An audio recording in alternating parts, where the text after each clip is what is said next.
Or what? This first part needs to go smoothly. Yeah. Okay. Well, go ahead. Yes. This is asking, we're like, are you? All right, if we can get the rest of the counselors to come into the chambers. Anybody's, Hello, hello. Giving a speech? I mean, no, I don't mind. you want to go, you guys want to go find Amy? Meetings. Amy.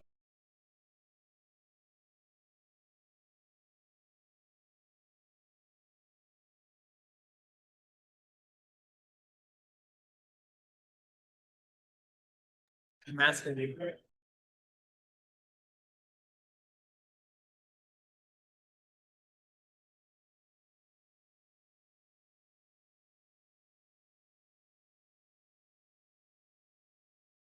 Right. So every Tuesday night? Then we have an open.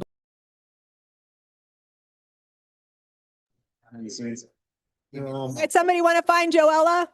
Life is grabbing her.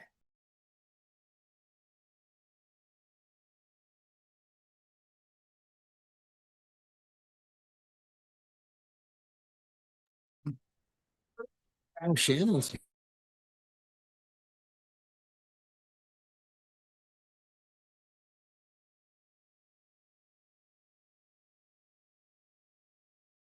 Are you sure? Oh, no. What you wanna do?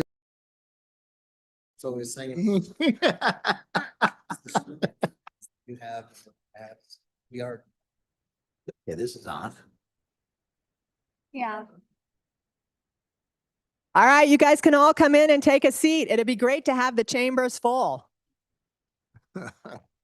All right, well, I want to welcome everybody to our regular meeting number 2025-32. It is Tuesday, November 18th, and we are calling our meeting to order at 5:05. And so again, appreciate everybody being here this evening.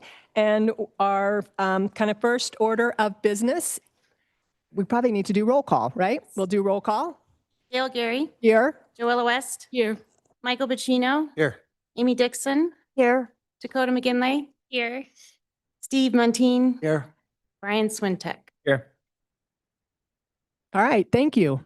So again, just calling together our last meeting of this council. And again, appreciate everybody being here to help us bid farewell and thank you, and to all of the outgoing councilors, as well as to welcome the new council members. So what we will do is let's go on down to the front with Councilor McGinley and Councilor Joella West. And we will kind of start with our first order of business in terms of expressing our appreciation and providing the opportunity for you all to make comment, and anyone in the audience that would also like to make a comment. Is my last. Judy, as pro tem, do you want to do the pledge? We do. Thank you. Also, well, All right. Okay, we'll start out with the Pledge of Allegiance. A flag behind me and one on the back wall.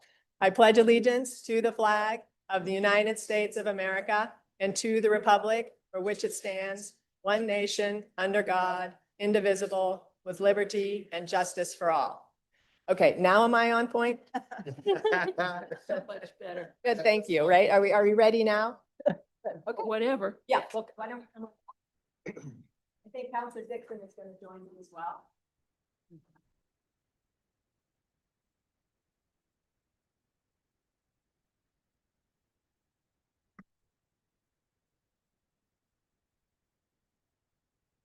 Know how much we appreciate Councilor West and Councilor McGinley and their service.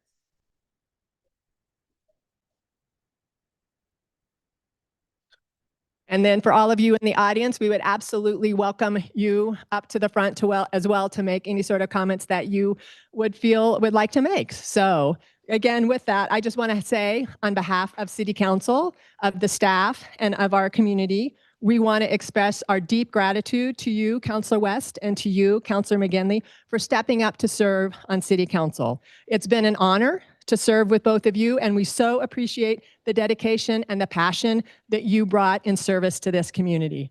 Whether it was from the 30+ hearings that we had on short-term rentals, whether it was the regulations, the overlay, as well as the short-term rental tax, to the Brown Ranch annexation, and then on to the community deliberation process, And then dare I say, the countless times that we talked about snow melt. So, and I don't think that's probably over. You know, you have both been so resolute in your commitment to our community. Your diverse perspectives, your backgrounds, your areas of expertise, your lived experiences, and your leadership styles have been invaluable to this council. Councillor West, your legal expertise and your commitment to integrity is to be commended, and it has been critical to the success of this council and was critical to the success of the negotiations with Ski Corps, where we secured the sustainable funding for SST. You've also been a tireless advocate for preserving the historic places and landscapes that define this community. Councillor McGinley, as the youngest member of City Council ever elected in the history of Steamboat, your voice and the voice that you have brought, you have represented the voice of the generation and have been a relentless advocate for those members of our community who are typically underrepresented, specifically in regards to housing, our workforce, and protecting our natural environment. You are both authentic and thoughtful leaders who dedicate time to understand the issue, to listen, and to bring the concerns that have been brought forth by the community in terms of our deliberations. You've represented council on a number of different organizations, and for all of this, we are grateful. We wish you both the best of luck, and we absolutely look forward to the accomplishments that we know that you will continue to pursue as we move forward. So with that, thank you.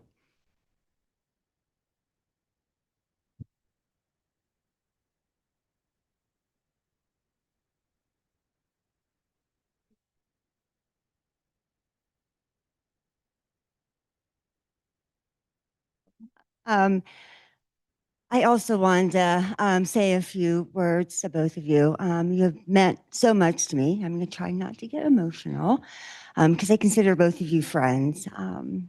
So Dakota, I want to take a moment to express my deep gratitude to you and for everything you have brought to the council and our community.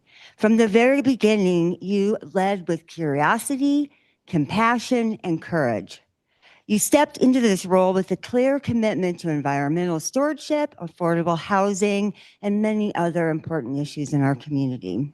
And you stayed grounded in those values, even during some of our most difficult and contentious conversations. That kind of consistency, rooted not in ideology, but in integrity, is something rare and that I will truly miss. You brought a perspective to this council that was both unique and essential. You represented a population that previous councils have tried but struggled to fully include. You didn't just hold the seat on council, you used your voice to speak for those who have been traditionally underrepresented in our community. You reminded us again and again why representation matters and how our decisions land on people whose experiences and needs can differ from our own. And as we say goodbye today, just from the dais, it's important to recognize that your absence creates a responsibility for the rest of us on council. It is now up to this council to remember and actively represent the community members Dakota so passionately advocated for on this dais. You set a high bar for inclusivity, values-driven leadership, and it's on us to carry that forward. So I thank you for your voice and your service and your unwavering commitment. And I look forward to our mountain bike rides and runs in the future. Thank you. Okay. Okay, and Joella. I wanted to take the moment to recognize you and express my sincere appreciation for the wisdom, clarity, and humor that you brought to council.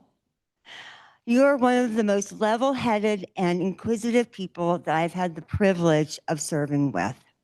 Your legal mind has been an incredible asset at the dais, and you have a way of cutting through complexity, asking the question everyone else is still trying to articulate, and bring us back to the core issues that matter.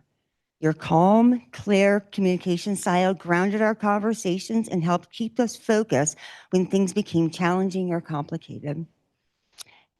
And I mentioned your sense of humor, your sharp wit, and your perfectly timed sharp humor have lightened some of our heaviest moments. And I feel genuinely lucky to have witnessed it up close. You reminded us that while the work was serious, we don't always have to take ourselves too seriously. Your dedication to the issues that shape the daily lives of people in this community, especially around childcare, affordable housing, has been felt not only around this table, but throughout Steamboat. And your commitment will be remembered long after today. Thank you for your service, your thoughtfulness, and your steady presence on council. I'm so grateful for the time that we've had together and look forward to our drinks at laundry.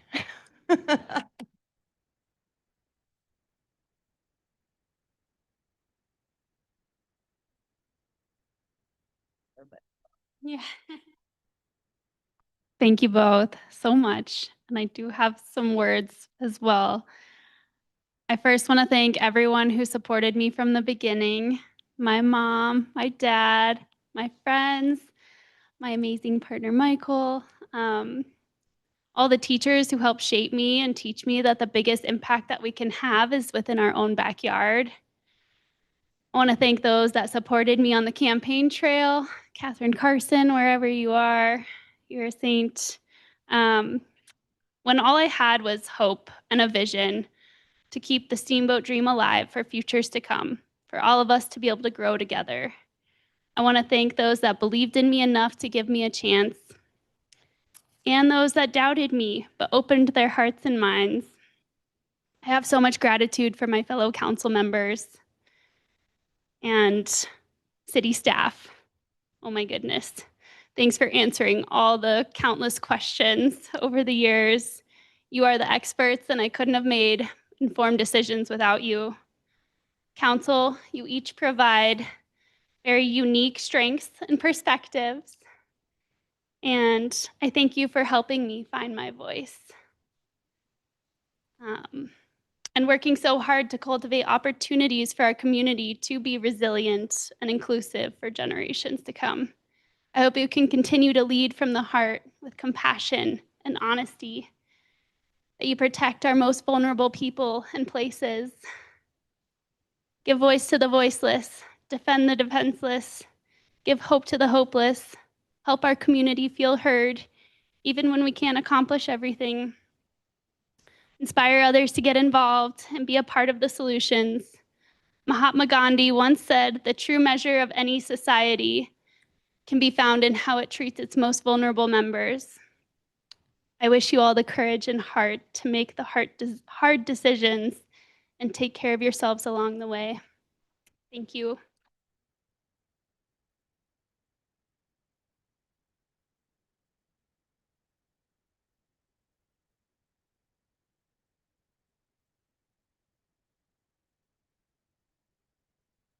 So it's been great. It's been frustrating. We had important successes. We had a serious failure. It's been too long, and it's ending too soon. Thank you to every member of council that I've served with. Thank you to every member of city staff, and particularly up there in the corner, to our leadership team. You taught us everything we know about how our city runs. You answered all our questions with a smile, even if they deserved eye rolls. There's laughter. You recognize that. You've been available to us all day, every day, and for endless Tuesday nights.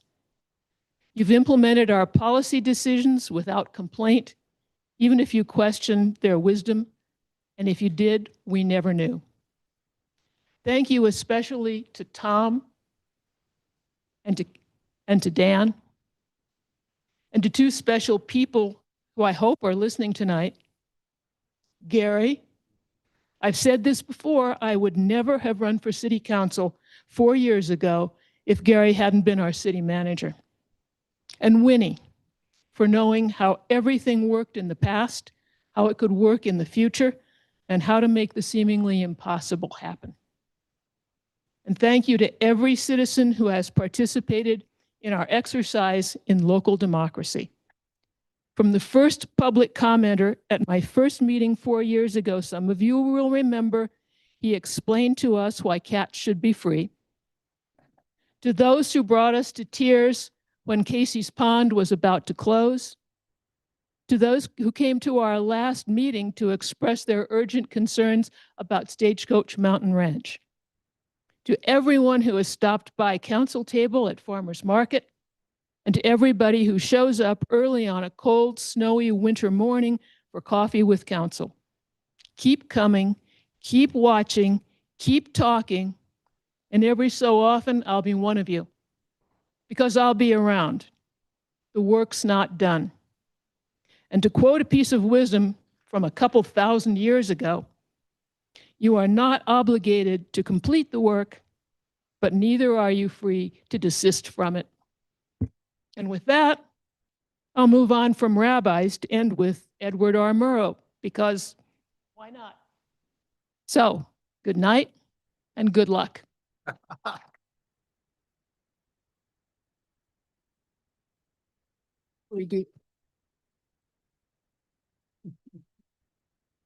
All right. Well, now we will open it up to public comment. So if there was anybody that would like to come down and make some remarks, please go ahead and do so. And I believe that we also have some people online. So if there's anyone online that would like to make a comment as well, please raise your hand and we will acknowledge you.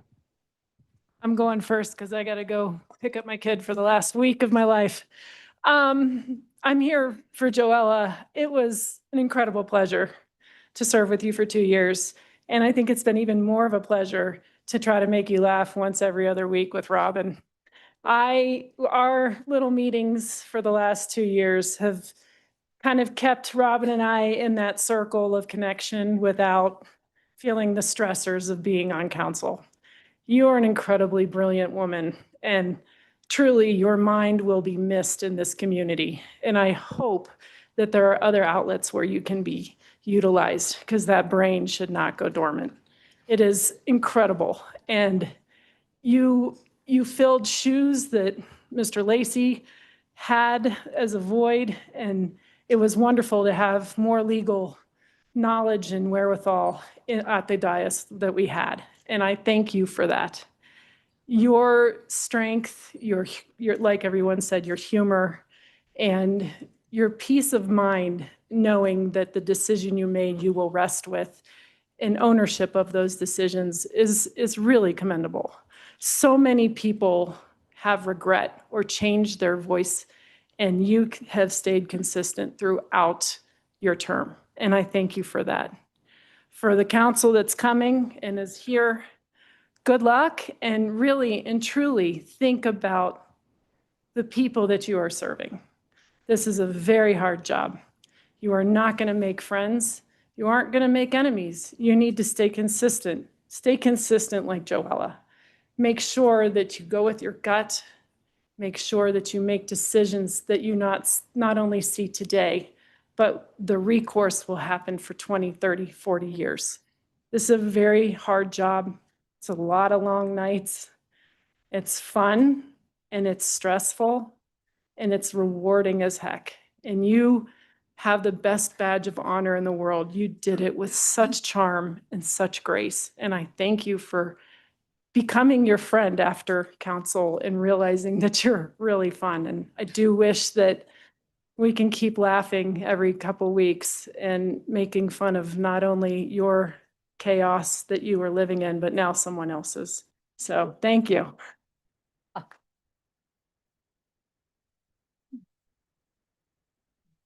All right. Was there anyone else that would like to make a comment? If so, please come on down.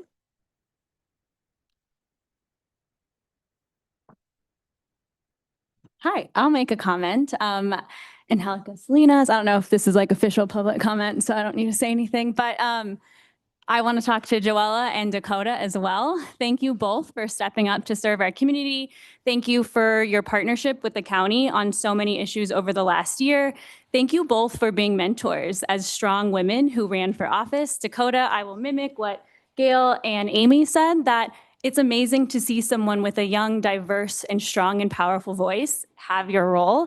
And I think that you have opened up the door for so many future young women to run for office. And that is one of your biggest accomplishments. So thank you. Thank you all. I think it is really, really hard to run for office. It's hard to serve. And you did it both. You both did it with such grace and such poise. You stuck to your values. So thank you both.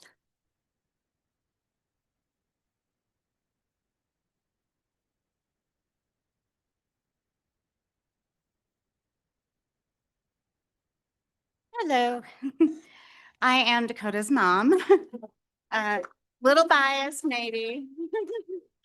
But I just wanted to say a few words.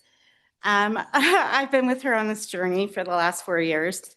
And I think looking back, it started out, I think she got inspired because she kept living in people's basements, working 3 jobs and never getting any sleep because it was more like dorm rooms.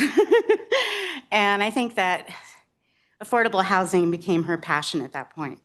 And so she went for it. And I was just so proud of her because I had never envisioned her in this role, especially at her age. But she's a tough one. And, you know, I watched her, you know, struggle. I watched her triumph. Oh gosh, we were in South Korea when she got the bad news about Brown's Ranch. And tears, you know, when you're on vacation are never fun. But she's so tough and she's so passionate about her city and all of you. And I just want to say a big thank you to those who supported her along the way, those who challenged her along the way. She had to do a public speaking, I think it was young adults recently. And I was at she sent me a picture and I was saying, oh, I love that dress. And she said, yeah, but you can't see the sweat. She said, but at least I've made improvements because now my heart isn't pounding out of my chest when I talk. So she's really grown a lot. And I really appreciate you all. And this city is lovely. If I could afford to live here, I would. Work on that affordable housing.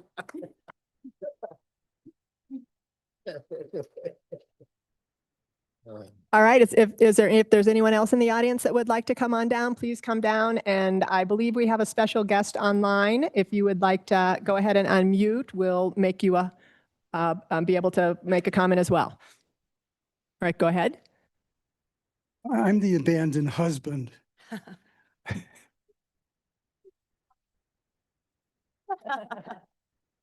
Couldn't you voted for her, please?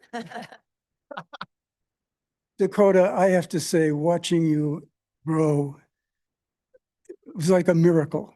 Watching you, if you looked at the tape of the first day you were here versus the last day you were here, it is amazing. And I congratulate you very much. You're very brave. And especially to put up with these guys.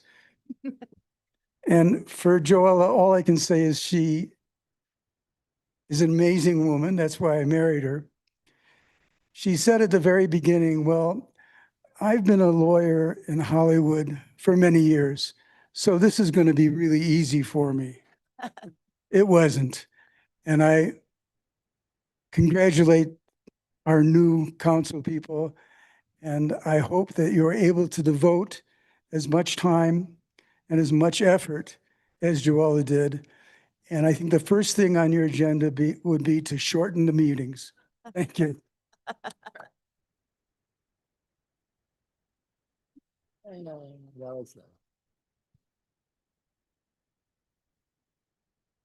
Hi, Gary. All right, our special guest has appeared. We'll let him go last, right? Well, good evening, everyone. It's fun to be back. Congratulations to our new, wherever they are, elected officials and our re-elected council members. Congratulations to all of you. Joella, you are so dear. And you have made me such a better person in the past 2 years with your thoughtfulness and your kindness and the way you think. It's amazing. We used to say that Kathy Meyer would not say anything. She just sat there, and all of a sudden, when Kathy spoke, we listened. And Joella, the same with you. You'd figure it all out and just have that sentence and would be like, yeah, we can do it that way. So thank you for who you are and for your past and all of your experience to be able to come here and help our city. Dakota, I've heard the word curiosity how many times tonight? So I'm proud of you for growing the way you have over the last 4 years. And whatever you do in the future, you will truly be successful. So thank you for that, for being here and really sticking your neck out.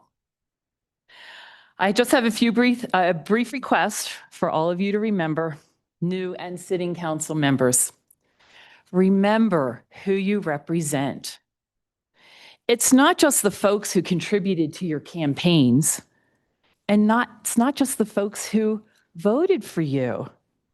You serve everyone who lives here, even if they don't vote, and even if they can't vote.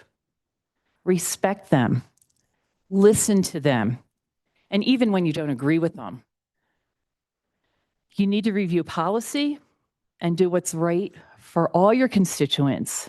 Please remember that as you move forward tonight with your 900-page packet. Above all, remember you only have 2 employees. Your city attorney and your city manager. Let staff do their job. Respect them for their knowledge and their ability to get things done. They take care of all of us in the city of Steamboat Springs. Everybody, good luck and have a blast the next 2 years. All right, thank you. All right, I think we have a few more folks in the audience. Actually, didn't know there was public comment, but I just want to pop down and say a super thanks. Where'd Dakota go? There you are. So yes, I'm in the audience. I want to thank both of you, very powerful, dynamic, amazing women. You have both accomplished so many things. Joella, so everyone has said your wisdom, your passion. You've accomplished great things. I mean, you and Brian and the council actually got an agreement with Ski Corps we've been waiting for since I moved here in '99. So well done. And that's just one. And Dakota, I have to say that the first time I met you, I knew you were going to win that seat because of your passion, your intellect. You are the voice of the vulnerable people in our community. And I encourage everyone on council to take up that voice, like Amy said. You inspire me every day. I'm going to drop a name, even though she's in Mexico. Lulu and I text each other during council meetings. Every time I get so many texts from Lulu just saying how you inspire us. So Joella, Dakota, I say this a lot, that together we can and will make a difference. You ladies made a difference, a big difference. You made our community better. Thank you. I know you're both going to accomplish great things. And by the way, Dakota, I'll see you in the next campaign. Thanks.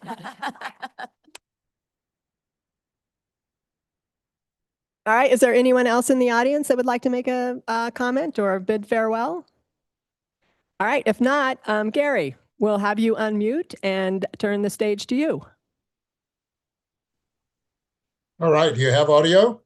We do, we can hear you. And we can Excellent. see you. It's just been great to hear all the voices and see everyone. This is thank you and farewell to both Councilors McGinley and West. To both of you. You both know the quality traits of good council members, and I often preach this throughout my tenure with the city of Steamboat Springs. Here they are, standing up for your core values and beliefs and voting accordingly. Also, courage. When you know a third to half of the people in the community watching you are going to disagree and cast that vote, that takes courage.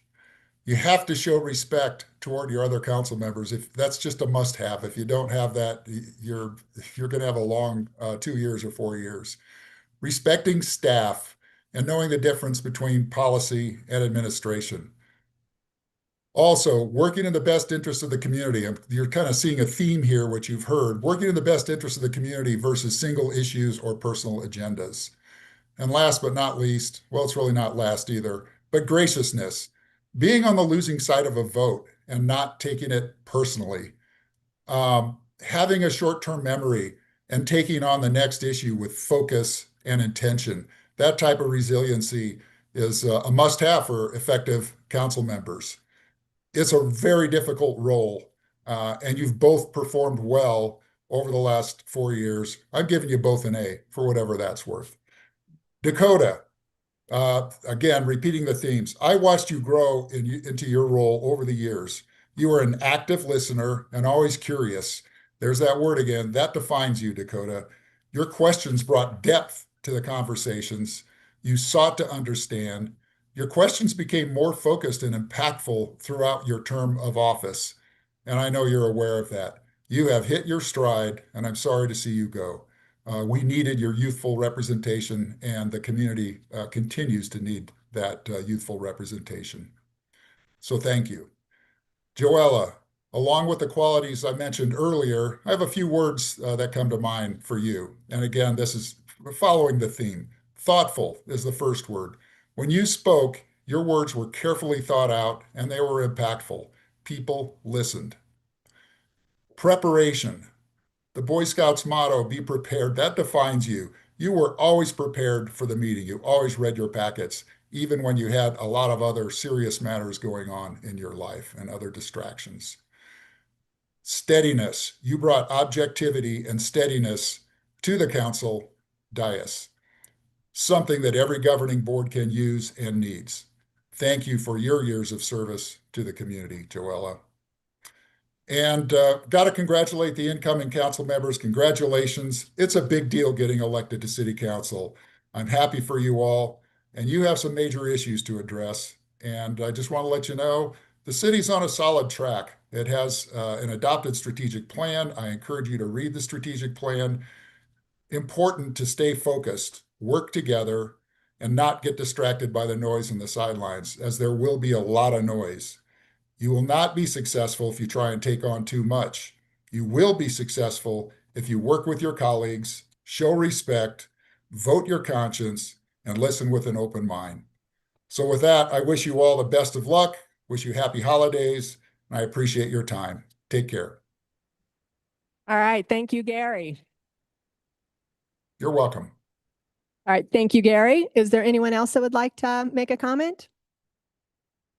All right. If not, we do have a few parting gifts that we can like to give you.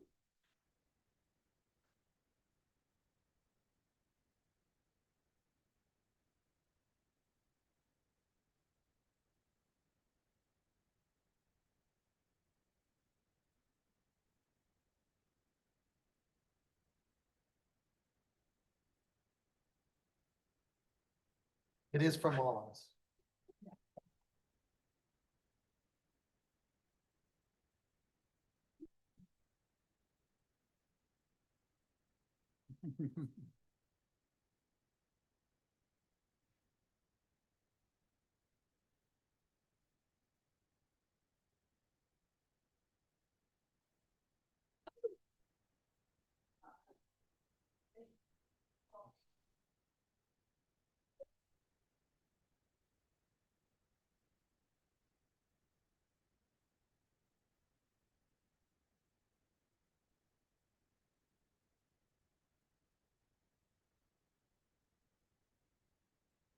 And if I've got this right, I think the next thing, Julie, is the swearing in. So if all of us who are reelected and if the new council members want to come down, we will move into swearing in the new council.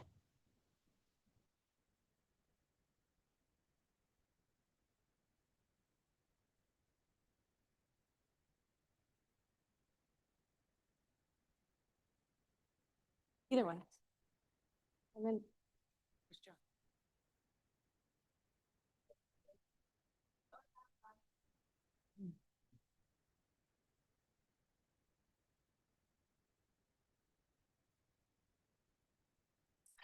Right there. X's. All right.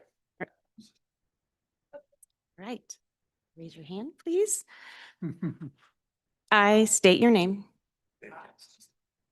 Do solemnly, sincerely, and truly declare and affirm that I will support the Constitution of the United States, the Constitution of the State of Colorado, the Home Rule Charter and all city ordinances,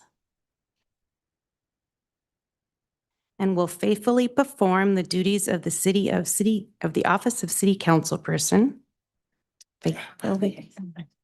Duties, office, and the ordinances for the city of Steamboat Springs, Colorado, upon which I am about to enter.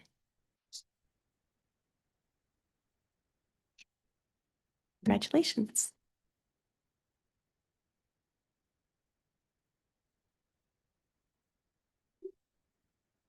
Good job, Julie.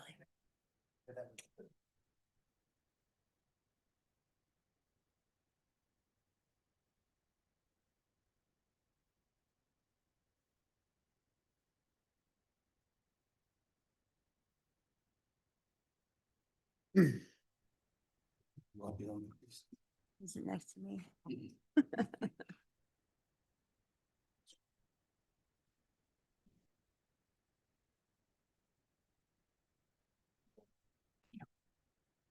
Okay, well, welcome everybody. Excited to get kind of moving forward with this new council.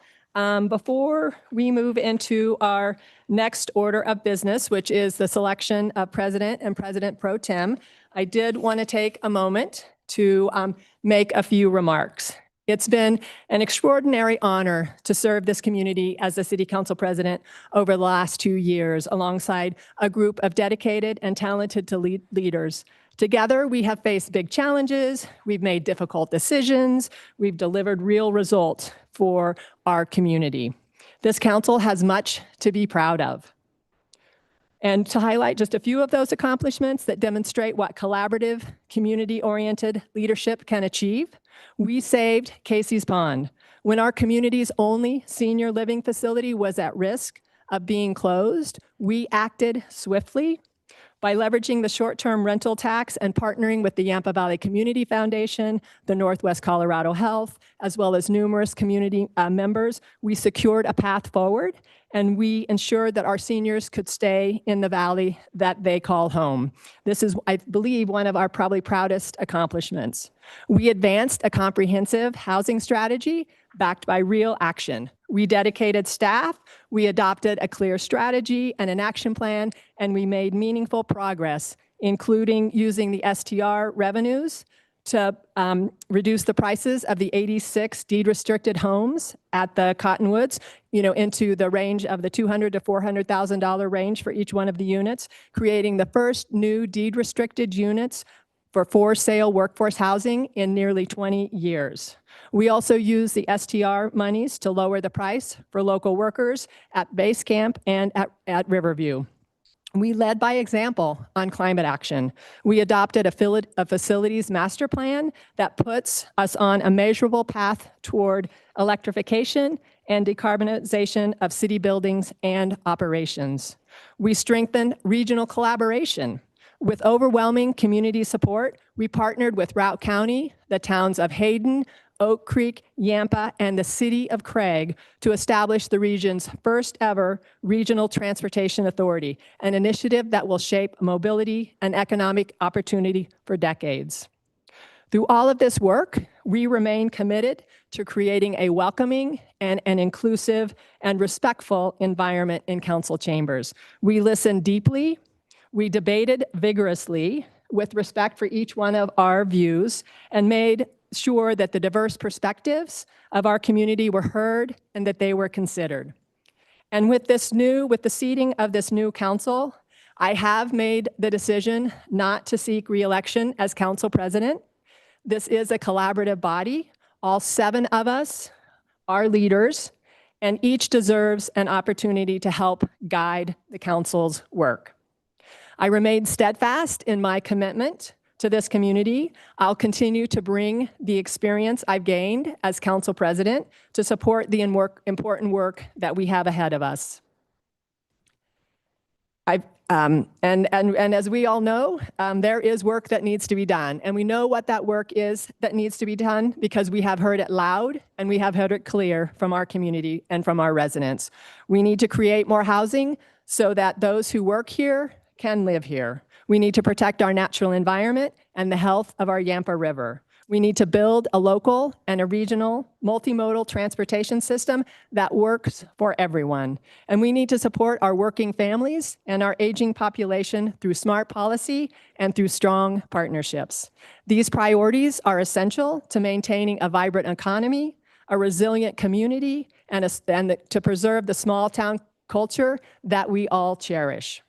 It's been an honor to serve as City Council President, and I look forward to continuing to serve this community as we build on the progress and as we create a stronger future for Steamboat Springs.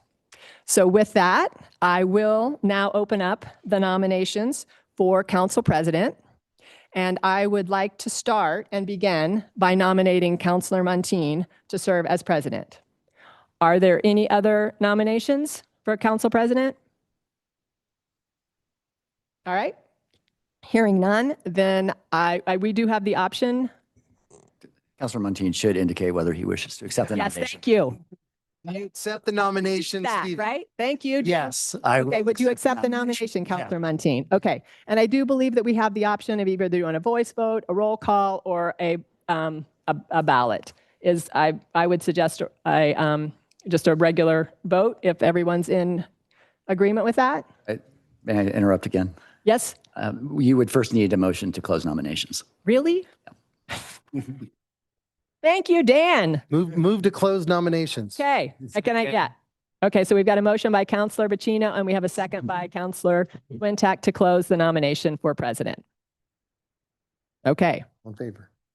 so with that, I will, all those in favor of electing Councilor Muntean as the new council president, say aye. Aye. Any up? Pardon me? Are you going to vote? Aye. Yeah. All right, we want to make sure that that's unanimous. All right, so all those, so again, I think that, is there any objection? None. Yeah, not having seen any, then Councilor Muntean, you, congratulations. Thank you.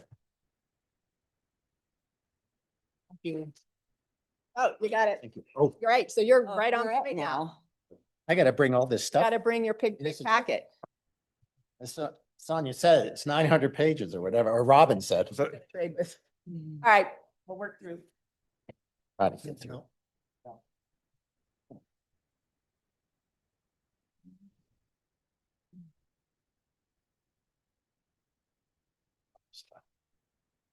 Right here. Thank you. Thank you.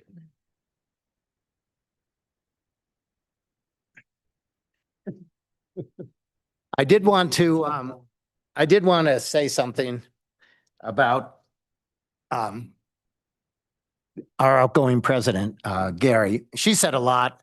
I don't want to be too repetitive, but I really do want to thank her for her leadership since I've been on council for the last 2 years. She mentioned a number of accomplishments, so I won't go over those again. She mentioned the culture in the council and how we work together and how we've built that over the last couple of years. So I don't need to repeat that again either.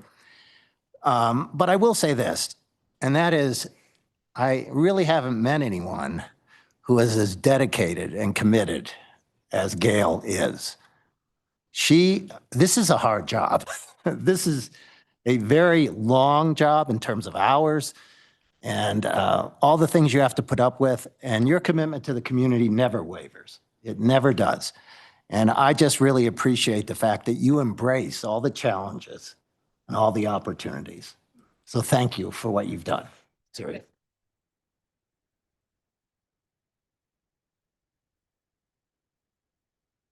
I know before I get into this next order of business here, I did want to just say that I really appreciate the opportunity and to be the president of council. And I'm going to work very closely with everyone on this dais as well as everyone in the city and in the community to ensure that we continue to move this community forward. I think the talent we have on this city council, the unique abilities of everyone, the passion that everyone has, we all do this for one reason, and that reason is for the community. You know, to make the community better off, to meet the needs of the community, to do what the community wants. And so I'm really committed to doing that and making sure that we're as transparent as we can possibly be, and we can work together to accomplish great results in the next 2 years. So I'm really looking forward to this council and looking forward to the next 2 years. And I'm excited. So it's time to move on. All right. So the next order of business is to elect President Pro Tem. And so I got to be careful with Dan here. You know? I would like to open the nominations for anyone who would like to nominate someone for President Pro Tem. I'd like to nominate Counselor Gary if she would be willing to accept. I accept the nomination. Thank you. Okay. And I would be honored to continue to serve council in that capacity. So thank you. Is there any other nominations? I'd like to nominate Michael Buccino. Okay. Would you accept? Under the circumstances, no. But thank you. Okay. Is there anyone else who would like to make a nomination? Then can I ask for a motion to close the nomination? That would be the next step, yes. So moved. Okay, motion by Brian, second by Michael. All those in favor, say aye. Aye. Aye. Opposed? Okay, congratulations. All right. Thank you.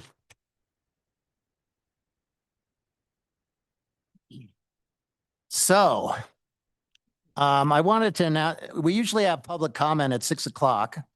It is now 10 minutes to 6.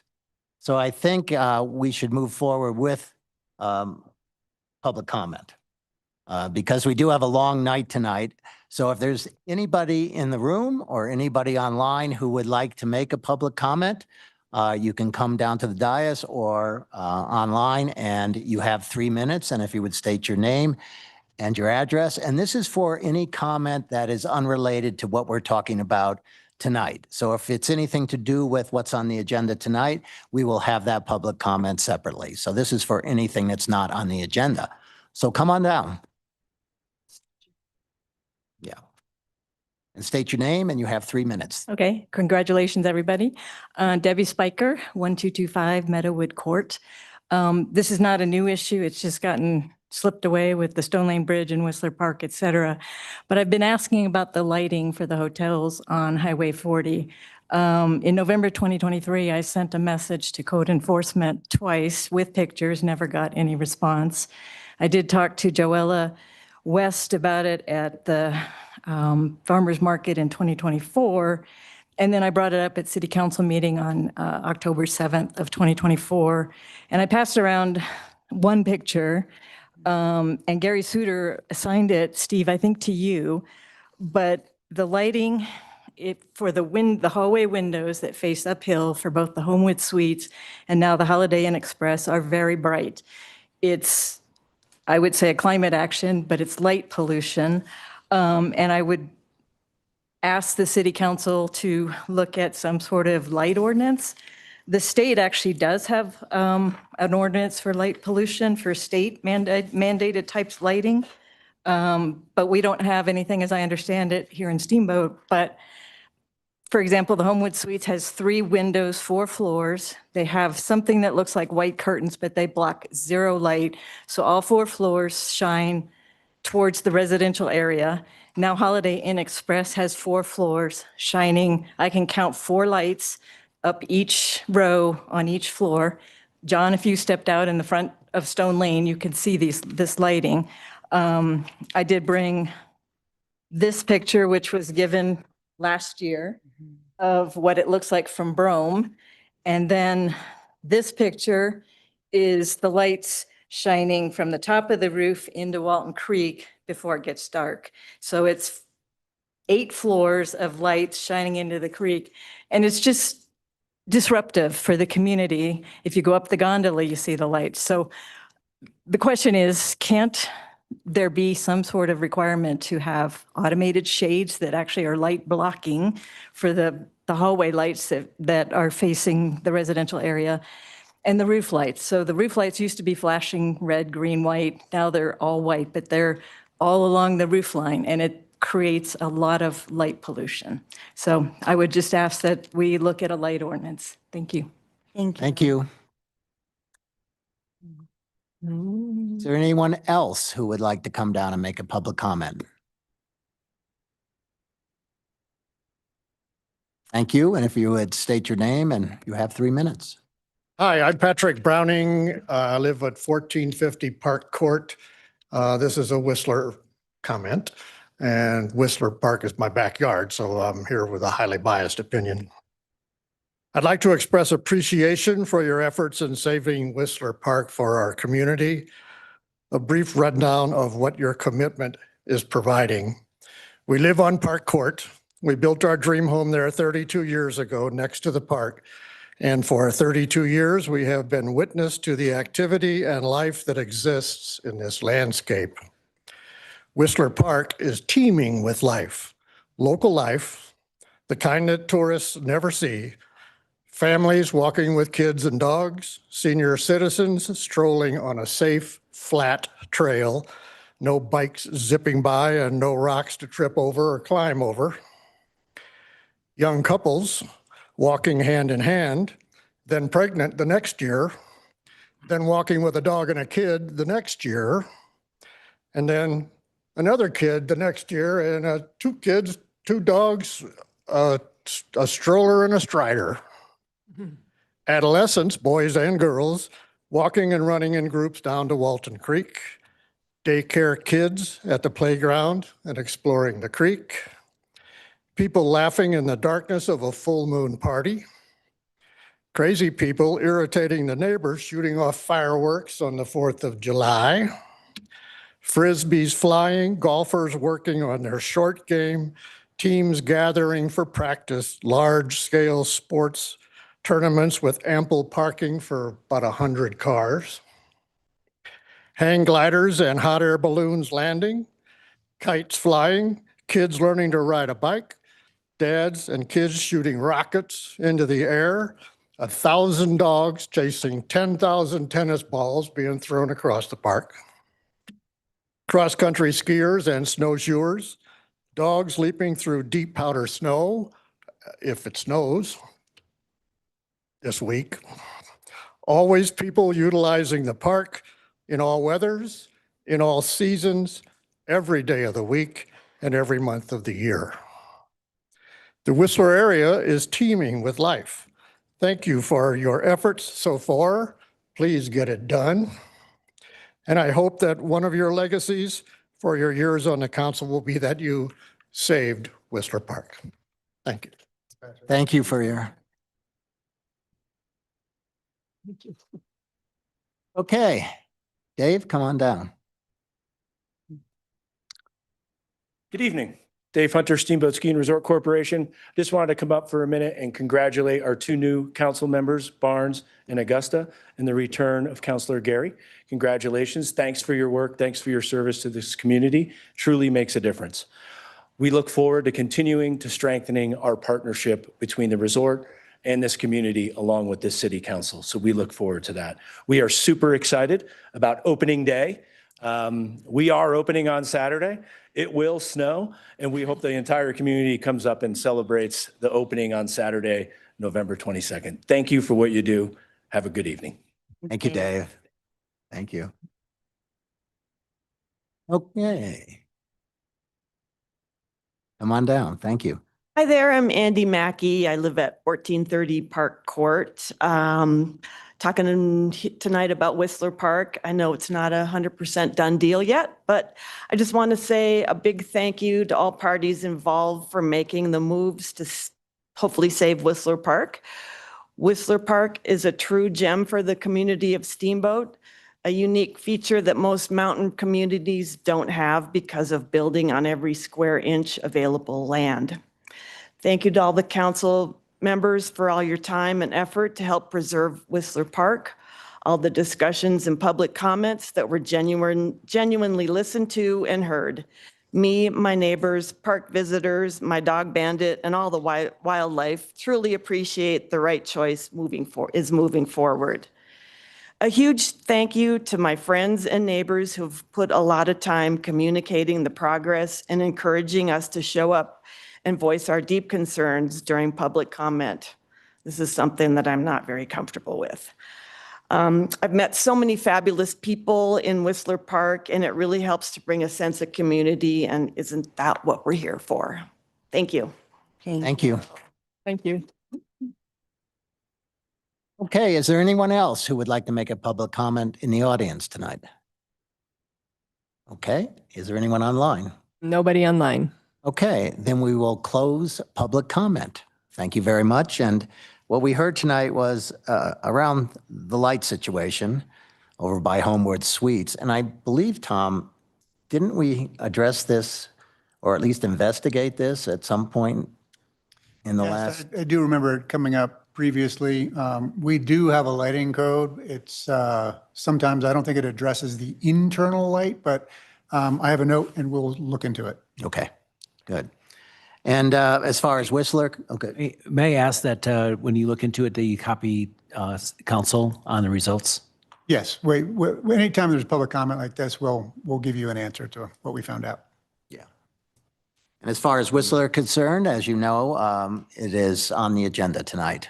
So we will follow up on that tonight. And thank you, Dave. And I'm not going to ask you to do a snow dance. Okay, so with that, we are going to adjourn from our city council meeting and reconvene as the Liquor License Authority. So I need a motion to do that. So moved. Second.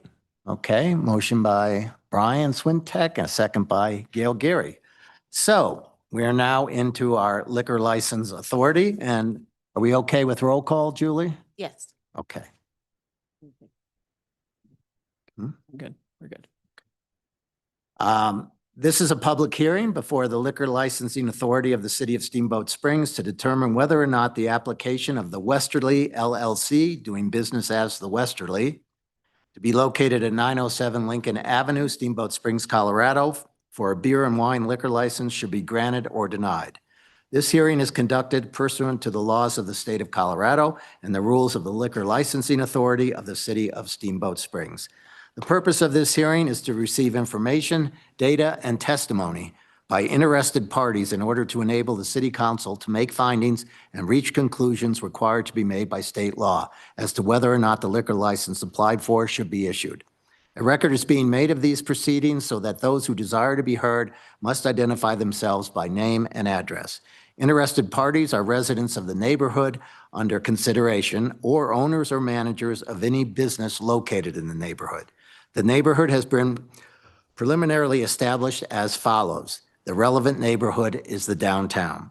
Any challenges to members of council conducting this hearing must be stated at the onset of the hearing.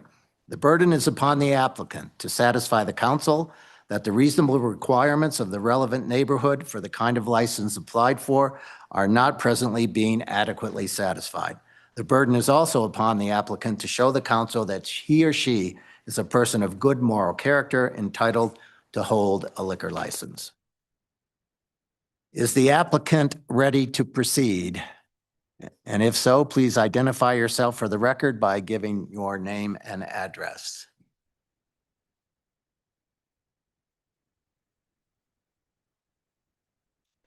Hey there, Ryan Shear and Jacqueline Shear from 1509 Sunset Way.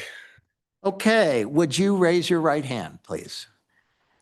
Do you swear that the testimony you're about to give before the council is the truth? Yes. Yes. Okay. Do you wish to make a statement regarding your liquor license application? No. No. Okay. Julie, does the city have any exhibits to introduce? Yes, we have exhibits A through G, which are documents required by the Colorado Liquor Enforcement Division. Okay. Is there any objection to the omission of the city's exhibits A through G? No. Then city exhibits A through G will be admitted. Does the applicant have any exhibits to introduce? Yes, they submitted a petition containing 12 signatures in support of the application, which is Exhibit D. Okay. Are there any objections to the omission of applicant's Exhibit D? If none, Exhibit D shall be admitted. Are there other interested parties who wish to be recognized? Okay. At this time, the council may immediately make a decision, go into executive session for consideration of documents or testimony, or table this matter. Any motion to approve or deny must contain findings and conclusions.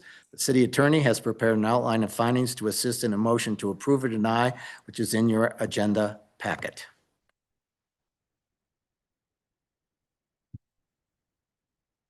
So with that, does anyone want to make a motion? Move to approve.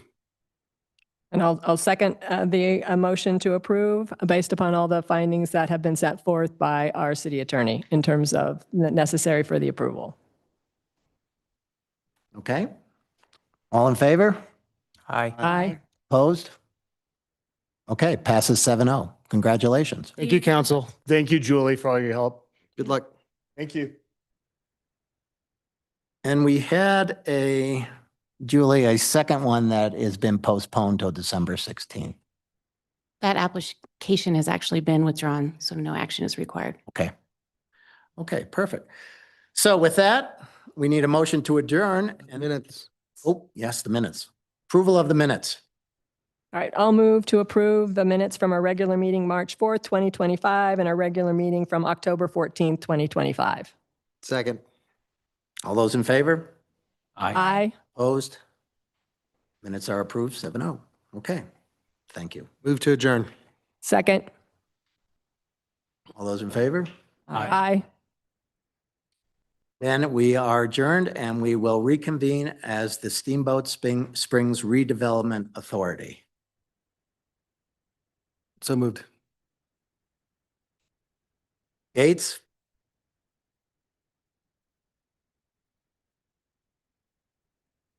Good evening. My name is Gates Gooding. I'm the SSRA project manager. I am going to keep my presentation tonight as brief as possible with an eye to your agenda, but I'm happy to get into anything you'd like to discuss during the question and answer period. And for the new SSRA board members, as I think you've seen, we have a meeting that will occur in the next couple of months where I'll bring you up to speed on background and details behind everything. So don't worry if you feel like you're behind. Here's a look at tonight's agenda. There's 3 items. First, I have an update for you on the current 2025 project activities. Then I have URAC's revised 2026 budget recommendation, and then finally a resolution confirming new URAC appointments. As a reminder, the approved 2025 project activity plan contains 5 project activities with a combined capital outlay of $2.366 million. My first update tonight is on the Ski Time Square Public Turnaround and Complete Streets Improvement Project, where the project team recently attended a final walkthrough with Native Excavating. And now that they've completed all the punch lists that sprang from that, we are moving towards final completion on this project very shortly. Staff has also received the trash cans, benches, and bike racks that were purchased under the 2025 enhancements budget and looks forward to installing these items in partnership with the Parks Department in early 2026. My next update is on the Gondola Transit Center project, where since the last SSRA meeting in September, the project partnership has been working towards design alignment. The Steamboat Ski and Resort Corporation still prefers the sawtooth bus berth alignment, which you can see on the right-hand side of the screen. I can't go full screen, sorry. On the right-hand side of the screen, because it offers the most transformational change and because it also has the best pedestrian safety.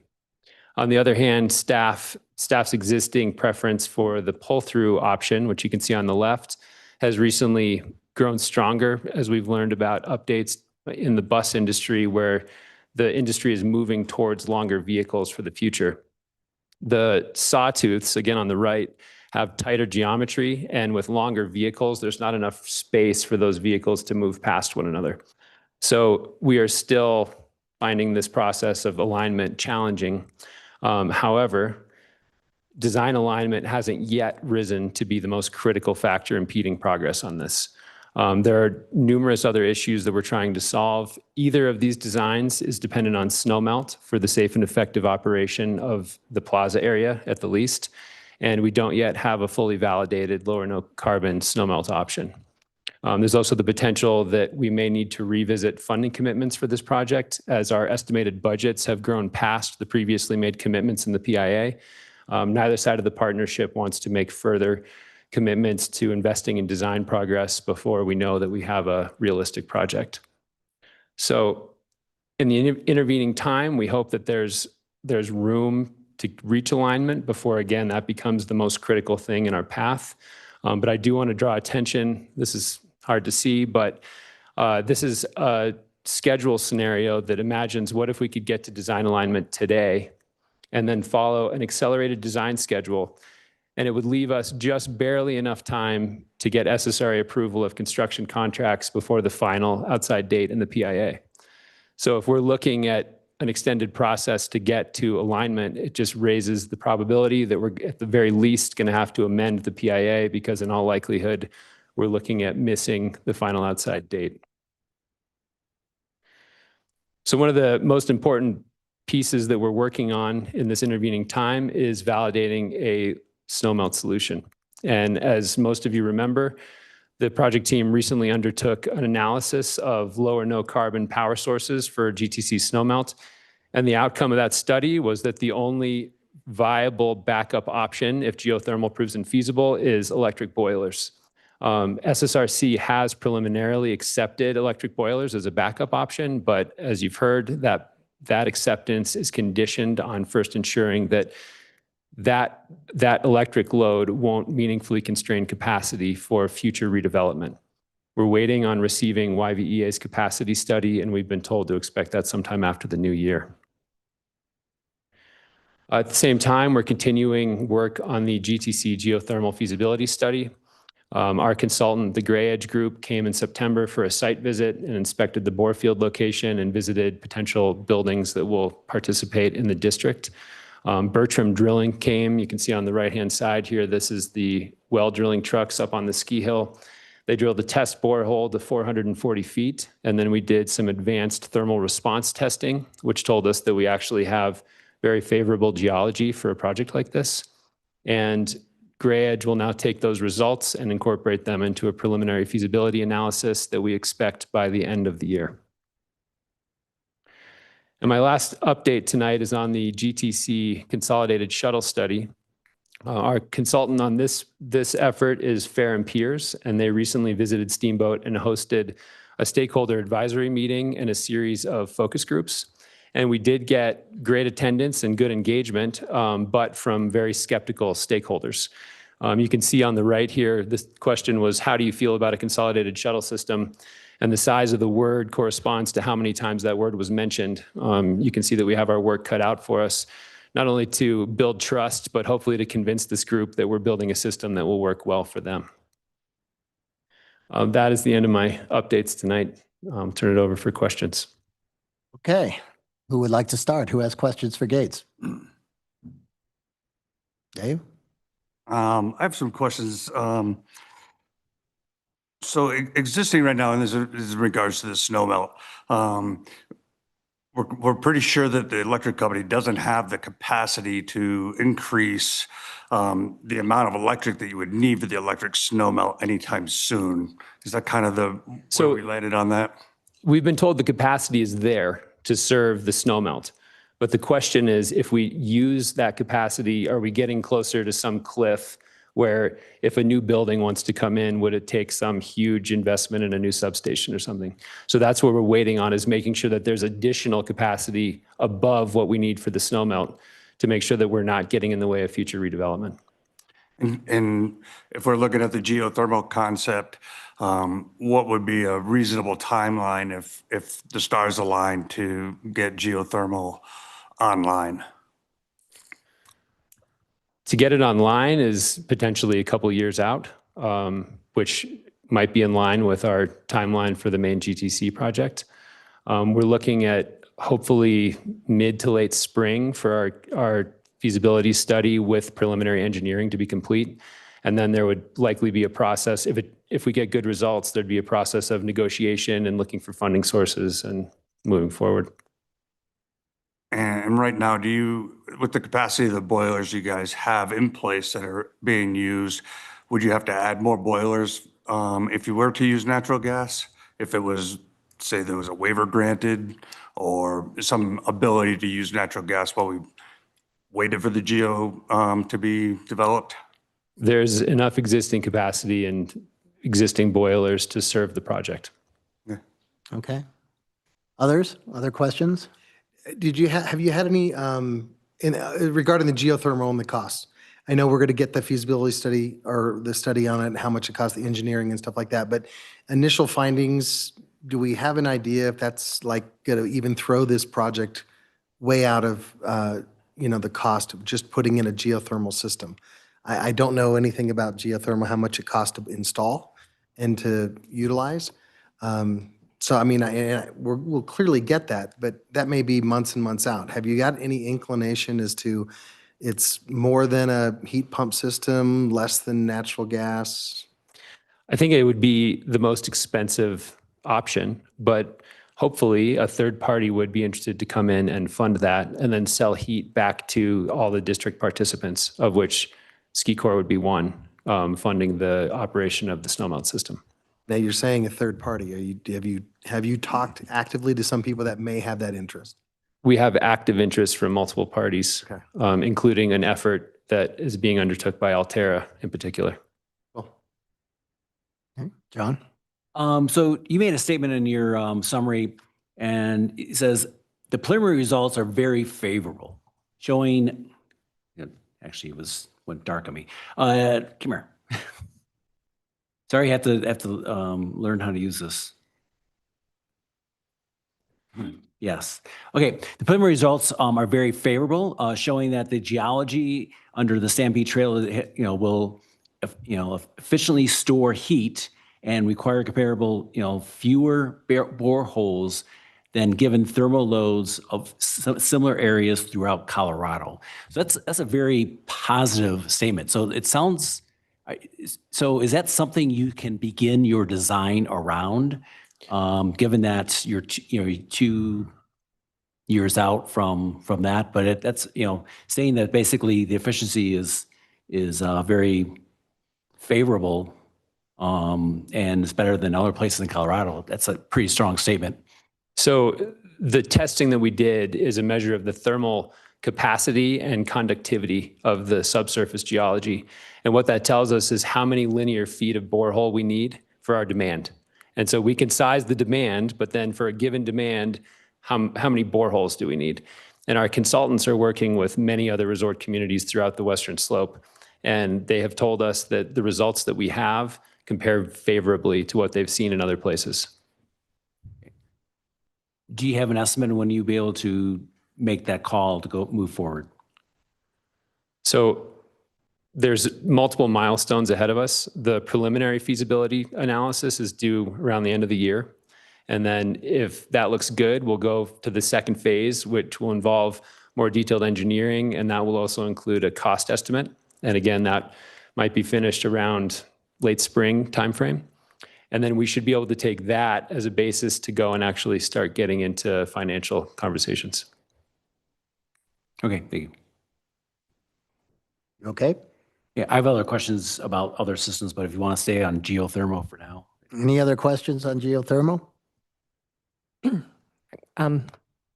Yes. Yeah, I've just, thank you. Just a couple of quick questions, Gates. Can you, thank you again for the presentation and for all the work you're doing. I mean, I think we are making progress, so really appreciate that. Do you want to speak a little bit to the potential tax credits or direct pay that's in terms of to the cost around geothermal and, to the extent that there are upfront capital costs, but there, in addition to funding partners, there's potential there to also reduce the cost, as well as speaking a little bit about the operational cost and kind of the return on investment? Sure. Luckily, geothermal has been the one alternative energy technology that the administration seems to have favored, and so the tax credits are still in place. We have spoken with several tax experts over the past year or so, and those tax credits, I mean, it depends on the structure of the deal with whoever's going to fund this. And it's likely that if a third party comes in and funds the construction of this, that those tax credits would be part of their financial return. And what was the second part of the question? Oh, just the operational cost of geothermal going forward. So it depends on what your baseline is, but we've been told, especially as you get a larger district, that these things are 5 or 6 times more efficient than just using straight resistant electricity. So it might be twice as efficient even as gas on a cost basis. And I mean, you have to build in margins for whatever entity is operating this, but it should compare favorably. Thank you. And one more thing on geothermal, kind of question for you is Councilor Dixon and I attended the meeting with all the interested parties, and they went through that example from Colorado Mesa University, I believe. Could you just talk a little bit about that? Because this isn't just theoretical anymore. That's correct. The group that we're working with specifically has overseen the construction of multiple different projects. And I mean, all of these great numbers that sound totally pie in the sky are based on real world examples. It feels like it's new, but it's really tried and true technology that has been put in place in multiple places in Colorado, let alone the rest of the world. So it is very exciting. And I do want to invite you in person. We have a meeting coming up in December. I believe it's December 18th for 90 minutes focused on geothermal, where we can go through all these details and go through the concept of geothermal, the type of system we're talking about building, as well as this project specifically. Thank you. Any other questions? One last question. Would you guys be in danger of losing the tax credits for geothermal if you were to use natural gas in the interim in order to get the project started and then switched over to geothermal when it was developed? I don't believe so. Okay, thanks. John, you had other energy question? No, I have not. It's not an energy question. I have questions about buses. So stay on geothermal, I guess, until. I think we're done with geothermal. Yes. Okay. Yeah. Yeah. I mean, there's a lot to come up with this option. And I mean, it would be transformational for us. I think that it's definitely work. The one thing that I am concerned on is that if we know that we're going to have a snow melt system, one way or the other, whether we give a waiver and we use natural gas, we get the geothermal up and running, or we have electric boilers. It seems like the pipes in the ground are going to be a necessity for safety in the overall project. Is that a consensus that you're finding so far? In the plaza area, yes. Plaza area? And so with that, is there some risk that we have waiting for the geothermal to because we don't know where and how much that's going to cost? But is there anything that we can do in the design right now from us to make the decision to say, can we put pipes in the ground and start designing this, whether we pick a sawtooth or a pull berth design? Is it one of those things that we can say, hey, let's at least know that we're going to put some pipes in the ground and start working with that? Am I too quick I mean, we've been delaying this for a couple of years, and now with your timeline that you showed us, we risk a lot more with the delays. Have you thought through that? Has the URAC board talked about that? So there's a couple things to respond to that. I mean, the whole reason for doing the snowmelt alternatives analysis was in an effort to identify some alternative that we could say, okay, this works and move forward much before we're done with geothermal, because geothermal is such an extended process. In terms of deciding when it's the right time to move forward, it feels like more of a conversation at the steering committee, where it's strategic decisions from both sides of the partnership on how much risk are we willing to accept in order to move forward earlier. And we are having that conversation. I think we need to have a few more steering committee meetings to work through it. Okay. I mean, you're right on my thought there process there.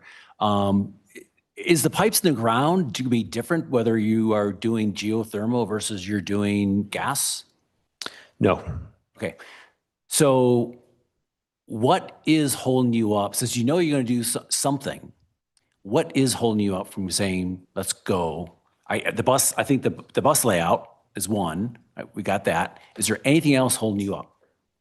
Well, so the context that we're operating inside of right now is that natural gas is off the table because there are local regulations that forbid it. Snow shoveling's off the table because Ski Corps doesn't want to deal with that. Geothermal may or may not be feasible. I mean, we're trying, but we're not sure.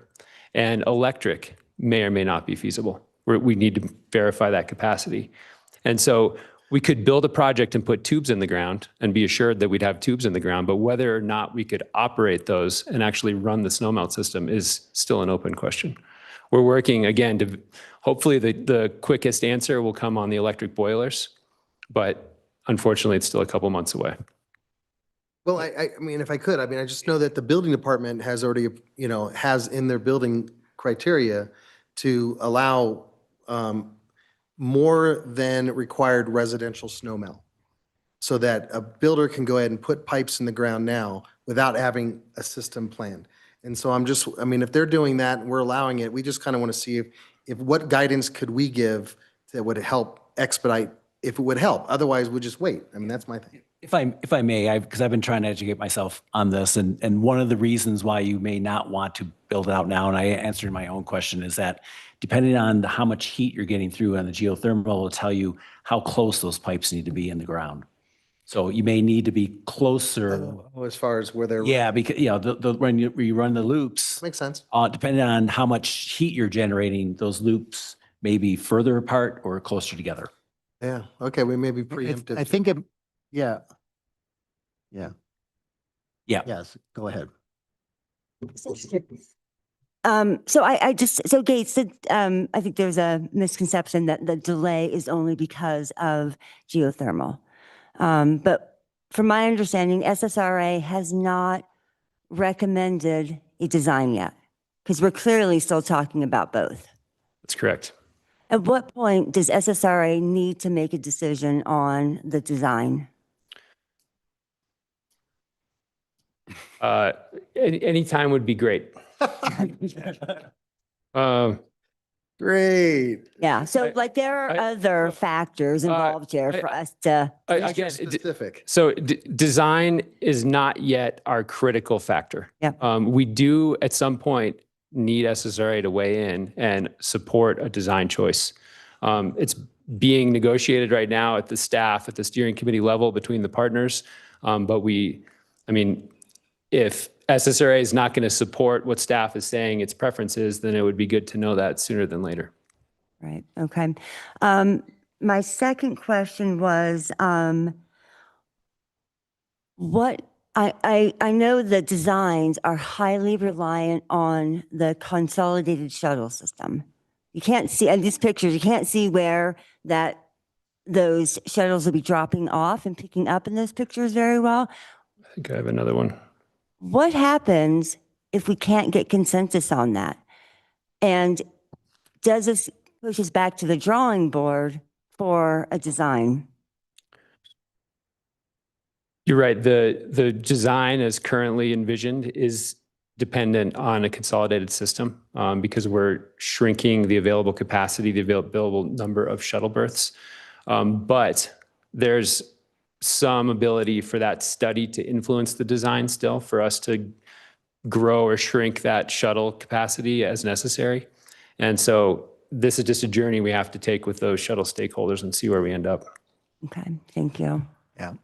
And I know, Gates, that this, this has been going on for a while, but I would say that the progress has accelerated significantly over the course of the last 3 to 6 months versus where it was 24 months ago in the process. And you're right, there are a lot of variables. There's a lot of moving parts. Now, the latest one is with the buses being longer, in the future, and whether that'll fit in there. But the study's going on the shuttle survey. Councilor Dixon and I went to that survey too, and there was a lot of skepticism for that. But it appears that the pieces are moving forward here to get us to the point where we can make a much better decision around things sometime in the first half of next year. Is that reasonable? Absolutely. Okay. Are we good? Well, I have questions around the buses, and so the question, I read about both sides of the issue in terms of your safety concerns and the concerns from the city in terms of the length of the buses and making sure we scale it for the future bus technology. How do we get through this impasse? I ride the bus about 200 times a year during ski season. I do see the challenges of the pull through in terms of safety, because I see it firsthand. But I also hear the city's challenge of the bus technology changing. You can't design it for the shorter buses we have today. How do we get through this impasse? I mean, they both have good rationale why you're going through those decisions, but it seems like we've been talking about this for a few years, at least 2 years. And so, how do we get through the impasse? I mean, that's the $1 million question, the $50 million question. Between the partners, we have been building trust. We're working together. We're talking through trying to meet each other on our opposing preferences. SSRC fully understands the operational necessity of being able to accommodate longer buses, and we fully understand their desire to see transformational change at the base area, and to, honor those initial goals that we had with our SD plans. We're working together. We're trying to come up with a plan to allow us to bridge the gap. Again, I think we have several months to get this done before it becomes the thing. It feels like it's the thing now. Does staff have do you want to make any comment on this, or do you have anything in particular? I don't have any particular questions, but if you have any statements about how we may proceed. So between now and the next time that we come to talk to SSRA, we may undertake another round of limited stakeholder engagement to check back in with the community and see if we get any insights that we haven't considered. We may look at different design options that we haven't considered yet in case somebody can pull something out of a hat. And then there's just going to be a lot of conversations between the partners. I think the process is moving forward.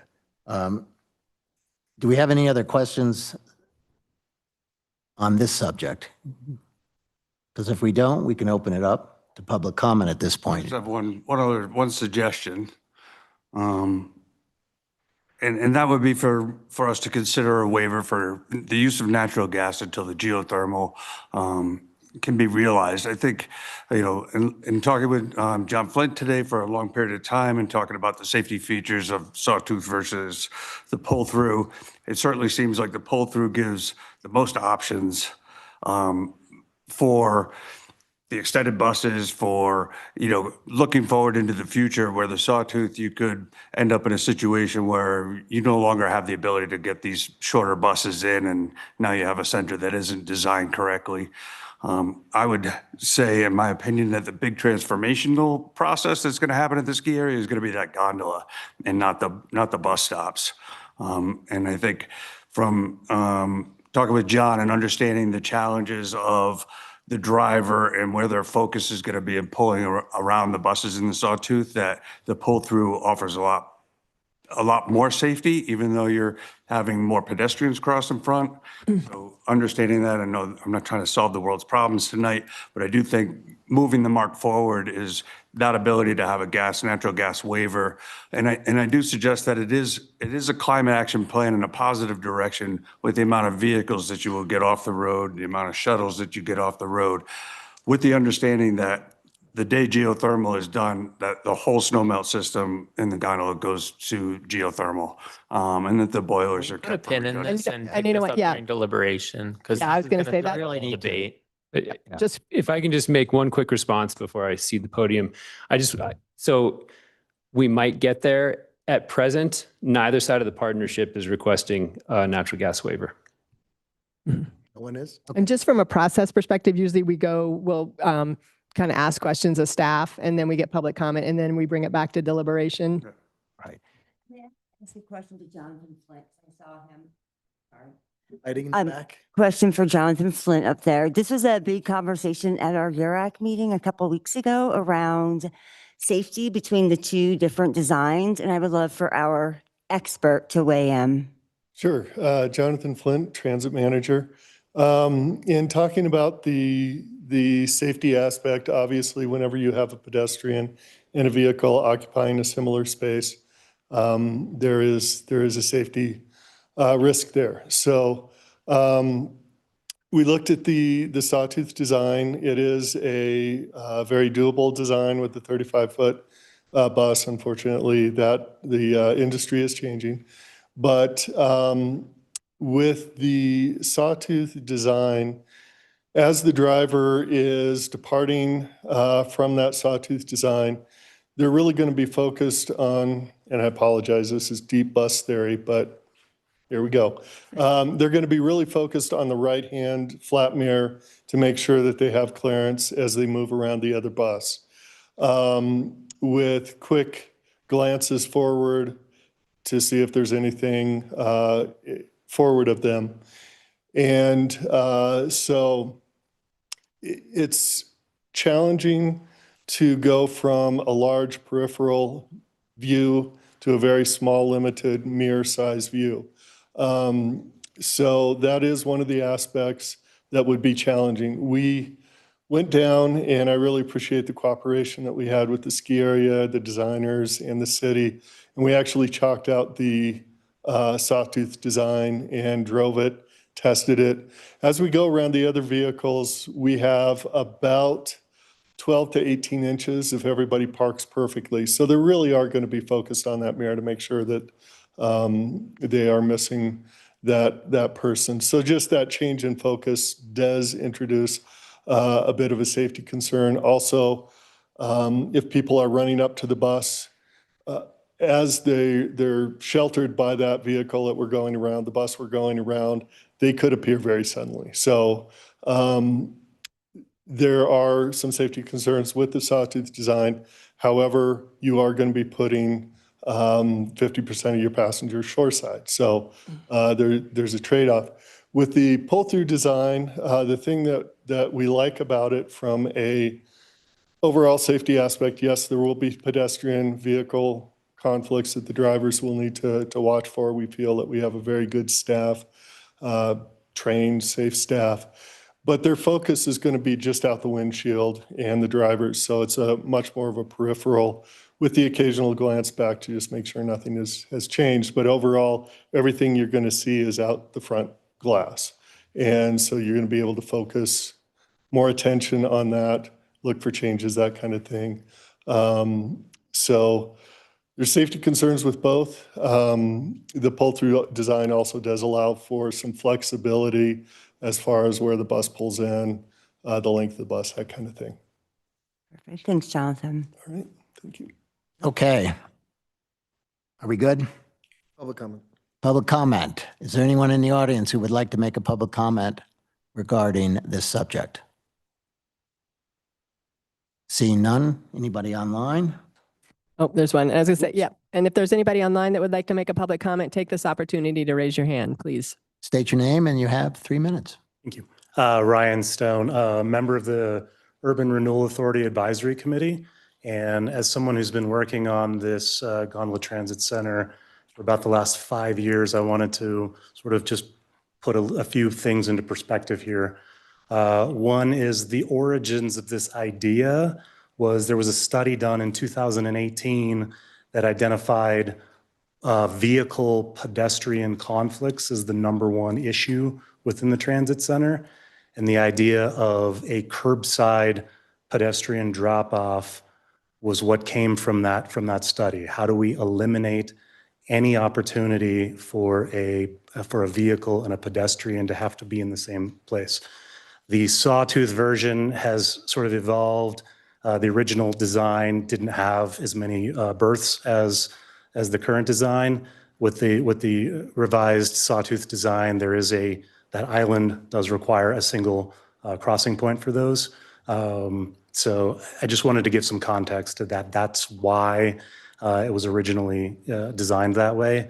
And then to sort of circle back to the question of why are we not moving forward now, is because neither one of those options is feasible in the current environment. We can't produce a snowmelt system that complies with current codes. So even the pull-through version requires snowmelt that's not feasible in the current environment without geothermal knowledge of the electrical capacity or a snowmelt, gas-fired snowmelt waiver. So that's why those would not move forward. In addition to that, the results of the consolidated shuttle study would be required as well. What's happened over the last several years is we've thrown a lot of things at the wall to see what's possible, but there's all these constraints that came up. What's possible with snowmelt? That's a constraint. What's possible with a consolidated shuttle system? That's a constraint. And that's why there isn't a reason or an ability to come in within alignment on the design, in my personal opinion, as a URAC member. So I think keep that stuff in mind. I think everybody's working hard to figure this out, but forcing a decision on the design now when there are these unknown constraints out there is just not productive. We don't know if either one of these is the ultimate outcome, but we do know that we are making progress. Thanks. Thank you. Thanks, Ryan. Anyone else in the audience want to make public comment? We do have a hand raised. Okay. So iPhone, if you would like to unmute, and you have 3 minutes. State your name. There's no name. They have to give it. Well, no, they will, yes. But we just need to. Hi, this is, can you guys hear me? Yes. This is Chris Paoli, 55 Missouri Avenue.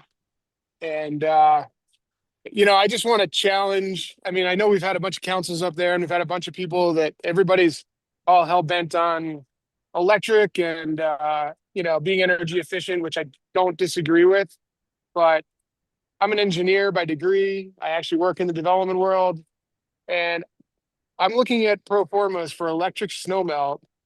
And they're like 5 times the cost of what I know my my gas snowmelt is. And if I remember correctly from all of my my engineering classes, the efficiency of our transmission lines is a fraction of what the efficiency of my local high efficiency boiler is. And dollars you pay is directly correlated to energy you use. So at this current time in our, society, there's absolutely no way anybody could tell me electric is more efficient than the local gas boiler. So I would just challenge you guys to please get some really good data on energy usage. It's tubes in the ground. Right now, electric is definitely not more efficient from an energy standpoint than gas. And geothermal is a great idea, except for I've got multiple geothermal properties that I deal with, and none of them actually work right. So it all sounds good. I'd love to see the system geothermal wise that actually functions well in the mountains 100%. But anyway, please go get some good data. Like we should be doing a gas boiler and let these guys snow melt it, put the tubes in there. And when the technology and everything catches up, we switch it to, electric if it's made off of renewable, or we switch it to geothermal. But there is like zero, good data to support the decisions we're making. And we're holding up a project that I think is really valuable for our community. So anyway, That's just my 2 cents. Thank you, Chris. Thank you. Is there anybody else online? I'm not seeing anyone. No. And no one else in the audience who wants to make public comment. So we'll close public comment. I wanted to mention here as we bring it back to council that the original purpose of this agenda item is to update the SSRA on 25 project activities. And if there's a majority of council who wants to dig deeper into this discussion, I don't think this is the time to do that. So if we do have interest in that, then that is something we need to look at in the future. And we can have more discussion about it at our retreat as well. So that's what I would suggest. We're kind of running behind time, so we need to get moving. I think agreed. I mean, I think, yes, agreed. I mean, there's certainly lots of data out there, and I think we can all agree that the more information we have, the better off we are, but this is not new technology. Okay, so Gates, you want to go to your second presentation?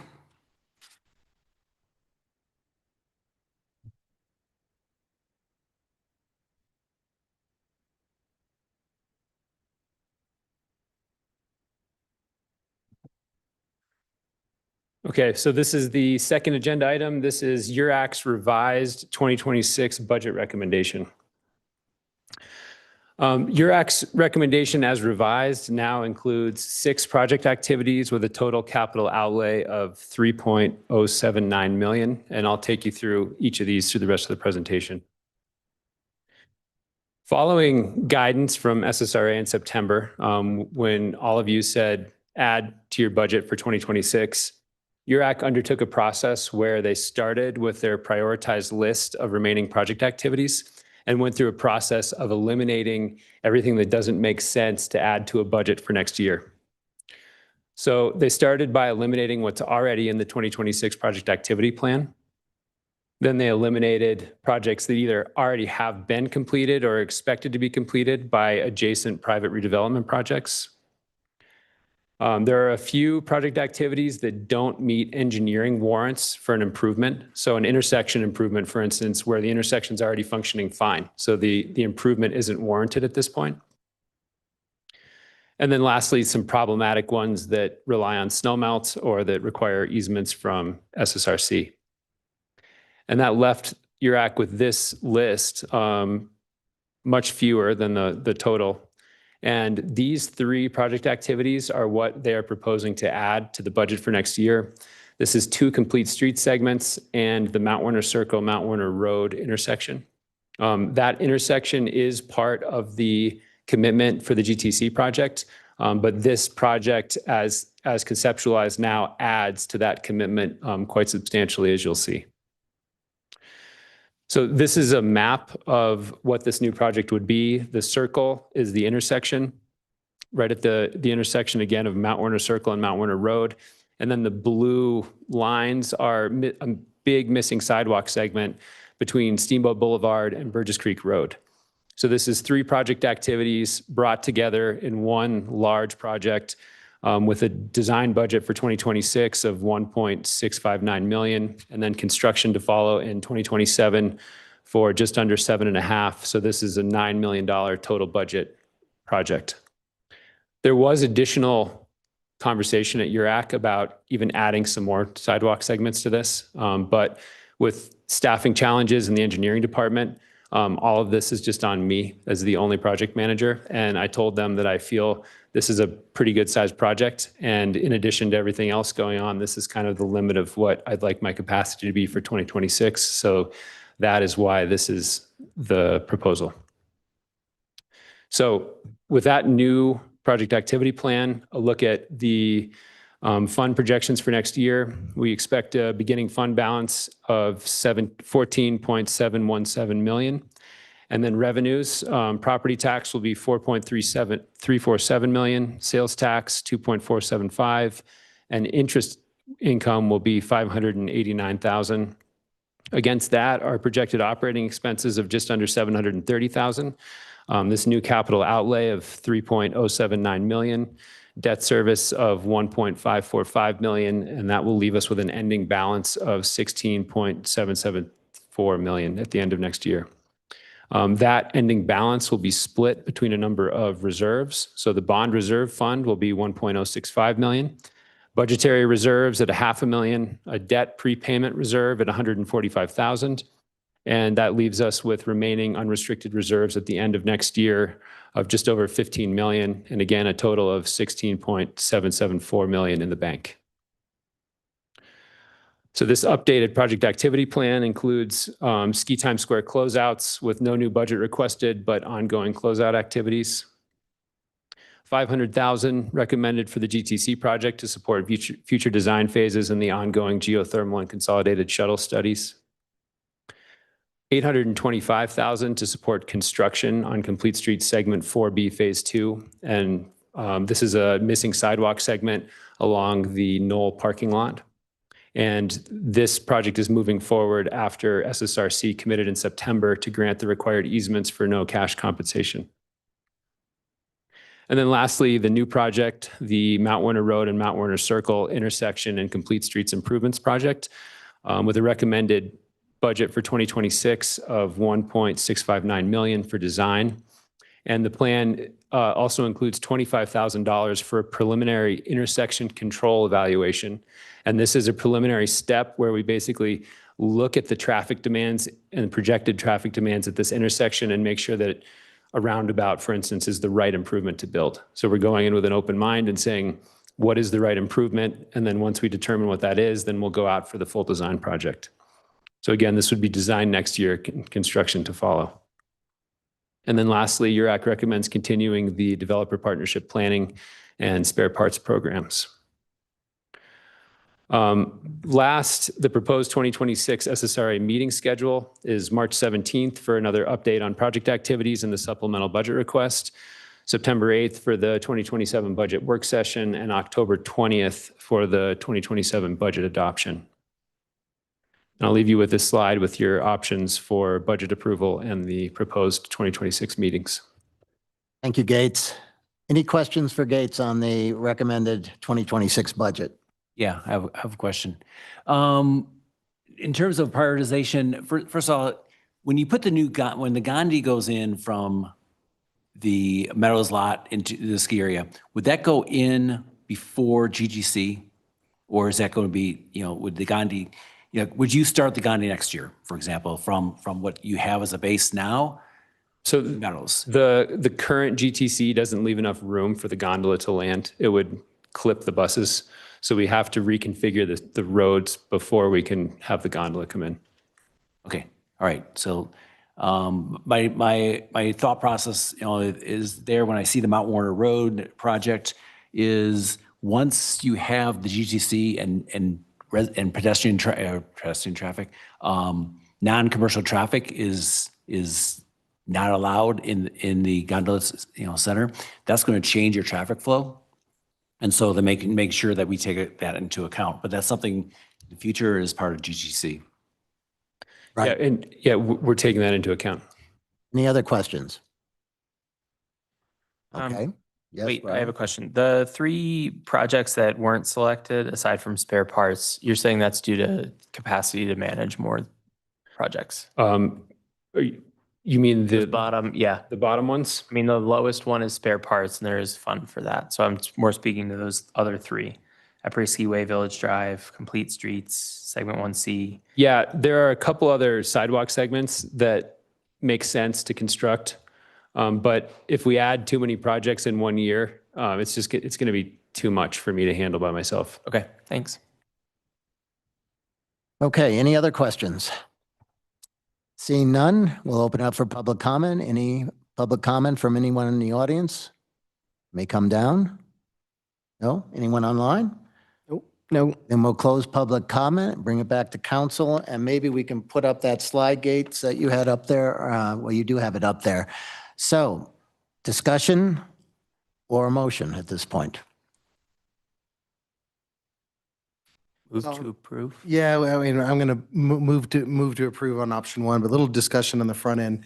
I think that Gates, thank you for putting together a proposal on this. And we know that we still want to use some of the funds that we currently have to continue moving and completing the streets and the sidewalks that we already have. So looking at this from a just a logistical standpoint of not too many projects, but moving forward with spending some of the money that URAC has, knowing we don't know what the future is going to hold in that, we need to use these monies to finish what we started off in the URAC project. So I would make a motion to approve option 1, which is the recommendation and the recommended budget. Second. Okay, motion to approve by Counselor Pacino, second by Counselor Swintek. Any other discussion? All in favor signify by saying aye. Aye. Opposed? Okay, motion passes 7-0. And then on the second one would be the, do we have to approve the minute of the meetings, or is that just a recommendation of what you're going to put on there? Do we need a motion, Dan, for that? Motion for minutes? Yeah, no, not for the minutes, for the Proposed meetings. SRA meetings. Sorry, I didn't hear that. For the meetings, the upcoming meetings. We don't need a motion for that, do we? Oh, to approve your agenda? He gave us two options, option 1, 2, and 3, and option 1 had some dates on there. Could we just agree to option 1? Do we need to make a motion to agree to his proposed SSRA meeting dates for 2026? You could do it by consensus. Okay, let's, Move to approve those meetings. Second. Second. okay. Motion to approve by Counselor Swintek, second by Counselor Gary. All in favor, say aye. Aye. Opposed? Motion passes 7-0. Kim? Kim Weber, SSRA Treasurer. You approved a motion to, for the staff recommendation. Can you actually do an official, approve the resolution that's attached? Oh, yes. That would be great. Move to approve the resolution adopting the budget. Do I have to read the whole thing? And setting appropriations for the SSRA. Second. Okay. Motion to approve the resolution by Counselor Swintek, second by Counselor Dixon. All in favor? Aye. Aye. Opposed? Okay. Thank you, Kim. Thank you, Kim. Resolution passes 7-0. And Gates, you have one more for us on the URAC committee. Or Julie? Yes, we provided you with, you're just approving what you've already. Yes. Yes. Do we need any discussion on that, or will someone make a motion to approve the recommendations of the interview committee, which was Counselors Dixon, Gino, and Muntean? And you have the attached write-up from Counselor Dixon. Any discussion? Just state their name. Tony Walton from the Development Community for the term till April of 26. And then Galvin Malia, Steamboat Ski and Resort Corporation representative, and he is on a term till April 28.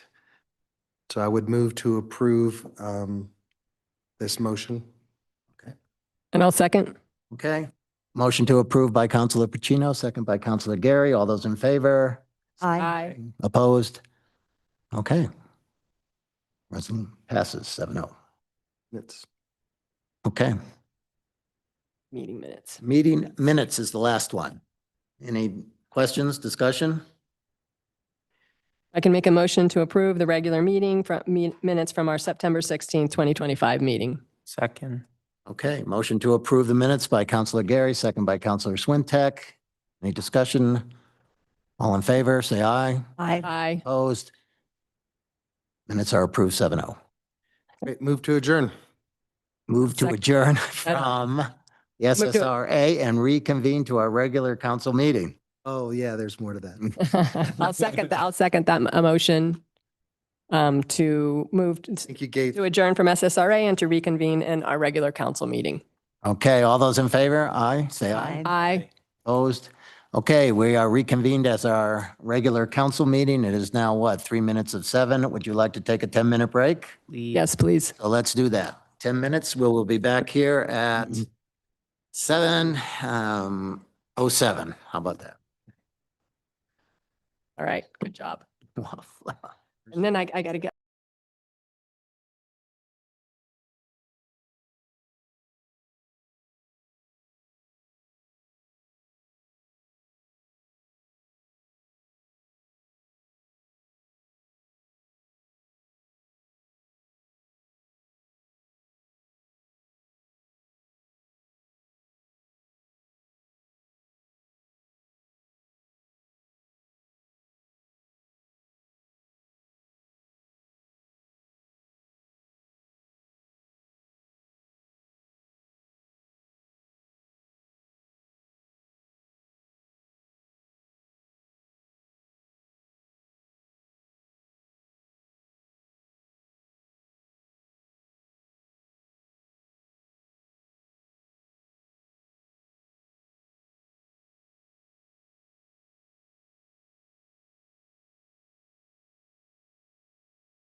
started.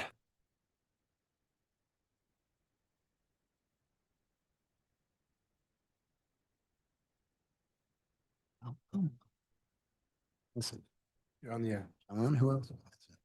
Yep, let's go ahead and Okay, so what we're going to do here is normally we move to city council reports. And because we have such a big agenda tonight, we're going to try to scale that back. So is there anything that any city council member has that they feel is very important to share at this point in time? Okay, then we will move on to agenda review. And in agenda review, the next meeting, as you see, is November 25th. And if you take a look at that agenda, does anyone have any questions, concerns about the agenda for next Thursday or Tuesday, excuse me? Nope. Anybody? Okay, then it is relatively light. Let's move on to December 2nd's agenda. And again, that agenda is relatively light. That is, I think we're going to add the 2025 supplemental to that agenda. Yep, for the SSRA. So they're All right, yeah. So that'll be added to that agenda. Is that the one with the county commissioners? that's 9th. Okay. That's the 9th. Any other questions, thoughts? Okay, then let's move to December 9th. There's going to be a meeting this Thursday to finalize that agenda for with the county commissioners. And right now, the Mountain Rail piece on there is tentative. So we'll see where that comes out. I don't know if you do this, but I will not be available on December 9th. Okay. Anything else about number 9 or December 9? Are we going to need to talk about the RTA? Tonight.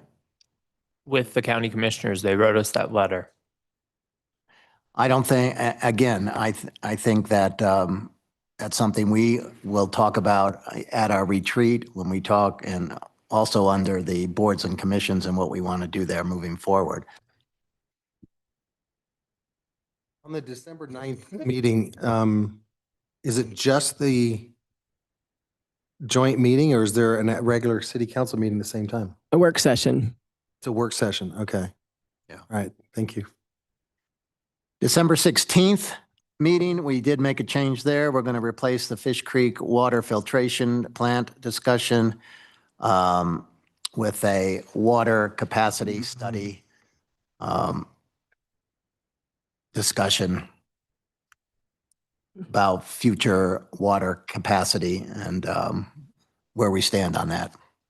Good. And we also added a strategic plan process update to the community reports. And then in terms of on the just on the work session, right, we'll get an update on the inclusionary zoning and on the ad hoc and on the housing ad hoc housing committee structure, right? That's Yeah. correct. Yeah. The process that they want to talk about for ongoing for that. So that'll be there too. And then a lot of the tentative work session schedule, which is really 2025 and stuff, we'll certainly be talking much more about that at the retreat too, in terms of what we want to do going forward. And I think we did confirm the date for the retreat, right? We did December 19th, 8:30 to 2. That's correct. Yes. Location to be determined, I guess. It'll be at the Community Foundation. Community Foundation. Okay. Are we good? All right, then let's move on. Tom, we're going to also fast forward past his report, unless there's anybody who read Tom's report and has any questions or comments that they'd like to address at this point in time. Okay. And for me. Go ahead. None? Hearing none, we will move on then to the community reports. And we have one community report tonight, which is Julie Baxter on the stormwater utility feasibility study. So you want to come forward and take us through that? So I'm getting a message that sharing is not turned on. Okay, they're not able, Julie's not able to share. Can we check into that?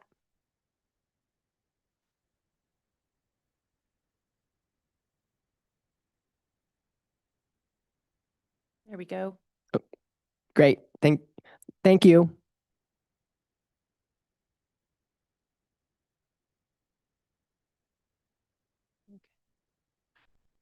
Okay. And I understand you have two presentations tonight.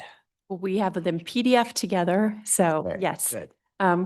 Great, so I'm Julie Baxter, Water Resources Manager, and I'm here tonight to present the initial findings from our stormwater utility feasibility study that's been underway over the past year. This was at council's direction. We have our consultant team here led by FCS, and they'll help with the presentation. So this project is an item under council's goal for fiscal sustainability to continue the formation of a stormwater utility. It's also related to two strategic objectives in our strategic plan, one for water resources management, one for fiscal sustainability. And I'll provided some additional background over the last few years of the conversations to develop a stormwater utility. So we are not making any decisions tonight. We're just here to present the findings, be able to answer your questions, understand kind of some of your preferences, and then any information that you would like when we come back in December, we will have a motion on the agenda to vote to form the utility. And then we would go through that process over the next year and bring you an ordinance by the end of 2026. That would be the official adoption of the utility. So any information that you need to help you make a decision on moving forward with that formation process, we'd like tonight, and we can try to bring that back in December. So whenever I talk about stormwater, I really just start with the 101. That stormwater, this is just a nice visual that it is, stormwater runoff is precipitation and snowmelt that hits impervious surfaces, so hard surfaces, roads, driveways, roofs, and then can create urban flooding. And municipalities, as they develop, they build stormwater drainage systems. They're also called stormwater sewer systems. You may hear that term, to collect and then convey that stormwater runoff, so that that flooding doesn't disrupt traffic, damage homes and businesses, damage infrastructure. And that drainage system is made up of curbs and gutters and inlets, culverts, underground pipelines, ditches and swales. And so that whole system then is intended to carry that stormwater to our streams and to the Yampa River. In Steamboat Springs, we have what's called a separate stormwater sewer system. So that's separate from the wastewater system. So this water does not go to the wastewater treatment plant and get treated. It goes out into the river. And as you can imagine, it's taking, from those hard surfaces, trash and debris, dirt, pollutants, grease, oils, those are all carried along as pollutants in that stormwater runoff. Non-point source pollution is the leading cause of water quality pollution in the country. The city, we have a permit called a Municipal Separate Storm Sewer System, an MS4 for short, permit that allows us to discharge that stormwater into state waters, so into our streams in the Yampa River. But we have requirements for very specific best practices and control measures that we need to have in place to manage the pollutant loads that are going into, that are being discharged in that stormwater. So our stormwater program has two really overarching critical functions for the community: flood protection and stormwater quality. So these are really essential parts of our authority as a local government to protect public health, safety, and welfare. And as we know, the health of the Yampa River and its watershed is an important community value. It's considered one of the most important services that the city provides by our community members. So our existing stormwater system, the stormwater drainage system, we have a master plan that was completed 12 years ago. So it is outdated at this point in time. It identifies capital projects, improvements to that system. This is managed by the engineering division. And then to keep that stormwater system functional, we have to be doing operation maintenance to keep it clear of debris. And then we also do sweeping of the streets to pick up the pollutants and scoria. And the streets department, or the streets division, manages that operations and maintenance.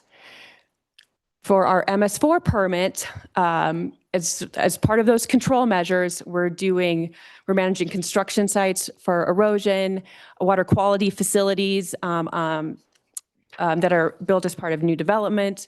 We're doing public education and outreach to kind of prevent hazardous materials from getting into the system. And so this is also managed by the engineering division. And then both planning and engineering manage making sure that new development meets our codes and standards, our engineering standards for stormwater. So stormwater management is a major and growing challenge nationwide because the cost of these services and functions continue to increase. We pay for them through the general and the capital funds currently. So as the community grows and we have more infill, more impervious surface, that generates more runoff. And our infrastructure is aging, so we have problems both in the capacity of the pipes and the condition of the infrastructure. So the 2013 Stormwater Master Plan estimated in today's dollars between 30 and 70 million in capital costs and needed remediation to the system. In addition, our climate change predictions indicate more extreme and intense precipitation events, which means more flashier types of flood events. And so our updated precipitation data predicts that flows in several of our tributaries in town may be twice as large as what that old stormwater master plan was planning around, and that our system is designed for. And this is specifically Soda Creek, Butcher Knife Creek, and Burgess Creek. Also, another driver of cost is in the next couple of years, we will have a new MS4 permit from the state, and we expect that that will be more stringent in its requirements. And part of that is because as flows in the rivers are lower and stream temperatures are higher, those pollutants can have an even bigger impact on stream health. So the main driver, as you can see in this graph, is on these costs are capital projects that just those costs continue to escalate. And right now, our program is primarily opportunistic. So if we're doing a roads project like the Pine Grove project, we will improve the stormwater infrastructure while we're digging up the street as part of that project. Or if we're building a new facility, we may update, like City Hall, then we updated the stormwater main serving the site. And so we don't do as many of those proactive projects that are on the stormwater system list. So our goal would be to do about one a year, but often because of constrained funding or staff capacity, that's not being done. So you can see the case of that in 2025, that we didn't have the staff capacity in this case to get a project because of other priorities. And the 2024 big number was related to actually a stormwater facility that we had to build at the public works shop. So it wasn't on that list of projects either. And so in addition, what this graph doesn't show you is that despite these increasing costs, we are really doing the bare minimum to keep up right now. I mean, we're calling it a program, a stormwater program, but it's pretty siloed functions that are under-resourced at this point. And so we don't have an inventory of our stormwater assets. We don't have an assessment of what condition they're in. We are not monitoring the water quality for the impacts of stormwater. And we don't know the flow discharges. We don't have gauges on some of those tributaries. So we're really doing the minimum to meet state and federal requirements for floodplain management and the MS4 program. And so we're missing out on a lot of opportunities that a well-funded, stronger program could have for our community, and that is in reducing flood risk, improving our flood protection, improving our community resiliency, having more proactive clean river and watershed programs, being able to promote green infrastructure, which uses nature-based approaches to managing stormwater instead of just building more gray infrastructure, and then just being out there and inspecting and enforcing and doing community education and outreach. So one way that many communities are funding these types of services is through a stormwater utility. The data that I found for 2022 showed there's 42 in Colorado and 39 stormwater utilities are run by municipalities. And so this would be a way that we could treat stormwater similarly to water and wastewater and set up an enterprise fund. So one of the first steps, if you're interested in evaluating a stormwater utility, is to do a feasibility study and a fee analysis. That was how council directed us a couple years ago. And so through a competitive RFP process, we selected FCS. They've done projects both forming a utility as well as reassessing utilities that have already been around for a few years. They just recently had a project where the city of Billings, Montana has adopted a new ordinance for a stormwater utility. And so I'm going to let them present their findings. This is John Ghilarducci, Tagi Acker, and Aaron Nelson. Thank you, Julie. Thank you, Mayor and Council. I will talk a little bit of additional background about stormwater utilities and why even consider one, some background about the process thus far, and then Aaron will talk about the program cost work that's been done, and then Tagi will talk about the other technical analysis work and share some initial rate results, and then we'll go back to Julie. But first of all, why even consider a stormwater utility, and what makes a utility well suited for the situation that Julie described? These are some of the reasons that others have chosen to go this route to look at a stormwater utility. And Julie mentioned a few of them. But first of all, a utility is intended to be a business enterprise within a government, a municipal government. So it's intended to be self-sustaining, funded by rates that cover its costs. So it's not a drain on the general fund. It's a self-supporting business unit inside the local government. The funding has to be dedicated, so it can't be robbed by other funds. The funds that are recovered for stormwater management have to be spent on stormwater management. Very well suited to comply with regulations. So Colorado's the Department of Public Health and Environment administers the MS4 permits in Colorado. Those costs are rising. This is a way to address rising costs without robbing money from other general fund priorities when you've got to meet these regulations. The rates can be structured to be proportional to who's getting the service, so it's fair and equitable. That's what we attempt to do with the rate structure. The fund has to be accountable in the budget. It shows money in, where the money will go. Same thing in financial reports, so there's transparency and accountability. I mentioned that regulatory costs and the trend toward utilities have been, hand in hand. And the other thing about this is, because stormwater management is now funded in the general fund, this will free up some of that money for other important priorities in the city. So this is sort of stepping back and looking at stormwater management nationally. Almost half of the stormwater system operators say they don't have funding to cover the capital needs. And as Julie mentioned, this is the biggest contributor to water quality issues around the country. We're seeing more frequent and more severe weather events, and there are recommendations from major, national organizations. APWA is the American Public Works Association, the EPA, Environmental Protection Agency, both, and many others recommend utilities as a way to equitably recover the costs of stormwater management and provide reliable funding from year to year. So as Julie mentioned, we've been working on this since, I think we started in January. We've been working with an advisory committee of representative interests in the city, some future ratepayers, Mount Warner Water and Sanitation District staff, Friends of the Yampa, others representing local businesses, and talking through some key policy questions.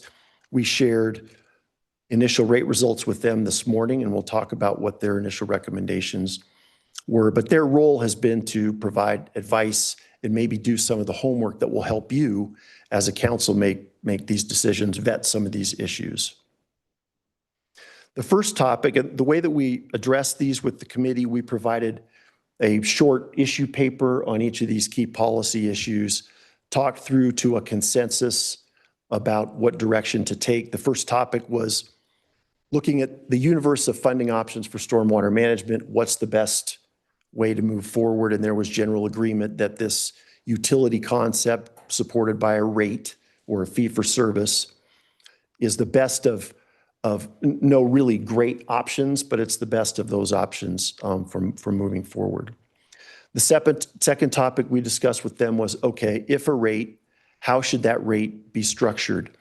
And the industry standard approach is this impervious-based rate structure, which you're charging for the amount of developed or hard surface on each property.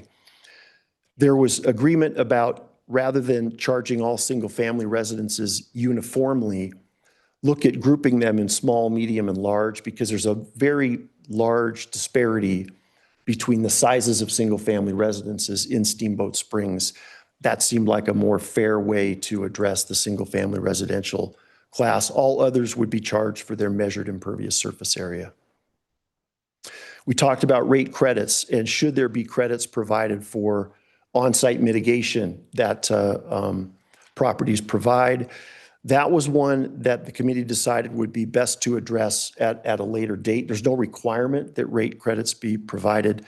The one exception was looking at perhaps reductions for low-income seniors consistent with the water and wastewater utilities in Steamboat Springs.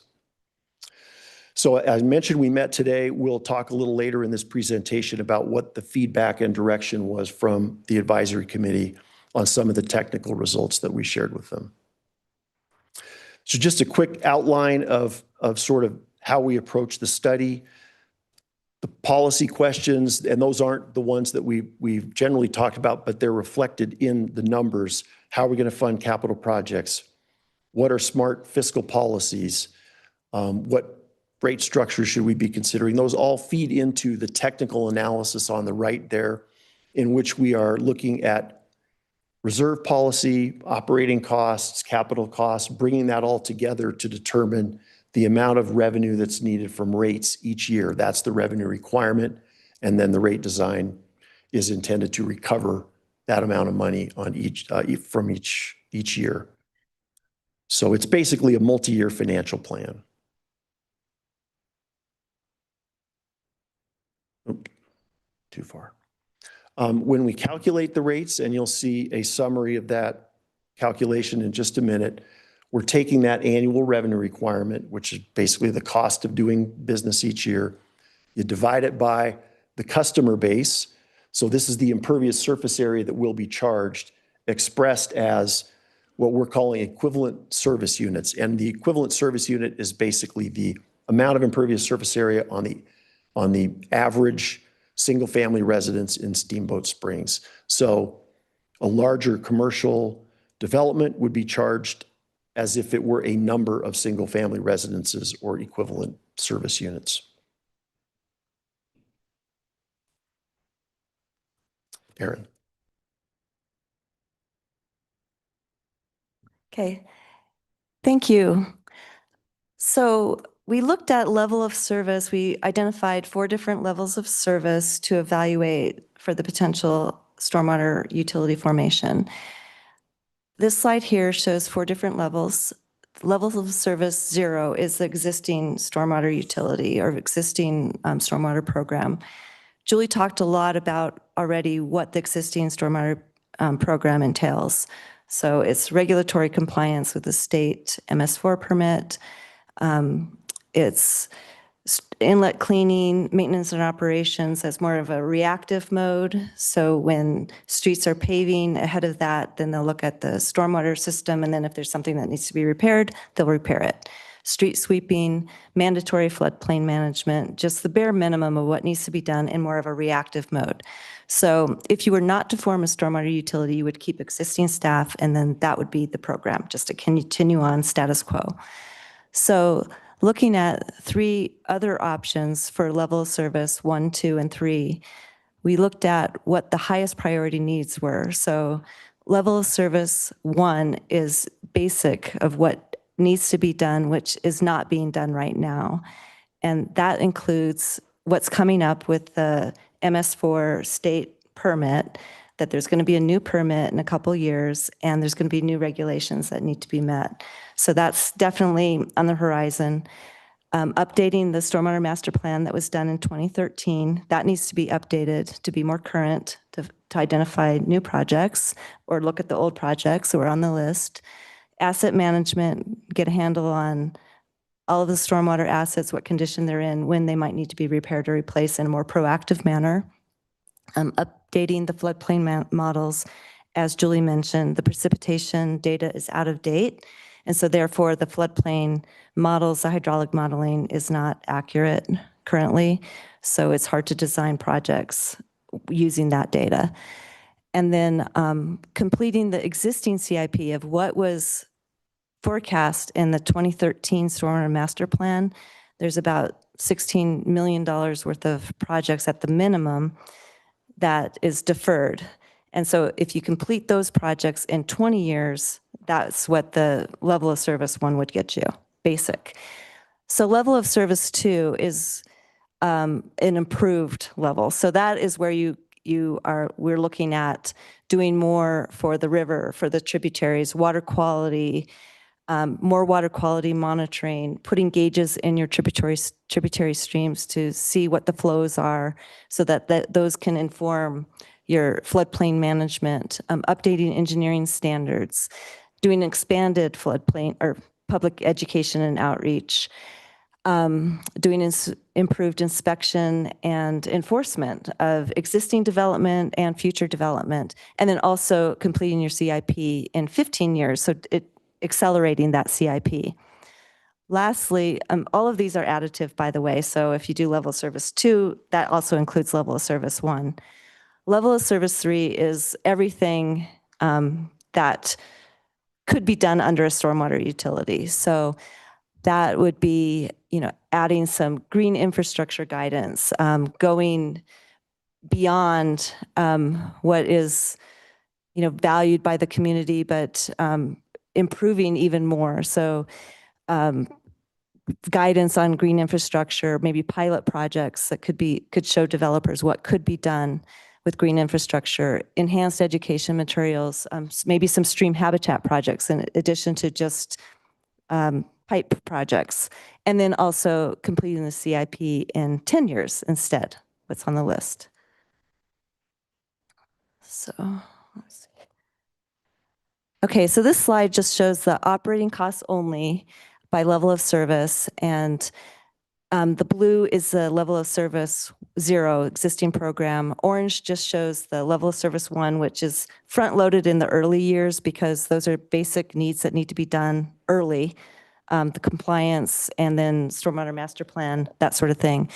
The yellow and green for level service 2 and 3, those can be done in later years, and that's just illustrating that on this slide here. This slide here shows the capital costs for each level of service, and this just illustrates that the capital costs really are driving these different levels of service and the overall cost. Right now, your existing program is about $1 million per year for capital, and for level of service 1, we would bump that up to $2 million average per year, and they ramp up. It's not a straight, $2 million per year. It ramps up over time. And then for level service 2 and 3, it's just another added $500,000 per year for each of those. And I'm going to turn it over to Tagi now. All right, thank you. So now that we've talked about the costs, we've got to figure out how to recover those costs. And based on the standard approach throughout the industry, as well as some guidance we received from the advisory committee, we're proposing an impervious area-based rate structure.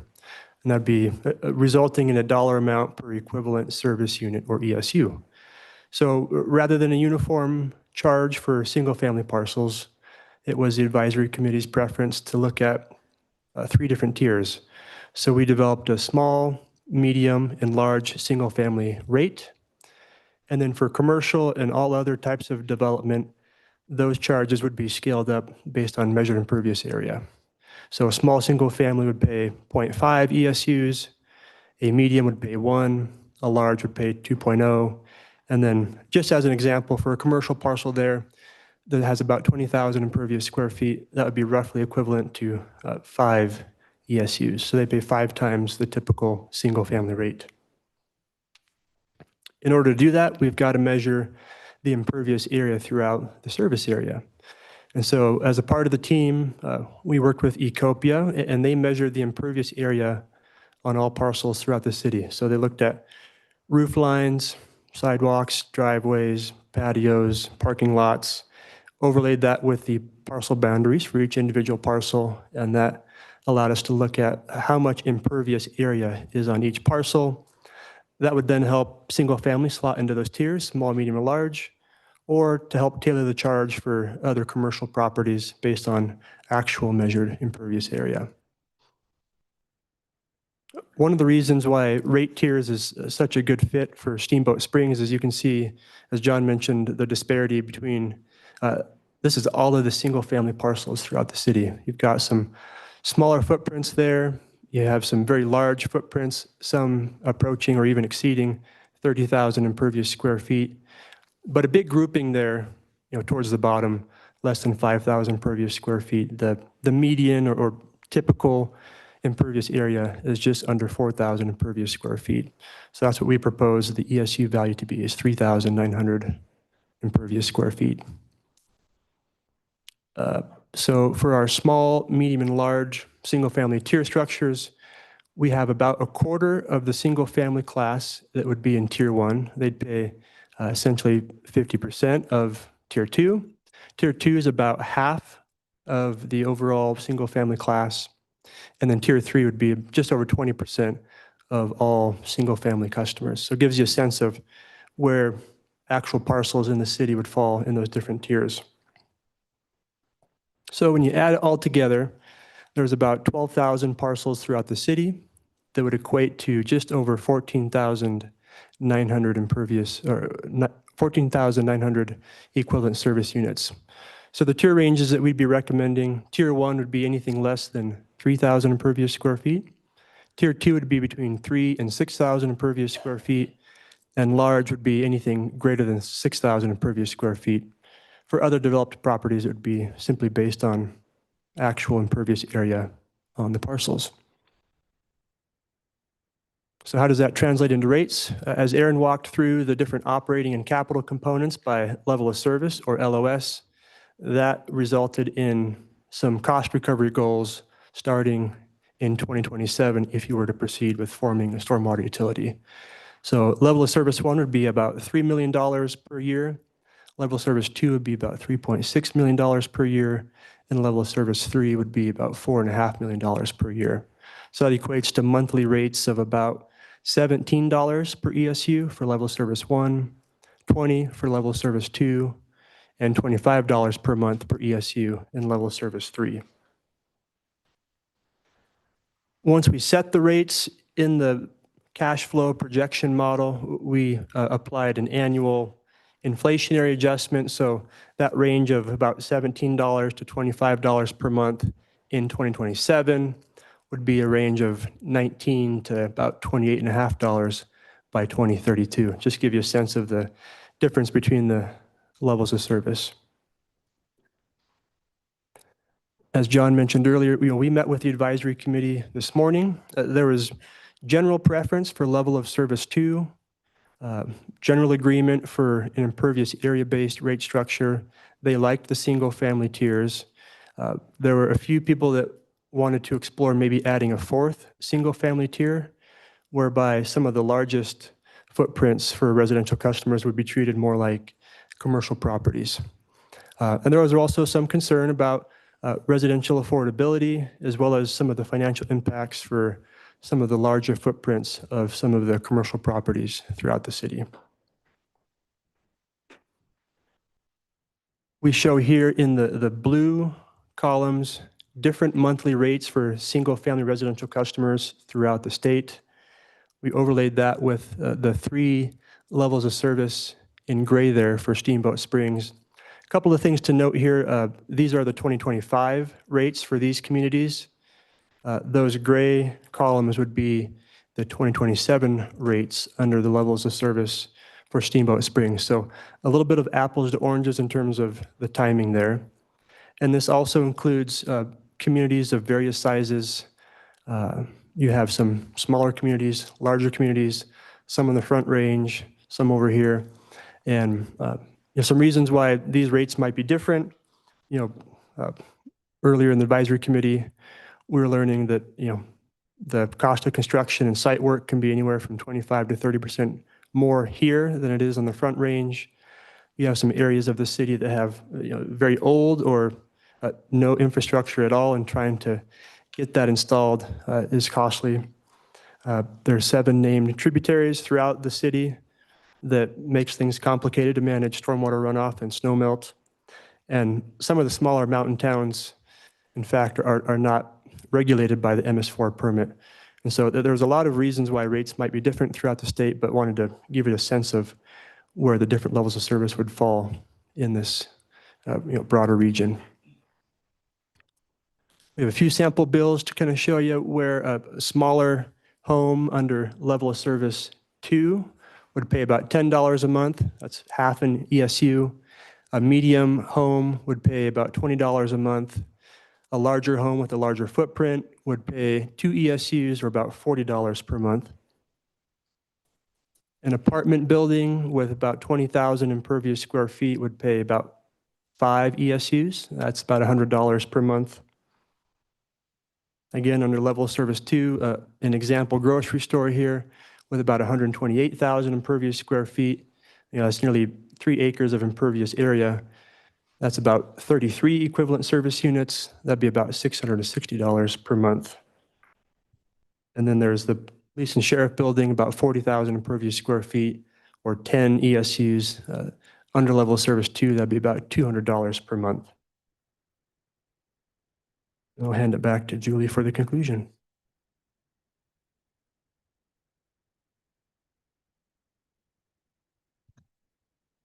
Okay, so we just have this kind of summary slide here of the levels of service and the rate structure, and that these can be adjusted as we learn more. Our outreach and engagement plan, we talked about the advisory committee. We have an open house for the public planned at City Hall on December 15th. We'll have a survey as part of our project website, and I think that'll be up by the end of next week, and then it'll run through the open house, and we'll do a lot of social media and outreach to promote that event. And then we also are planning to do some targeted outreach to some of the property owners, the large property owners that are likely to have large bills under this approach. So that would be like Ski Corps, School District, Central Park Plaza as well. And so just a few wrap-up points to reiterate is that we have an aging system, and we have a critical need to be making long-term infrastructure investments. And with a stable and dedicated funding source, we can be more forward-looking and proactive and systematic in our planning and infrastructure investments. Proactive infrastructure management lowers our flood risks and our emergency costs. And financing this through a utility frees up resources for other community priorities like Parks and Rec and public safety and transit. And this aligns with our goals to be an environmental steward, to protect our precious river and local ecosystems and water quality. It's a way we can manage our growth more responsibly, and we can structure it in a way that the properties that are contributing and generating the most runoff are the ones that pay the higher fees. So, and so just the final timeline here, we talked about the open house, that we will be coming back to you with a motion to approve moving forward with forming the utility. And then we'll work over the next year to do all the legalities and logistics and things to put that together and then bring an ordinance back for your consideration of adoption by the end of 2026. And then we would actually then be able to start fees in 2027. And one of our first steps would be updating that stormwater master plan to help us determine our priorities. So that's the end of the presentation. Thank you. I know that was long. We really wanted to make sure you got all the background and info. And so I think we're ready for just your questions. And we've got a few things that we'd like to know your preferences on as well. Thanks so much, Julie. I mean, I really appreciate the presentation. I thought it was so clear that I actually understood most of it. So That's awesome. Okay, mission accomplished. so thank you for you and your team. Questions from council? Michael? Yeah. As we go through this, first of all, thank you guys. Thank you for the consulting going through this. As I look through this, this is something that we've danced around for the 6 years I've been on council, and I think it's a good idea. The question that I have for you guys is that as we work through this next phase of the project, what I'm wondering is, do you have any experience with some of your past projects that helped, I want to use the word scholarship or a discount? Some of the, when you're looking at $10 a month or $20 a month for some people, and that could be a couple $100 a year. It's different than just $5 or $20 for the whole year. This is a monthly fee, which gets added onto it. Do you have any other programs, or have you done any programs that allowed this to kind of ease into that for some of the lower tiered properties? Yeah, there's and this is on, right? Okay. A few thoughts on that. You always have to pay attention to the fact that as a fee for service, we have to be careful not to grant reductions for non-cost-based reasons. Basically, if they are demanding less service, that it's appropriate that they be charged a lower rate. What you're talking about, though, is phasing in over time, I think. Yeah. And there, I think the balance is, and we've seen programs fail when they underfund initially because they can't show people that they're delivering services. So you need to reach a level, in my view, of funding the program such that people see results, and then that will help. That will go a long way to the long-term success of the program. So, as far as reductions in rates, when you start picking and choosing maybe who gets a rate reduction, you have to be very careful not to appear to be arbitrary, and that it needs to have a cost basis or a service basis. Am I addressing your question? No, that's fine. You brought up something though, you talked about, how do you measure success? And so what kind of matrix do you have in this system that allows us to actually say, we know we have a monetary measure. We've just collected $3 million. The question is, how are we going to monitor the success of the stormwater utility moving forward? Yeah, so one thing, and Julie, you can obviously chime in here.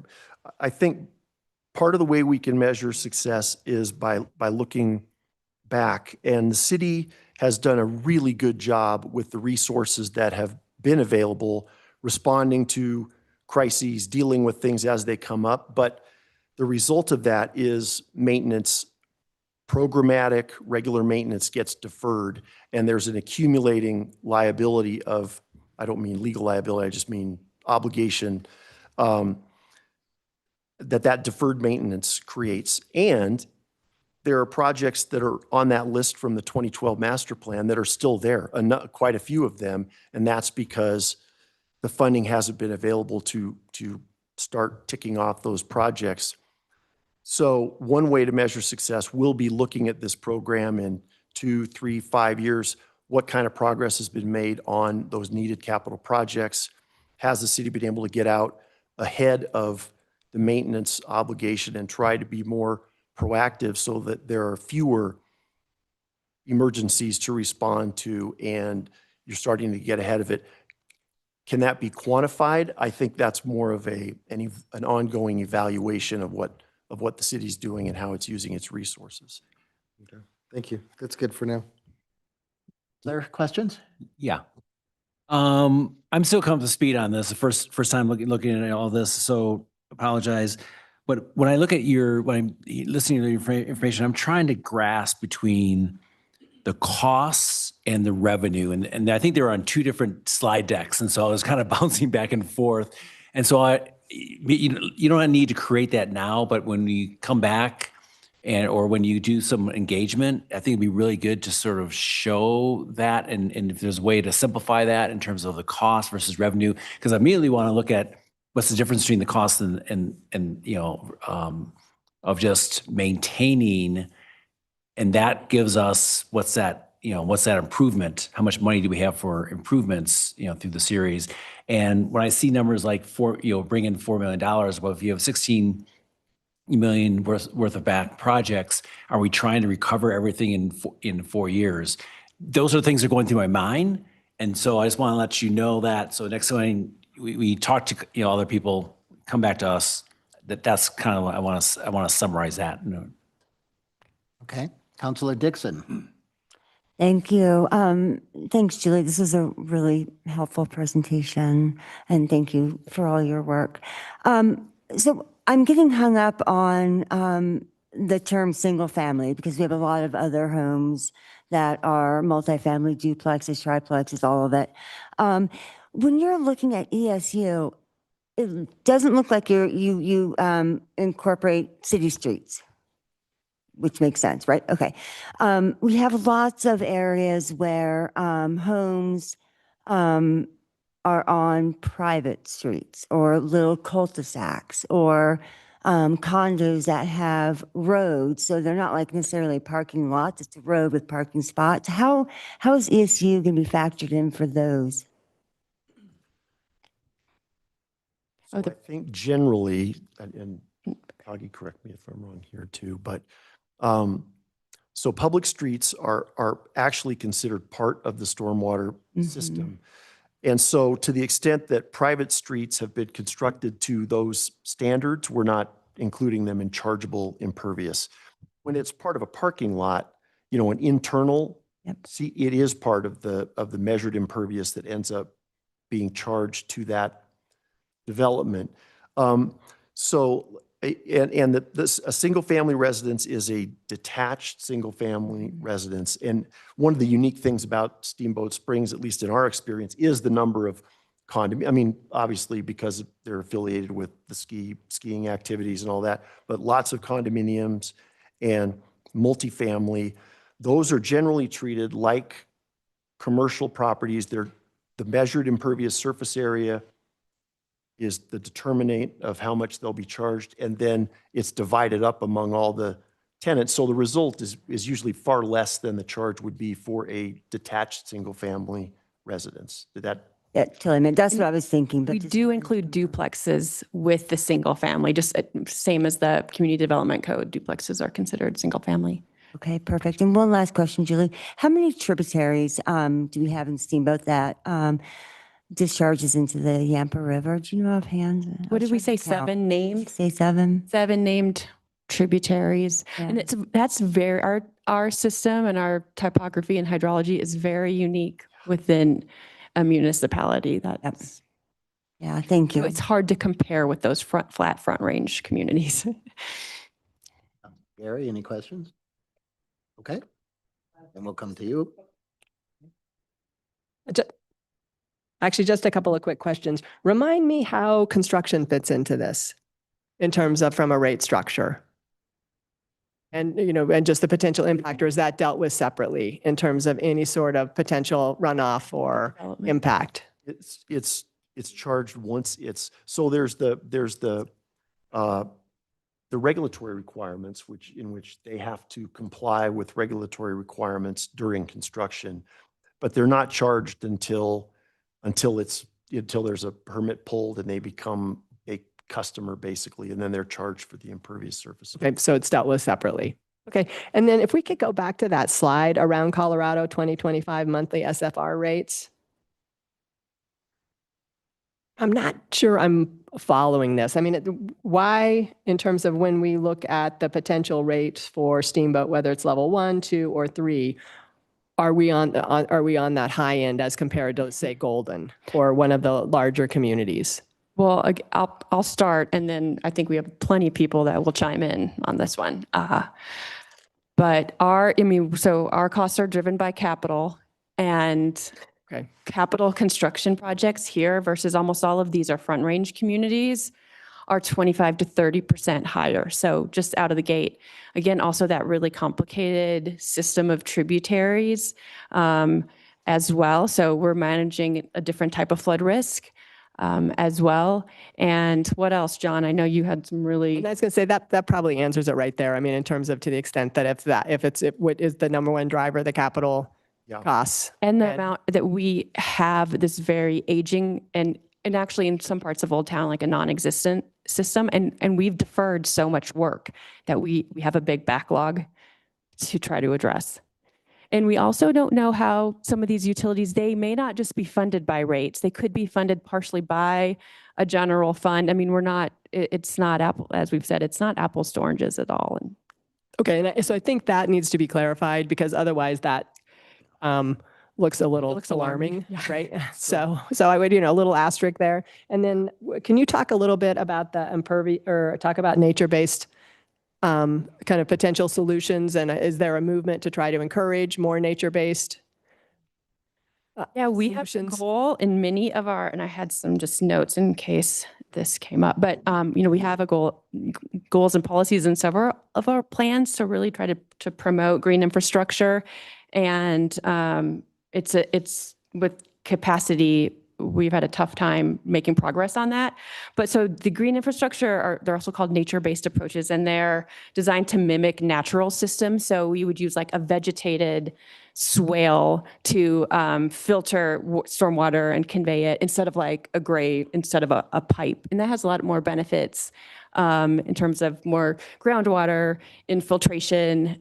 It's obviously, it's better for shading. It actually can do a better job in cleaning in water quality. So it can mitigate urban heat island effects, can improve community aesthetics. Like I wrote a lot of so there's, a lot of reasons why we see some great examples in the Front Range communities. And so it's like a nut we'd love to crack here and start being able to have more incentives, more guidance, and be a partner in seeing some of those approaches come to fruition. Okay, and then one quick question, one more final, kind of back to that whole MPV4 permits, and by any sort of, to the extent that there's potential violations, right, of that permit, or is there, am I mistaking that? I don't think we have any is there?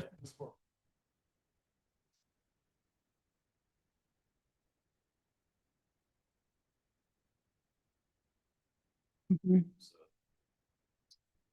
And so I guess that's my point, right? Is there is a potential cost if we don't take the necessary upfront actions to make sure that we're in compliance? Yes, we stay in compliance with that program, and as Scott said, we can be audited, and regardless of regulations, we want to be reducing the polluted water going into our streams and rivers. Thank you. Yeah. Councilman Barnes, anything to add? Just in these levels of service, how much goes into admin on each level? Does admin increase with each level going up, the expenses in that? And then one other question would be, can any of these fees be offset by building impact fees during construction? Oh, those are two good questions. Yeah, I think I think you guys have some good talking points. So we did assume administrative fees for each of the levels of service. And so we just assumed a straight 15% like project management or like a stormwater manager fee for the operating costs for each of the levels of service, and then a 3% administrative fee overall for HR, IT, that sort of thing, just across the board, 3%. And so those were escalated for each of the levels of service. And we also assumed staffing for the capital improvement projects, because you obviously need somebody to facilitate those. And so there was staffing with each of those as well. And the second part of your question was about the system development charges of Ossity, and I'll let John talk about that one. One more thing about the admin portion of this. It's not a new bureaucracy. Many of the administrative services associated with the city's already providing, so it would actually help dilute some of those administrative costs. There are some additional managerial costs assumed to manage construction and engineering, but it's not a big administrative burden. Impact fees are available. We haven't calculated them as part of this work, but that is a way, as you know, for growth to pay for its share of the capital projects that are planned. What we've seen is they do help, but because they're growth dependent and they come in over a very long period of time, they won't have a big dollar for dollar impact on these rates, but they could be a helpful funding source for capital projects in the future. Thank you. Councilman Swintek, anything to add? I just had one quick question. Is there anything homeowners can do to mitigate stormwater? Like their rates or? No, to mitigate the effects of stormwater runoff. Oh, we talk about water quality. Right, so using, what were you guys thinking? Yeah, there's a lot that homeowners can do as individuals, and that would be something that public education and outreach can help with. I mean, they can just car washing, if they're washing their vehicles in their driveway and soap suds are going into the storm system, for instance. So like education on that, just what they do, that any kind of pollutant generating activities that they might be doing in their homes, use of pesticides, use of any kind of pollutant that could get into the runoff and get into the stormwater system. They could be using different non-hard materials in their yards and reducing their own impervious footprint. Okay. There's a lot of stuff that can be done as individuals. Yeah, education. Mm-hmm. Okay, are we good on questions? Yeah, I have one other question. I asked the question offline that you answered about runoff from tap water. Basically, bottom line is watering the yards. How much of the cost or how much of our runoff is coming from our irrigation systems versus just rainwater coming through? And is there any, is there anything that we would want to look at that also looks at how much, irrigation you are using for your area? Yeah, good question. I don't know as a percentage. It's a pretty small amount coming from actual irrigation and outdoor water use. Because you're watering your ground pervious surface, not the impervious. So most of it is should be getting absorbed and not running off. And that's why we do have requirements that your, irrigation systems are not watering pavement. Right. So that's both a water conservation requirement. So I think it's a small amount. Okay. Thank you. So let's go to, can you go back to the, oh yes, before we do that, public comment. Thank you. Anybody in the room want to have or make a public comment? Anybody online? There's one. There's one. I don't know if that's actually, is that a public comment or is that somebody clapping their hands? I'm not sure. Okay. Oh, we do. Yeah, it looks like we do have one public comment. Walter McGill. Walter, can you hear us? Yeah, I can hear you. Can you hear me okay? Go ahead. All right, thanks you for the public comment. So looking at the stormwater utility, I think this is something that I didn't hear at the beginning of the presentation, but this has been brought forth by staff. Is it the second time or is this the third time that it's been under consideration? That would be a question I have for staff. And if this is a consultant or the previous time, I think it had to be 2017 this was brought forth, but they've been brought forth a second time since then. We don't have a lot of stormwater in the town, in the south of town, we don't have a lot of stormwater systems in the Blue Sage area, and up on Fish Creek, and in Sanctuary, and there's a whole lot of areas in town that aren't stormwater systems. So it feels that this is going really to just be another tax on the community a little bit. So, think that what's going to be done to create this stormwater utilities is going to come out of Public Works, and Public Works with cross-training could be doing some of this work. And if we really just want to have another fund to replace culverts, I think it's kind of a budget decision instead of necessary to create a new utility. So, yeah, a lot of other communities across the Front Range are doing it, but I don't know if this isn't a deciding factor to just create a utility department. And everybody, I looked at it and it looks to be about $250 a year per resident. And is that money necessary at this time? That we've increased. And just in Public Works, I ran the numbers that I have on employees from 2015 to 2024, and there's been a 22% increase in staffing in Public Works. So looking at it that way, there's the possibility that there is within the budget, areas to fund some of these pipe replacements and these other projects. I'm all for the Clean River, but I think you have to look at it as a cost and another utility cost. We've all seen how we continue to raise our water rates, and those things are necessary, and sewer rates, but it's just going to be, to me, another utility department that will be continually asking for more price increases. So, thank you. Thank you, Walter. Okay, anybody else online? Nope. Nope, and no one else in the audience wants to make public comment, so we will close public comment. And let's go to your slide that you had. If you want to, can you pull that slide up at the direction? The three. Council feedback. Feedback.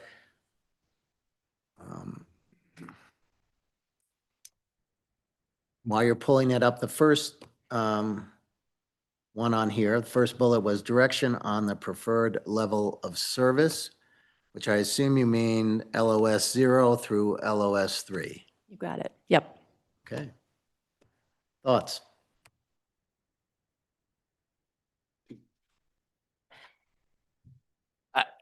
For me to make that, to answer, I'd need to see the numbers side by side.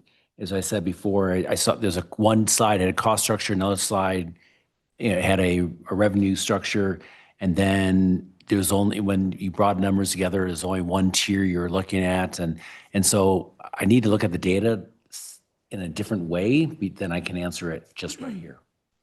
And I don't know why I would feel differently than the advisory committee who met and agreed that LO2 would be best. So that would be my choice. Okay. I will tag on to that. I would agree, LOS too. And when you pull up our community canvas plan that was just approved a few meetings ago, the Yampa River shows up like 20 times in this report, and how, excuse me, how much our community values the Yampa River. And we heard 7 tributaries are flowing into the Yampa River. So this is a really important natural asset to our community. So I agree with Councilor Swintek on LOS too. Harry? Yep, I'd support that as well. 2? Okay. Others? Councilor Pacino? Yeah, no, looking through it, I appreciate that we have a variety of options and that you brought us. I think the level of service 3 would be hard for me to chew off right at the beginning, right? We know we're deferred, we're going through a lot, but level service, the service 2 gets us to where we want to go. And it's something that I would at least engage us to move forward in the next year to try to see how we can kind of make that work. LOS2. LOS2. Okay. And Councilman Barnes, any feedback? I would support level of service 1. I think it's a big jump going from what we've been traditionally spending, which is about 1.6 million, 400,000 to 500,000 out of the general fund, and then 1.1 out of the CIP fund. I think it's a big jump. I think the community is going to look at this as a tax. I know it's a utility, but it's going to feel the same as a tax. And I think it's a big jump into everybody's pocket right off the bat. So I think, a conservative approach is best. When you look at an admin of 18%, you're looking on a level 2 service, that's 540,000 of that is going to admin. So I think the community is going to see that as a big jump. I would support. Okay. So what I'm hearing is I think I hear 4 counselors supporting LOS2, which I also support for the same reason Counselor Swintek said. So I believe that's 5-2. So we can do what, a thumbs up here on this? And just say, do we want to provide direction for LOS2? And let's have a thumbs up for LOS2. Okay, 6-1. 6. Okay. Second question, feedback on the rate structure presented. And this is the 3 tiers of size of ISF, was it? Or? For single-family ESF, residences. Yeah, ECU. Tiers, and then Right. all others on measured impervious surface. Right. Okay. Well, what's the question now? Question is, what, how do you Tiers feel 1, about 2, the and 3? feedback Yeah. structure presented? Do you think that 3-tier system is the way to go? I definitely think we need to have a tiered system, Mhm. because of the size of the homes and different things.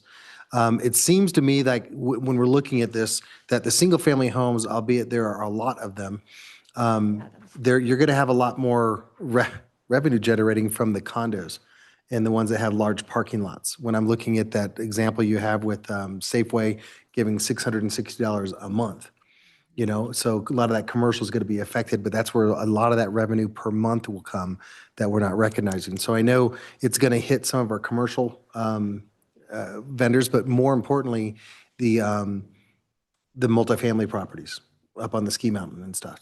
So, I mean, it's definitely something to look at. I think that when you did, and thank you for the example of taking that, dividing amongst all the condos, it may be actually less because of the people. So I know that if I'm on HOA board and I'm looking at this initial cost that's coming back, it's going to be something that they're going to have to incur and have to change their HOA fees. And that's where that's going to come into a conversation across the board in a couple of years about what this extra fee is. So that's the one thing I don't want to hide behind, is that it may be a commercial set, but with the conversation I think we're going to get as a hot button is when we start seeing the HOAs coming to us saying, hey, what do you mean it's this much money per year? And now all of a sudden our HOA dues are through the roof. Education, outreach will go a long way. Okay. That's my thing. Okay. Other thoughts? I support the tiered approach as presented. Okay. I support it. I would even like to see it scaled more. So the bigger the property, the more expense falls on them versus the smaller guys. Okay. Okay. Is there a way to do that? I had that question, same thing as well.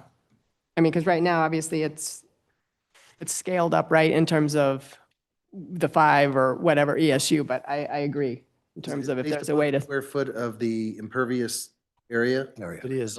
It's basically proportional, but the one area, and Tagi touched on this, that the advisory committee was really supportive about was finding a cutoff for those really large single-family residences and charging them based on their measured impervious. So those rates could be substantially higher than just a small, medium, or large. If you've got almost an acre of impervious surface area and you're only charging them $40 a month, they're getting off pretty easy. So that would be a good way to address some of the really large. Okay. And we could bring you back an example of that for the December meeting. So do we have a consensus then that we do agree on a 3-tier approach? I'd say I would propose With with the, that with the, fourth- with the, with the with the caveat. caveat, right? I That's mean, the and that's when we caveat. look at that impervious area and we've got, what, wasn't it like 30,000 square feet? I mean, kind of in terms of some of the Couple high. up there, we'll let the math show us where the break point should be. It might be 12 to 14,000 square feet of impervious I was looking at. So maybe everything larger than that would be charged based on the actual measured impervious to get to your point, and actually several points. That work? That work? Yep. Yes. Okay. Yep, yeah, you want to everybody agree, Yeah. thumbs up with that? Can I see, I'm looking here, I'm still stuck on this. What's the cost per tier for service level 2? Because we just chose service level 2, right? Yes. So can we see the cost, the cost per? $20 per ESU at level of service 2. So if you were in the tier 2, it's 1 ESU, so it'd be $20 Per month. per month. So what we're looking here, that slide right there, that's showing all, that's a cost for tier 2? Is this Middle. is this the slide you were looking for? Well, so that's level of service 2, $20. and then it's $20 per. So that's for the median home size. So a smaller home would pay half of that $20. The largest tier would pay twice that. Okay, so tier 1 is 10, tier 2 is 20, and tier 3 is 40? The house pictures shows it for all three. That gives you the number. There, right there. So Yes, that's 10, 20, and 40. service 2. Okay. And then we're talking about an additional tier above X thousand square feet that would be done on a commercial basis. Yeah, to me, what I'm looking at there, sorry, is just that ESU. So it's a 0.5, 1.0, and a 2.0 based upon the total square footage. Yeah, that's. But we have one rate, which is at this point 20 or something per ESU. It's just that how we divide that up. And those are things you're going to massage, right? We're going to come back and we're going to see, maybe it comes down a little bit, maybe it goes up a little bit, because if we give them that tiered approach, we're going to be able to work through that. Right. Yeah, the rate is calculated to recover the cost of each level of service option. So yeah, if we look at those, that fourth tier measured, that may change some of these a little bit, bring them down a little bit. There'll be a small effect there, but yeah, it's calculated. Okay, so do we have agreement on that with that caveat and that we want the 3-tier approach? Yes. Thumbs up, everyone? Okay, thumbs up, 7-0. Okay, and lastly, and maybe you have a thought on this, other information to prepare for a decision. You mentioned you wanted some different kind of metric or analysis. Yeah, I mean, that one slide actually is saying, okay, now we're at service level 2, showing the different tier numbers for the different tiers, also showing the revenue, the intake versus the outtake, at the service level 2. Anybody else have any other information you would like to have before they bring this back? I'd like to see if there's any synergies between what exists in the city, as you were talking about on an admin level, and how those things could be, put together and better utilized. I think billing is probably one of the big ones as well. Okay. I have one Julie, so you're saying a 12-month process potentially. What I would love to see is the timeline, and not to micromanage it, but just to understand the different steps of the process, particularly community engagement awareness, socialization, whatever we want to call it. So I would love to kind of see that. Okay. How that's built in. Absolutely. Sounds good. So this one may be out the scope, but it does concern me when I look at the service levels, and that we are not today monitoring the pollutants of the water that we're dumping into the Yampa. Is that not being done at all? Because this kind of implies that. It is, so we participate in the water quality program with the county and several other providers that the USGS does the water quality monitoring, and it's for the whole Yampa Basin. And so we have like an annual report that looks at all our numbers. We're not actually monitoring the discharge, the stormwater discharge, and have a water quality monitoring program specifically within the city that is looking for the impacts of stormwater. Yeah, because I would be looking for those 7 locations that we're dumping into the Yampa. Yes. What are the pollutants? Because those are probably different in the monitoring. So the bottom line is we are not doing that today, is what I'm hearing. Yes. Correct, Scott? Yep.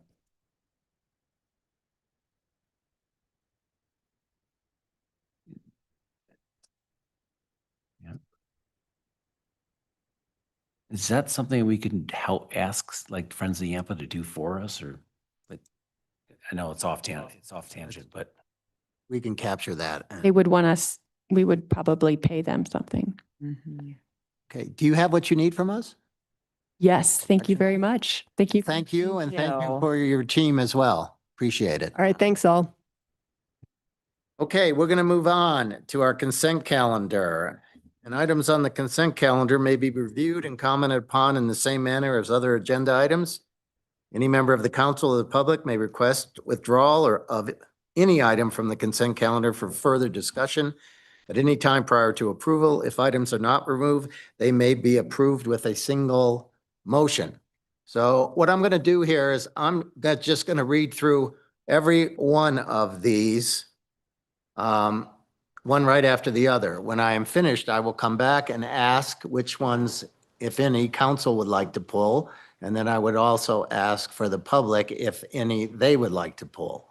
When we are done with that, then we will also have to deal with some recusals, and we'll get those out of the way, and then we'll see where we are.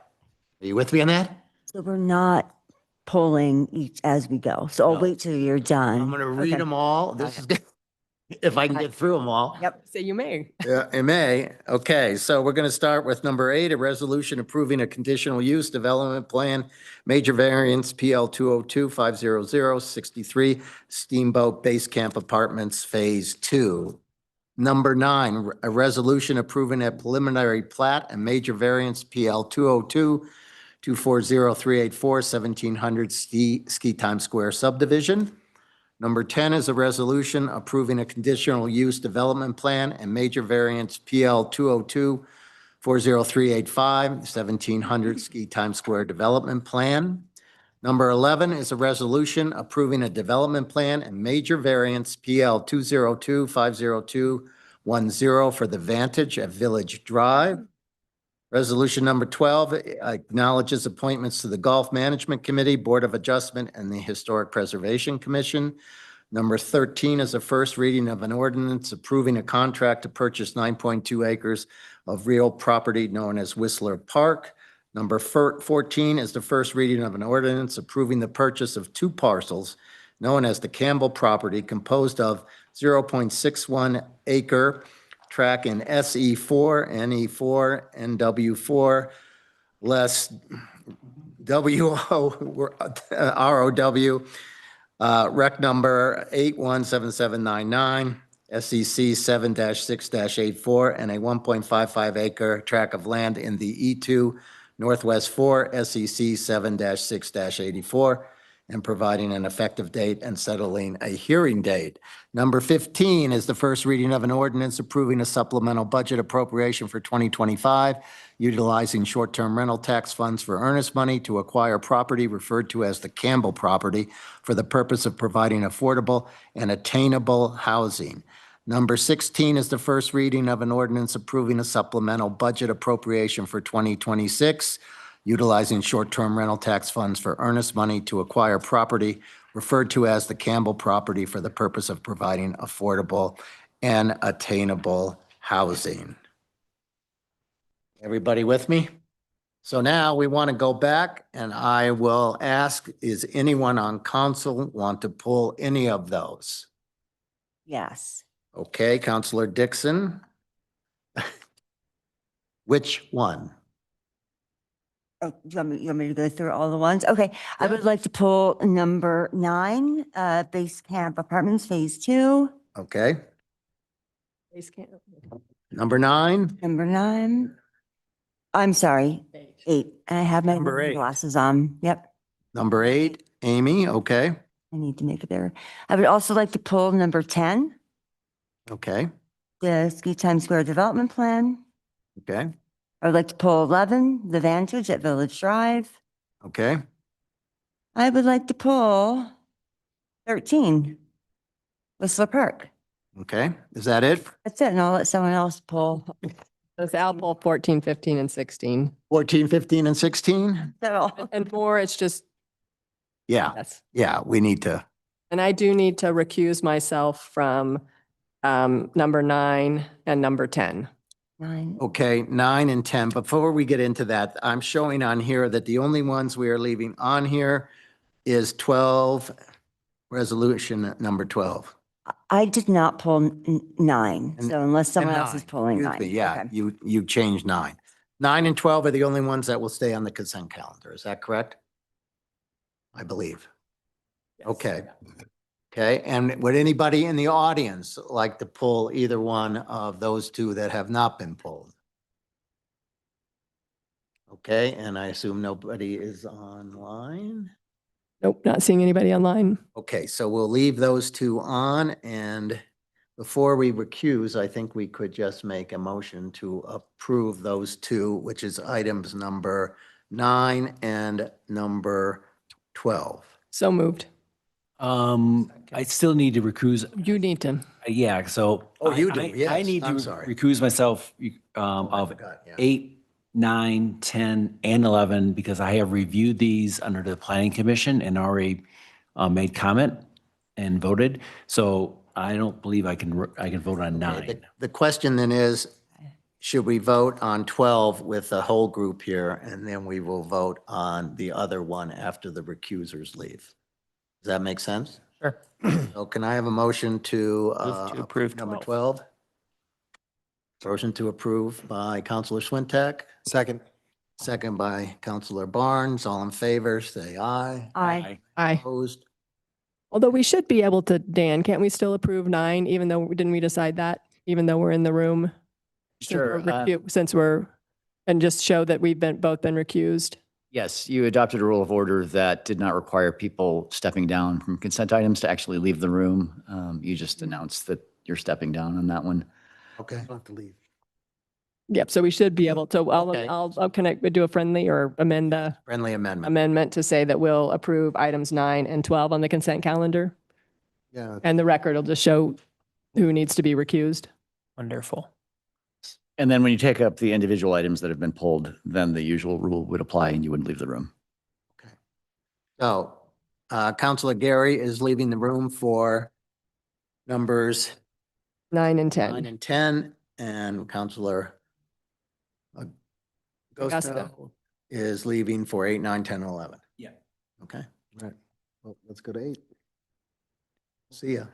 Good. Did we, okay. Do we need to vote again on that, or are we clear? Okay. Okay, we're clear. Okay, all right. Let's move on to number 8, a resolution approving a conditional use development plan and major variance PL 202-50063 Steamboat Base Camp Apartments. Kelly, thank you. Yes, I've prepared a presentation. Is that, okay, sure. I will share my screen.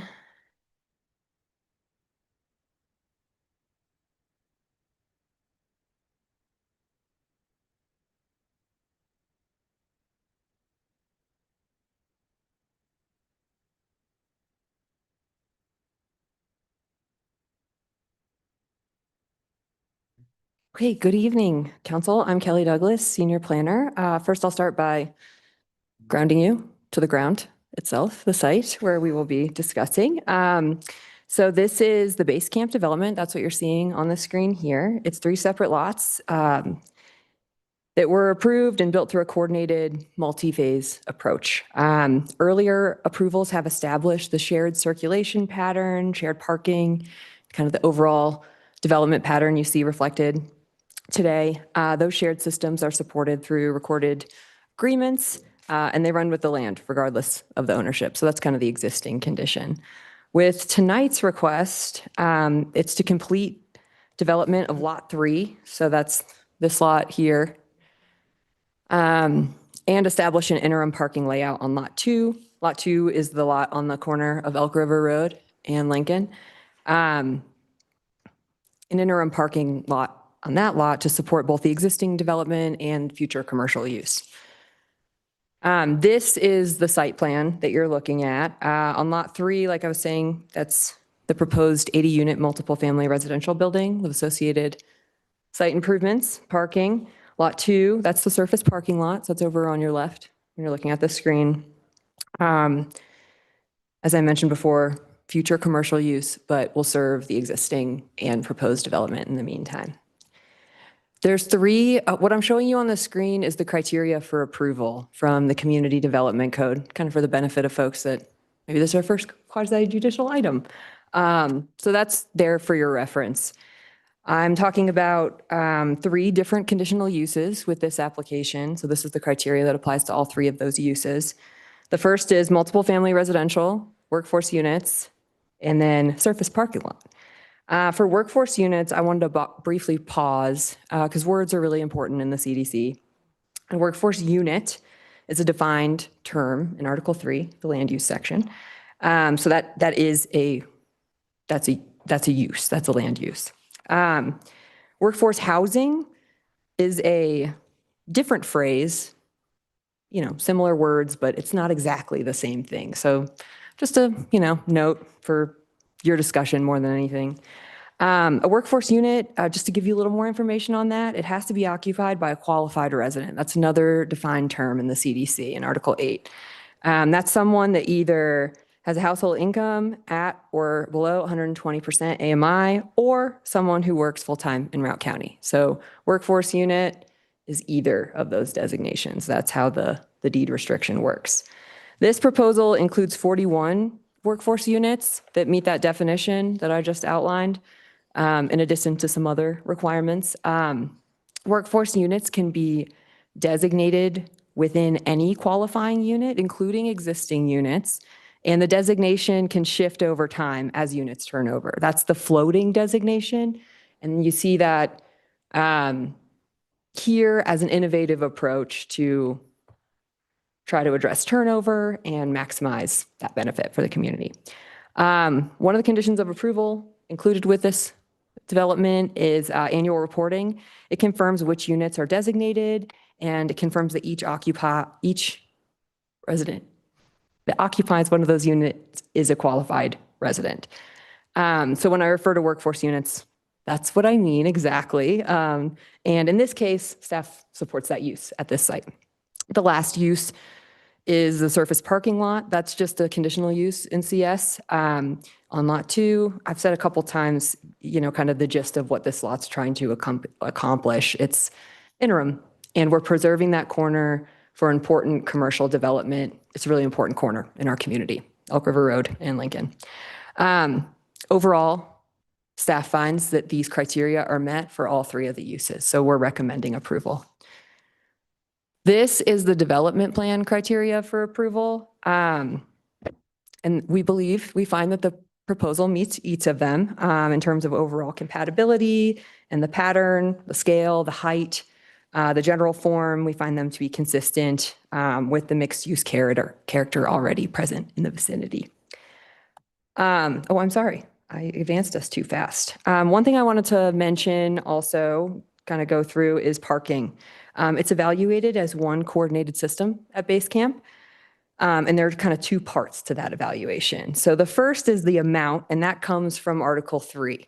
Each use that we just went through has a parking requirement. So for this development, we've looked at all the existing uses, and we've looked at all the proposed uses and the ones that will be proposed in the future, the commercial use, to make sure that this will work long-term. So across the whole development, there's 249 spaces provided total, and that meets our requirements. It meets the minimum required for residential units, and it doesn't exceed the maximum required for the commercial uses. The zone district has a little special characteristic in that way. And then we also have the parking study that shows the peak demand of 219 spaces. So, we're able to see that it's demonstrated that there'll be enough parking at any time. The second part of this proposal that we're looking at is the location of the parking. Not all of it is on the lot that it serves directly, which is how the standards typically apply and are required. But we've reviewed it under section 406E2. I don't want to be too dense. That's our off-site parking facilities alternative compliance section. In some circumstances, council can make findings that parking can be allowed on off-site. So it allows you, in some circumstances, to find that shared areas, there's specific criteria that you've probably seen in your staff report that allows that we make sorry, I'll go through them again. 600 feet within 600 feet of the use they serve, so that's met. Fulfills the purpose.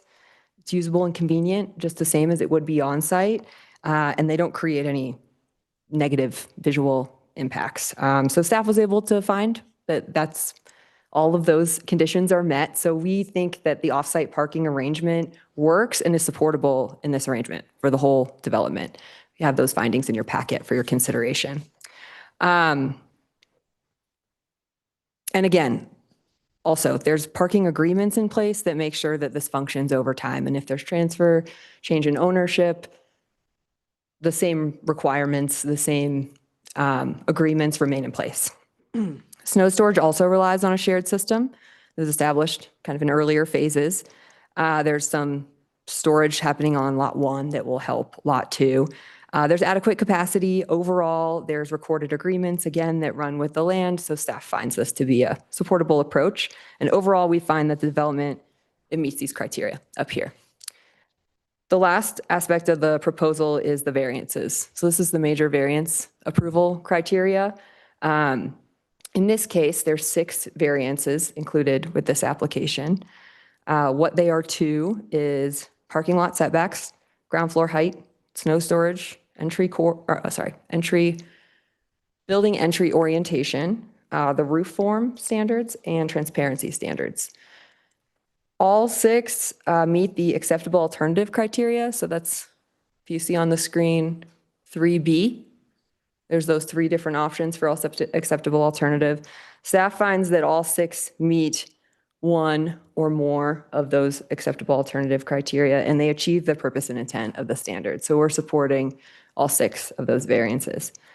To summarize the project overall, it represents an innovative and a positive increase in residential infill, horizontal mixed use in this area.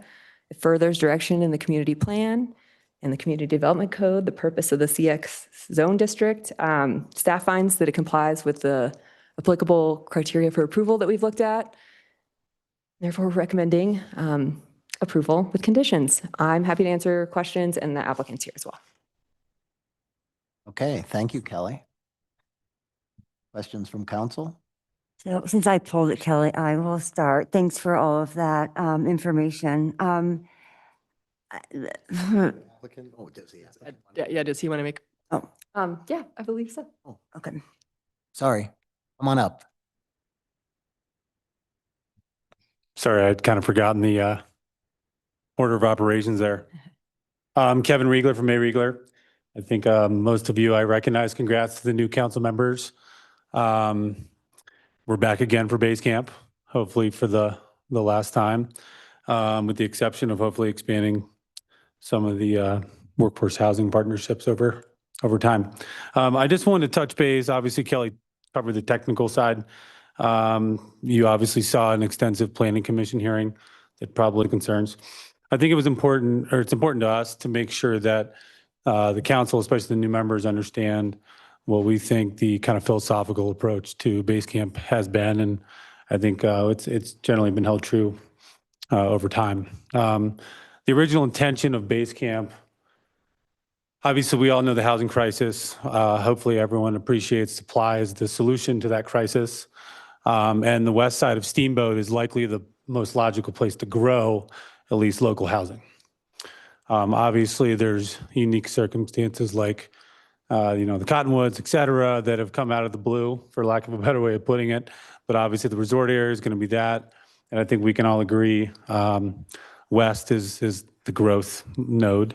And then as Kelly alluded to, this corner is obviously an incredibly important corner. So, the journey started 5+ years ago. You guys have obviously driven by it a million times at this point and watched it come together. Lots of curveballs along the way for us. The COVIDs and the inflations and all the things you've heard me talk about in the past. But ultimately, we are, very proud of I think the impact that the project has had on that part of town. Overall resident happiness, obviously some great retail that's thriving as far as, the bike shop and the, neighborhood serving stuff. That's absolutely, I think we could all agree, for locals. So I just, again, as we work through the technical side of this approval, which is ultimately what this hearing's about, I don't want the other side to be forgotten. I'm just looking at some notes, by the way, nothing formal. So, One, I think there's some questions that I know came up in in the Planning Commission, and I'm sure from what I understand will come up tonight, so I thought I'd preempt some of it. One is those who went through the, I think, 4 hearings with you guys to get through our 10-unit support of the STR funds. One, I thought I'd give you a quick update on that. And 2, hopefully provide some clarity on our intention for the 41 units. One, as you probably know, that's a mechanism in the zoning code to adjust the parking ratio. So just to be blunt, in my humble opinion, no offense to Kelly and Rebecca's team, I think the parking ratio that's in the code is too high for today's users for the most part. We are not an urban center. People have their Tacomas and Subarus to go camping, but nonetheless, we think, I think as evidenced by our occupancy and happiness at the current building, our ratios that we're currently operating under, which this zoning adjustment would adhere to, will more than meet the market demand. So from our standpoint, the hope was obviously to utilize the tools within the zoning code to create a viable project, to create more units, which obviously that's ultimately what that does. And then as for those who are familiar with our 10-unit subsidy program that we're obviously just launching, the hope is that works great and we can tack the 41 units or whatever on. I think you guys heard me say that in the last round of hearings. I think everyone understands, or at least the existing prior council members understand it is a trial that was agreement by all, not my choice per se.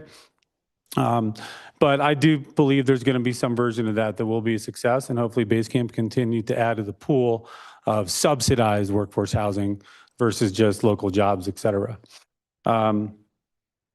Just as a quick anecdote, we've been working with the city tirelessly to launch that program. As I think you can probably imagine, we're at 100% occupancy right now. So our strategy, you'll see some ads in the paper and the like, and the Steamboat Radio ad starts, I think, Monday, to build out the wait list for those 10 units for spring, which is when that first real round of turnover will happen. Councilmember Dixon, we have ovens in every single unit of all 80 new buildings. I thought you'd get a kick out of that. Despite, I think we've gotten plenty of, obviously, as evidenced by demand, the design strategy in the first phase has worked, but we will evolve that just to provide that difference. And then I think Gabby is on the phone. We had a kid playing sports in Denver, so she's virtual tonight. But I thought it might be happy to send it around, but we have, just impeccable Google reviews in our Rent Cafe, which is our leasing platform, a lot of happy residents. I don't know if she's able to pull that up or not. But, one of the big things that I think that's lost is everyone thinks about developers as just building units and the like. But I think a project like Basecamp's about building community, and not to be overly cliche with that term, but I think as for anyone who's maybe gone in there, has friends that might live there, I mean, there's constant events and gingerbread house this and ski tuning that and softball teams and kickball teams and ski days and hike days and all the stuff. So again, hopefully I just want the council to understand that it's more than just, building a box for people to sleep in. I think there were some other comments that were brought to our attention prior. I just want to clarify a couple things. One, right now there are 3 separate lots. The reason for that was because of the townhouse strategy that you guys had seen before. They will all be merged back into a singular, kind of a new configuration of lots, but there'll be a contiguous lot that obviously we would never do that until we got this approval. But these apartments, phase 1 and 2, will always be owned together. All the parking, all the retail. I'll talk about the corner in a second. As Kelly alluded to, there is already a recorded in perpetuity maintenance easement, et cetera, agreement for parking, snow storage, access, all that jazz. So you can see that in public record. But just to be clear, our intention is to aggregate those lots into a singular lot for long-term ownership for whomever that is long-term. So hopefully that clarifies a couple of those concerns. Obviously, the townhouses that are for sale will have their own individual fee simple lots. That's a given. And then contingent upon my hearing tonight, we have a contract to sell the corner where the AstroTurf is to a local restaurateur that I think you guys will you all know and love, to do a West Side Market. I don't want to sell his dream because that's not my job. But ultimately, that contract is contingent, of course, on this hearing going through, because that obviously creates the parking access and all the various site plan components that go into that. So knock on wood, if tonight goes well, you'll see that coming through development planning in short order. Obviously, I can't, as I think I mentioned in planning, can't promise that. That's not my responsibility per se, but we've been very patient to find the right buyer of that lot. I think, as you've heard me joke maybe in the past, so far the offers that we've gotten up until this opportunity came around were things like Arby's, O'Reilly Auto Parts, kind of the traditional, what I'll call West Side users. So, I think thankfully, because the success of phase one, and then I think the added units and all that of phase two, there's some confidence that the West Side obviously needs more things to go enjoy from a retail standpoint. So I'm here for questions with Kelly. Did you want us to see if Gabby show a slide or?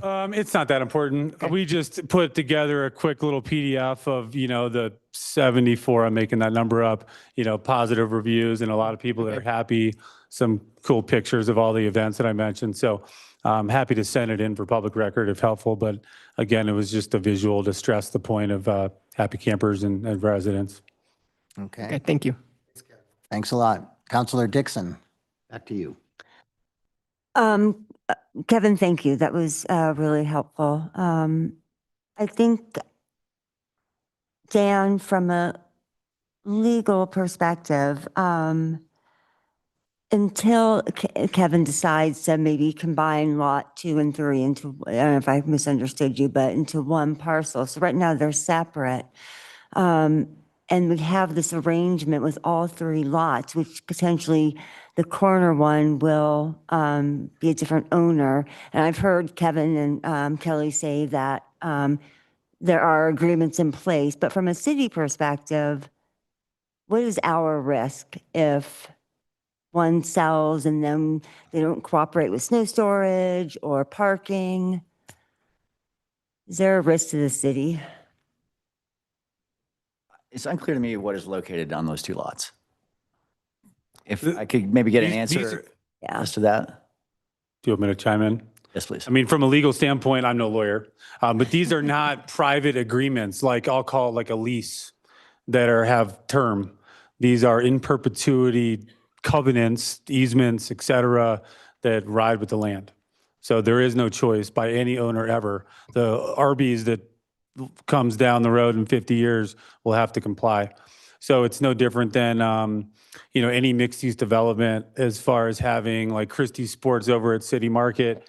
Not that I know their legal documents, but I'd be willing to bet a lot of money that there's an easement agreement that allows, them to get in perpetuity access off of the main drives and have whatever snow storage arrangement and parking, cost sharing and all that. So again, we were very diligent from the outset, not even on this phase, to ensure that that was all handled, including the townhouses. It's all intertwined, but again, very typical legal documentation for a mixed use project. Yeah. My question was, what is located on those 2 lots? Right now? Yes. Well, phase 1, and then Located where? on lot 1, I think. Is that the large building is what he's asking? Yes. The existing large building is on lot 1. And what's on lot 2? Nothing, right? Yeah, sorry. I apologize. I don't have all the lots memorized. I just think of them as their quadrants. Lot 1 is the existing development. That's the mixed use and previous pilot building, if you will, for some of us. Lot 2 is on the corner of Elk River Road and Lincoln, and right now it's encumbered by, there's some parking next to it, there is an access that borders its southern boundary. It's largely AstroTurf right now, so not quite developed. And Lot 3 is vacant. Up there on the screen there, Dan. I suppose Big Bend Drive is partially on Lot 3, so it's not completely vacant. There are access improvements that fall on that property. And Kelly, I wonder if it'd be helpful to pull up the GIS city map that I think you have. I have it up. I think I saw it in your presentation as well. Because that's what I'm getting stuck on. Specifics. What do you mean? So the development approval will bind the future owners of any of the pieces of property that are subject to the development approval. So let's say Lot 3 is developed with this residential building, and Lot 2 is sold off. And the new owner of Lot 2 wants to come in and build something on it. That would not be consistent with the approval tonight, which shows parking on it. Okay. So it would, this approval would restrict the use of the property on all future owners. So, the concern is we don't want to approve something that allows a property owner or developer to sell a piece of property that would make it unable for them then to perform. And, I suppose it's possible that that could happen in some kind of an application. But if you have an application before you that shows, development on all of these lots, then that's all those lots can be used for unless you approve a change. Thank you. Anything else, Amy? Nope. Anybody else? Questions? I had one quick question, and you may have addressed this in terms of kind of back to the rolling workforce housing. I Yes. think it's a conditional approval, right? I mean, or the condition is that there's annual reporting Yes. based on that. I'm curious whether it would be possible to do like 6-month reporting. Sure. We didn't come up with that. I think it was just tethered to the practices that have existed currently. I mean, it's honestly, the data from our standpoint is always there. I mean, it's all, I think, as we talked about in context of the subsidy program. Not to say we want to sign up for ourselves to give you a daily report just from a workload standpoint, but it's all software driven at this point. So if that's important, that's more than fine. Okay, just, we can Even talk about it. quarterly or, however you guys want to do it. Okay. That's fine. Okay. Monthly, I think, just again, workload wise, I think not to Right. speak for city staff, but I think they would also say it might be challenging, but we're happy to work with city staff, I guess is the point, on whatever rhythm makes the most sense. Okay, thank you. Yeah. Okay. No more questions? Okay, let's open it up to public comment. Is there anybody in the room who would like to come down and make a public comment? Seeing none. Is there anybody online? No, No one online? not online. So we'll close public comment, bring it back to council for discussion.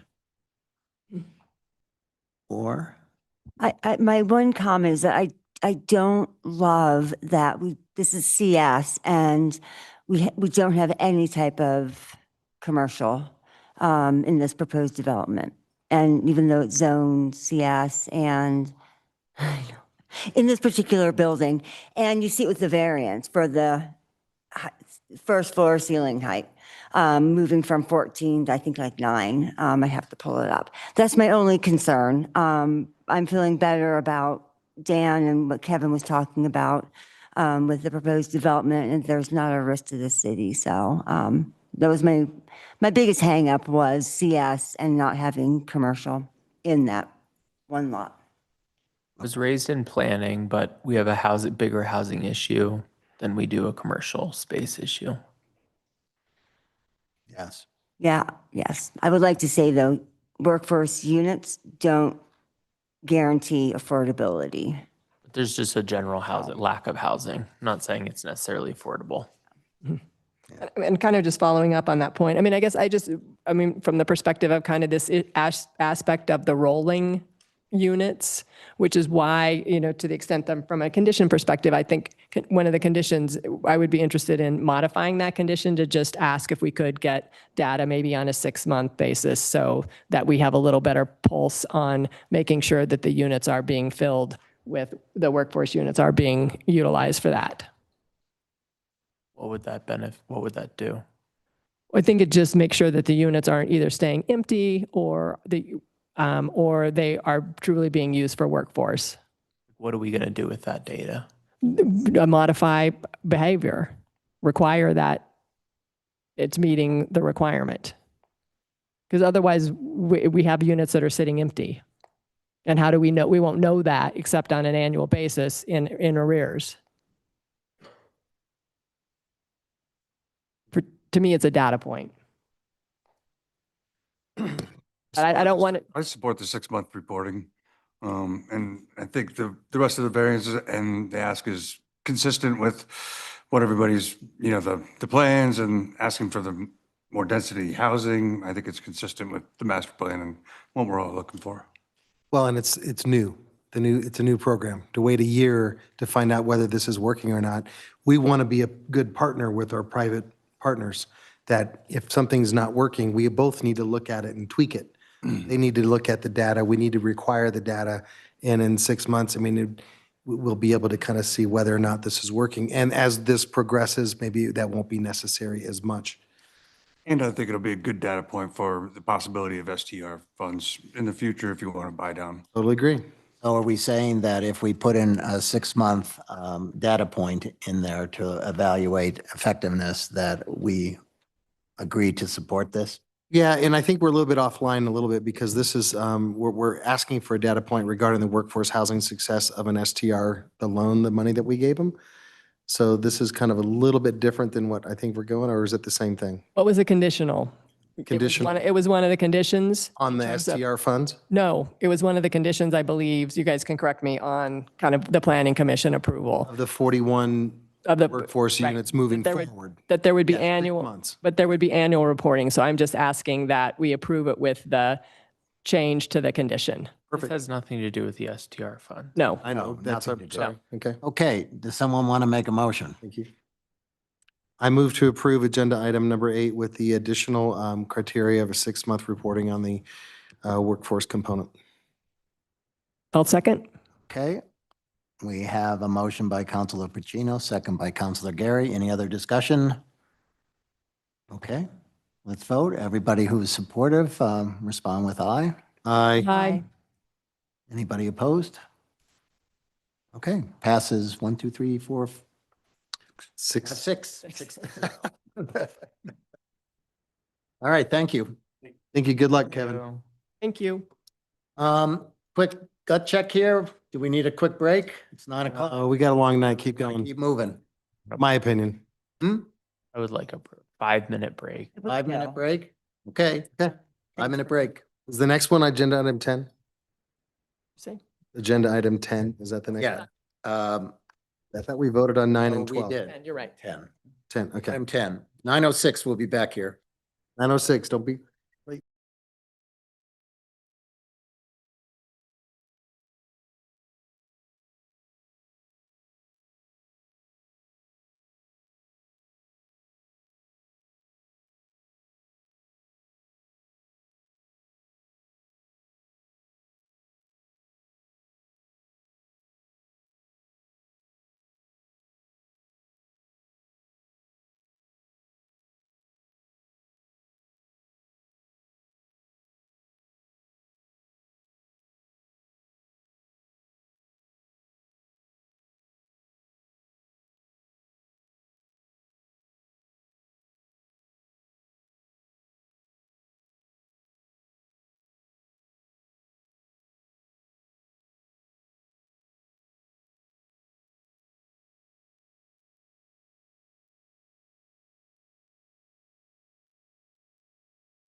Time to get moving.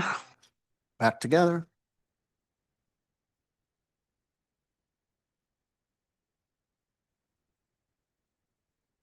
Okay, we got everybody? 1, 2, 3, 4. John's gone, Amy's gone. 1, 2, 3, 4, 5. Okay. We are going to move on to number 10. You guys ready? Okay, resolution number 10, a resolution approving a conditional use development plan. Major variance PL 202-40385, 1700 Skein Times Square Development Plan. Kelly is up again. Good evening. For this item, Councilperson Dixon, you had a couple specific questions. Yes, I don't need a full presentation. If someone else would like that, great. Otherwise, I'd love to just dive into the variances. Everybody good with that? Okay, go for it. Okay, great. So Councilperson Dixon got in touch and she had asked that we discuss the purpose of the building massing standards that are proposed to be varied and the roof form standards that are proposed to be varied. So I'm going to just dive into those two separate areas. I'm going to cut to the chase. So the massing standard, it ensures the scale and the massing of the development in the G zone district are complementary to the surroundings and the natural context by reflecting the scale and proportions of adjacent structures and the predominant topography and natural features. I'm reading you a few purpose statements that this standard furthers, and they're from the beginning of the base area design standards, and they tell us the purpose of that entire section. And I pulled out a couple that, sorry, I kind of took that out of context, so apologies. That was bad on my part. So I picked out a couple that I felt like further, like kind of told us why we have these standards. And that's the first one, that it talks about ensuring an appropriate scale and massing, that it's complementary. And I think talking about topography and the natural context, those are really important characteristics of base area properties. So it wants variety. It wants to see stepping, and it wants to see response to those natural grades that we know make a great ski resort.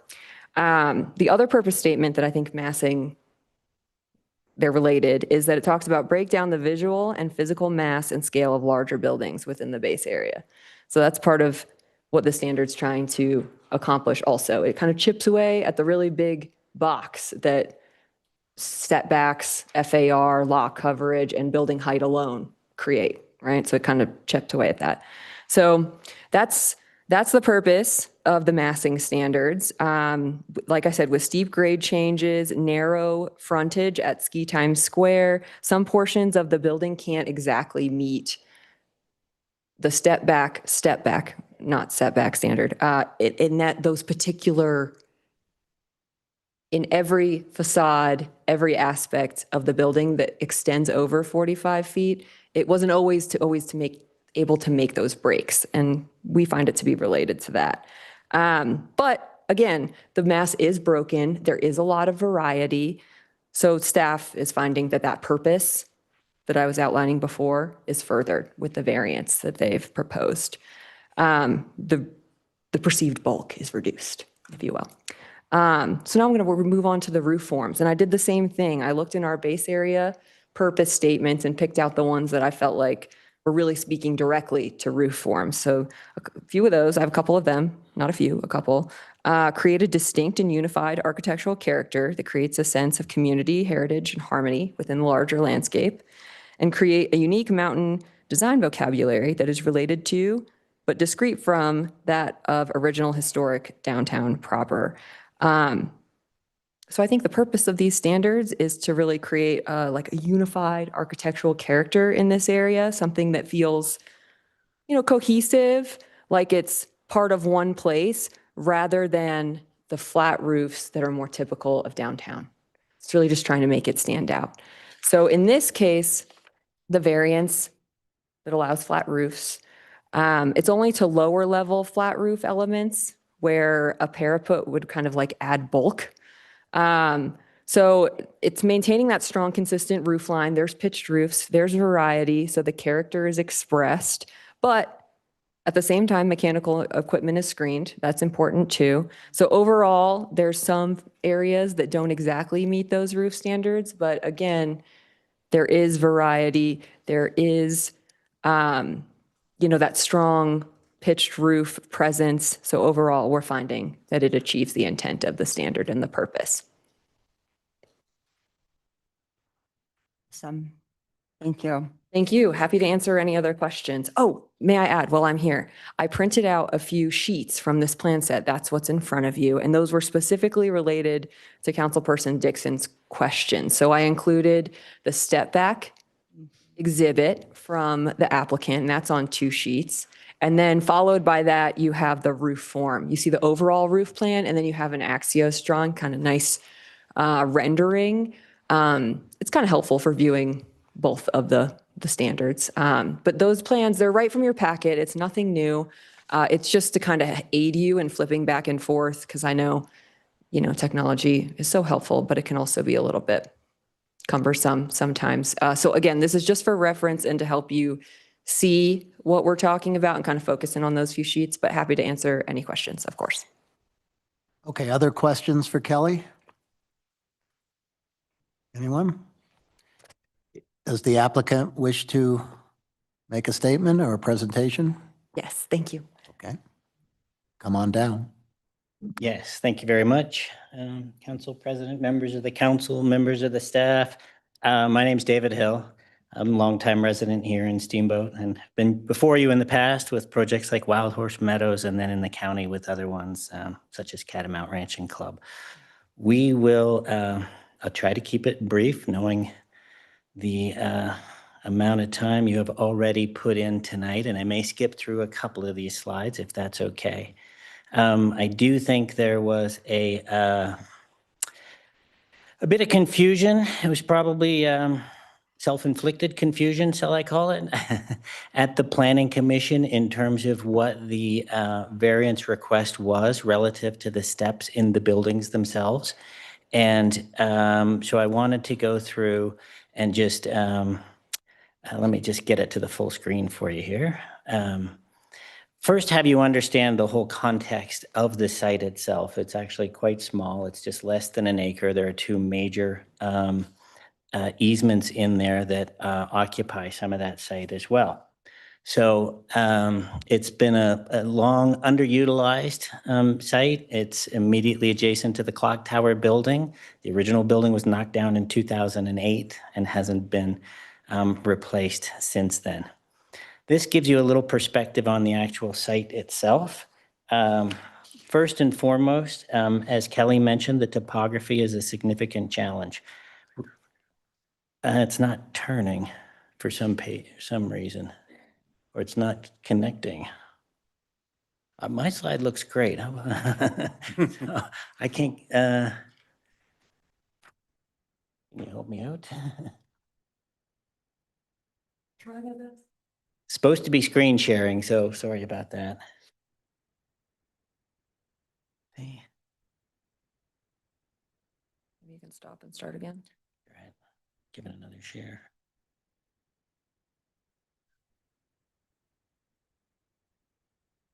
At least we're on to the next one.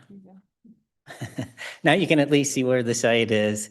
And you can see my mouse too. So as Kelly said, significant topographic changes here.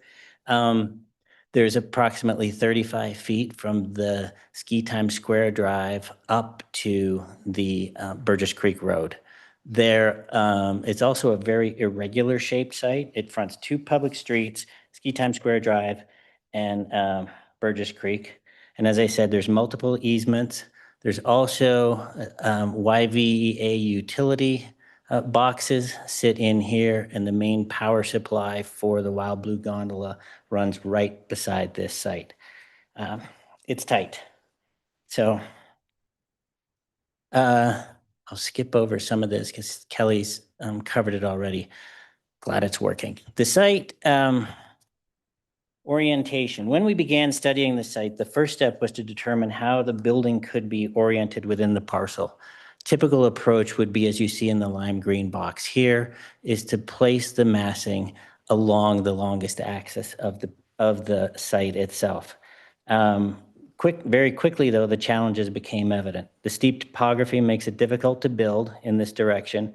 The orientation would create significant view and shadow impacts, not only for us, for the clock tower neighbors, and for the future redevelopment of the Ski Time Square parking garage. And the elevation change across the site would make the building read taller and heavier from viewpoints along Ski Time Square Drive. So the solution was to rotate the mass of the building 90 degrees and shift it from a single mass to a two-building approach, as was described by Kelly previously. By breaking the mass into two buildings, the architecture could work better with the topography, view corridors are maintained, and shadow impacts are minimized for us, Clock Tower Building, and for the future redevelopment of the Ski Time Square parking garage. The garden area in here between the two buildings created meaningful open space and a view corridor for the Clock Tower Building. And the pedestrian, don't be so light. The pedestrian easement is a no-build zone, although it's part of this development application. There is no building that is allowed in this area, nor is there any building allowed in this area. Up here is the parking access into the Clock Tower Building, and this is to be maintained as a pedestrian area only in front of the Clock Tower retail. So moving to analysis of the vertical plane, and once we broke the building into two, it allowed us to maintain an overall lower building height, more in line with the surrounding buildings. Rather than build to the allowed 105-foot height limit, the buildings average 65 feet, with the highest parts being 85 feet if measured from, this is the very southwest corner, southwest corner down here, all the way up to the ridge. But really it reads as approximately 65 feet. As we thought about how to make the buildings pedestrian friendly and activate the street frontage, we really wanted to be mindful of the commercial frontage in front of the Clock Tower Building, which you can see steps up here. And you can see how we have that 35-foot rise in grade all the way across, and the creation of the two separate buildings in and creating a breakdown of that mass.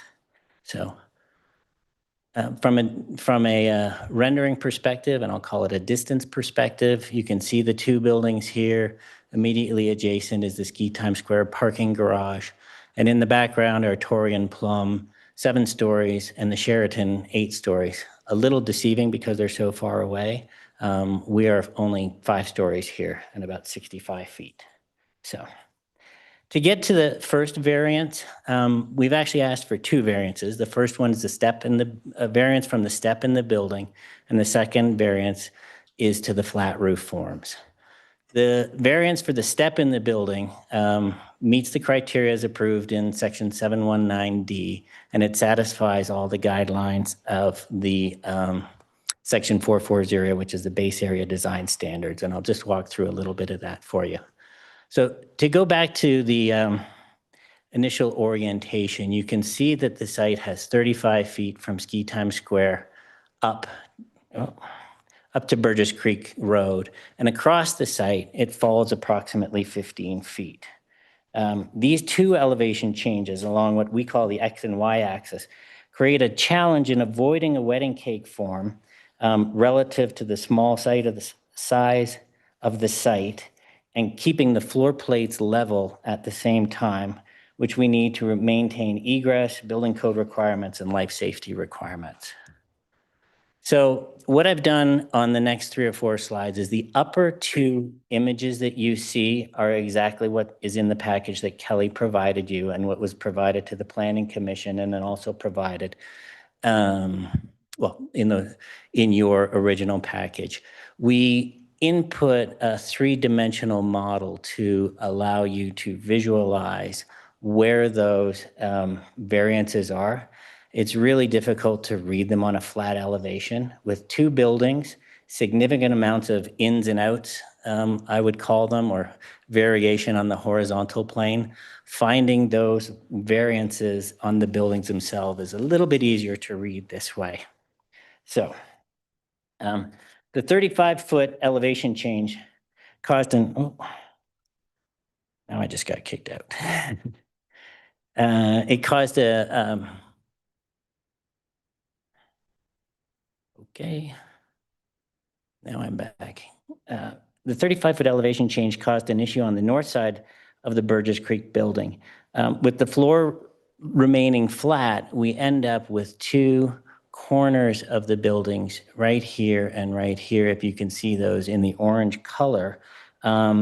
The corner to the south side is a little bit larger because going back to the topographic change, not only does it slope down 35 feet, it slopes across 15 feet.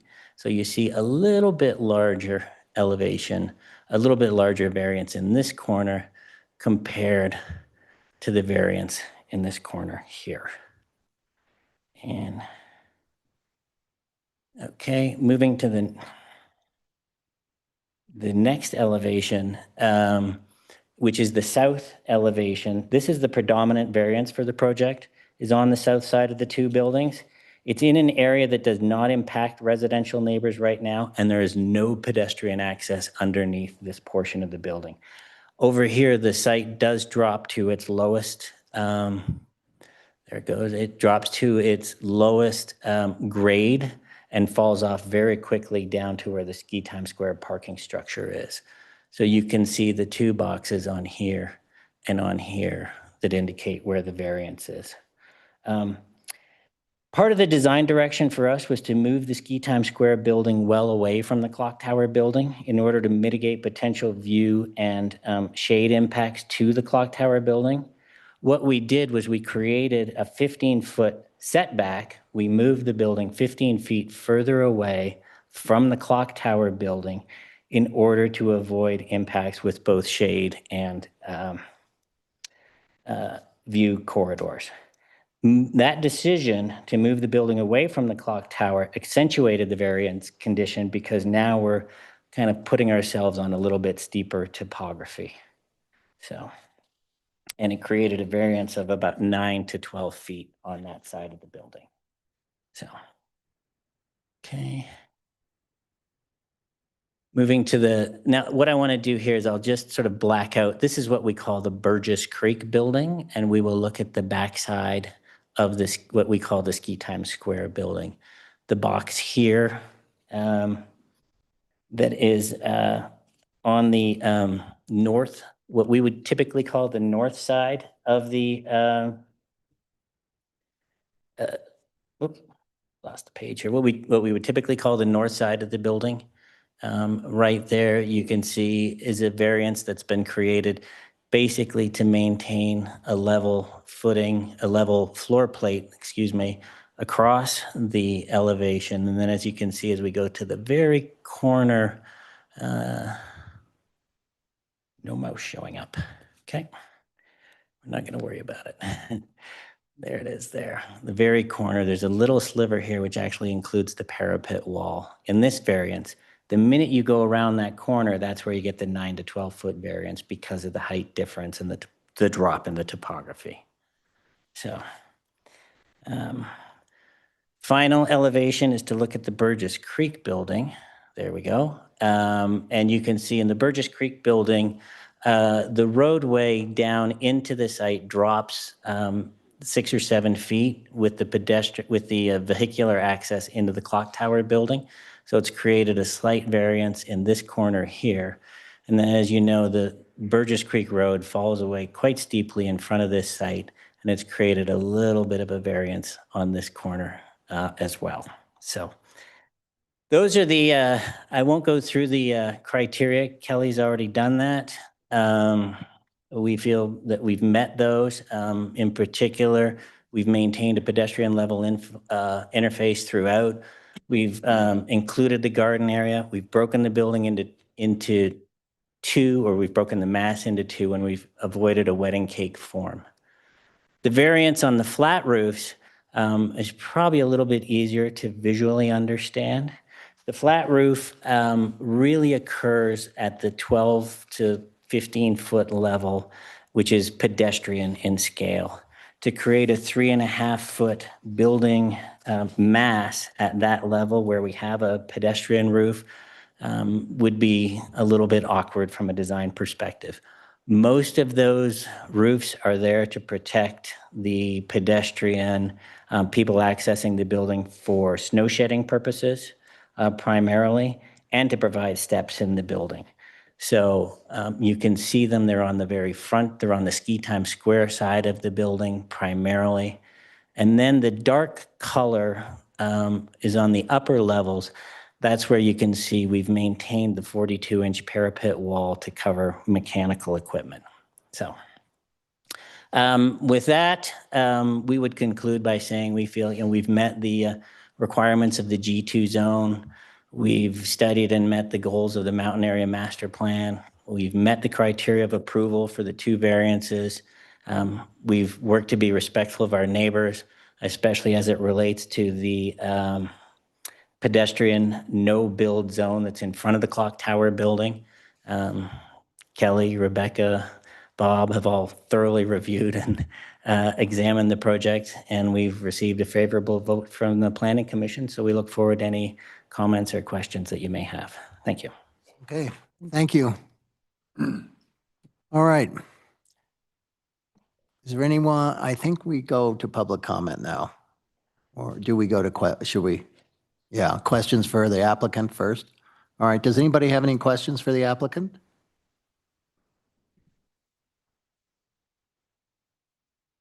Hearing none, okay. Is there anybody in here who wants to make public comment regarding this? Come on down.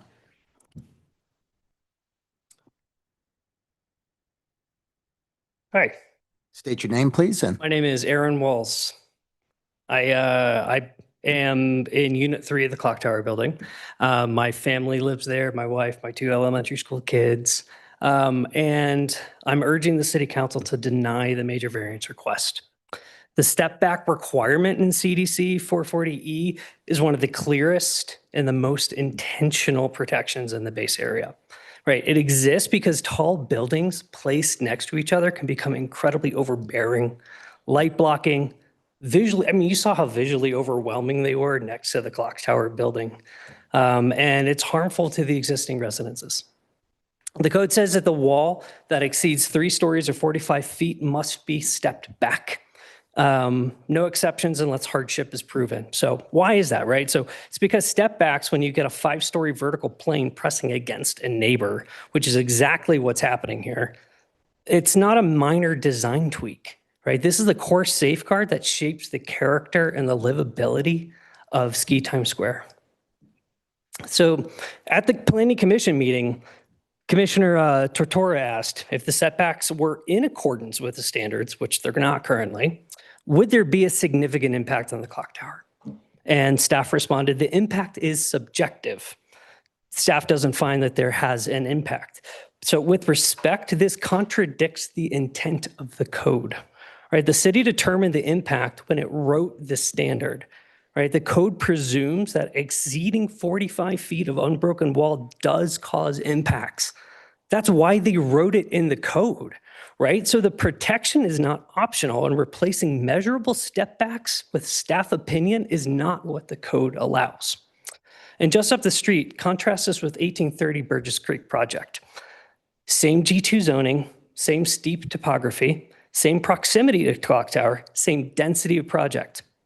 And they solved it, right? They pulled back the height from the road, and they're using the step backs to minimize the impact on their neighbors like clock tower. They followed the code, and they're delivering density and housing and activation. So we know the constraints of this area are not a hardship. They're the same across the whole Ski Time Square Drive. So claiming hardship here lowers the standard for everybody. The applicant hasn't shown hardship under CDC 719, and they've shown a tight site, incredibly compact, and they're trying to stuff as much as possible into this tiny little area, right? So this leads to much bigger masses, less sunlight, towering walls, our view corridors are just shattered with this project. The base area slowly loses its pedestrian scale. So council, the setback rule is the strongest tool we have for preventing this overwhelming city wall. So we already have a complaint example, or we have a compliant example up the street. And so granting this variance without true hardship, just for convenience and profitability, damages the future. Thank you. Thank you. Thank you. Is there anyone else in the audience that would like to make a public comment? I think we may have somebody on here.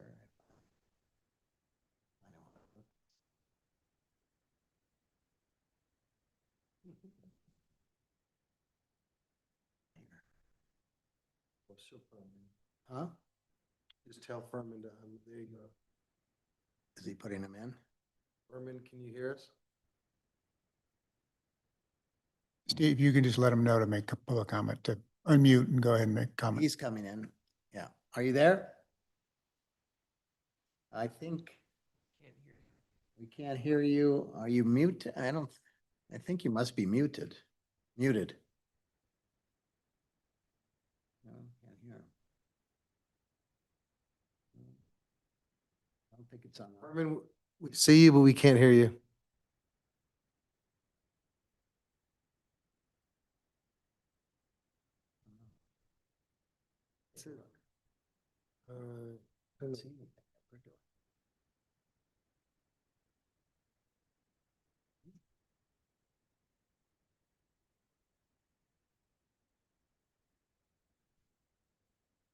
We still can't hear you, and we're seeing if we have some technical difficulties here, but. Berman.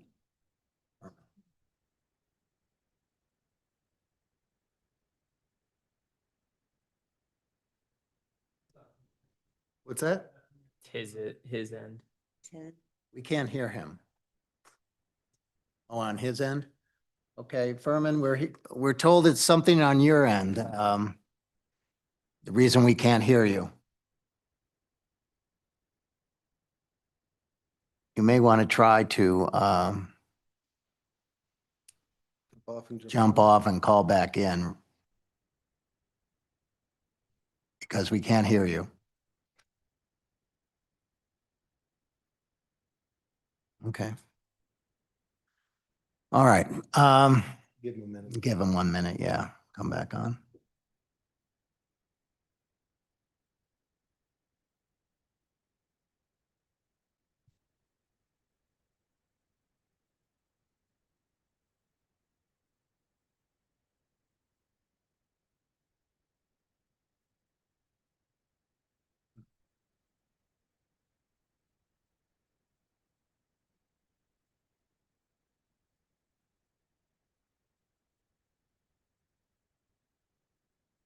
Is that a minute?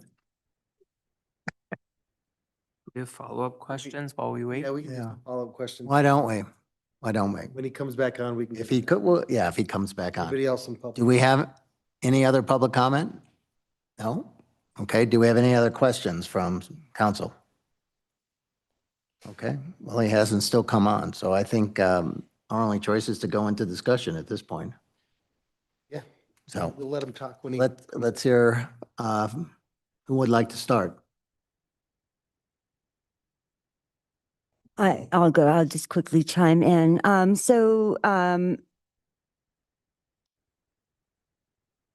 All of the lots really around Steamboat on the mountain, we will have these issues with the sites. And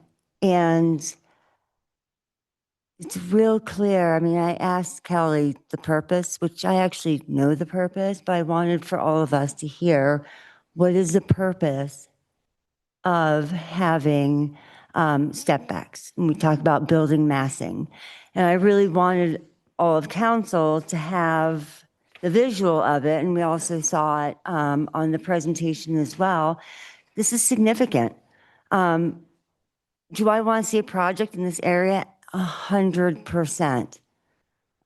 But we have to be very thoughtful about what we approve as we are seeing Ski Time Square in that area finally being revitalized after many years of having buildings torn down and nothing developed. So I have serious concerns about the variance regarding the massing and the setbacks. Other thoughts? Well, I mean, I appreciate that. I'm looking at staff's recommendation and, looking at the acceptable alternatives that we have. And this is something that we're going to always have with these infill lots, especially at the base of the mountain. The flat roof one with the parapets and not having parapets on those lower roofs, that makes complete sense because we don't want to have this just flat mass sitting down there. At first, I was a little concerned. My packet didn't go through this weekend, so I'm glad that we get with third dimensionals. So I'm really glad to at least get these and look at them. It looks like there's some setbacks that happen in the next level up.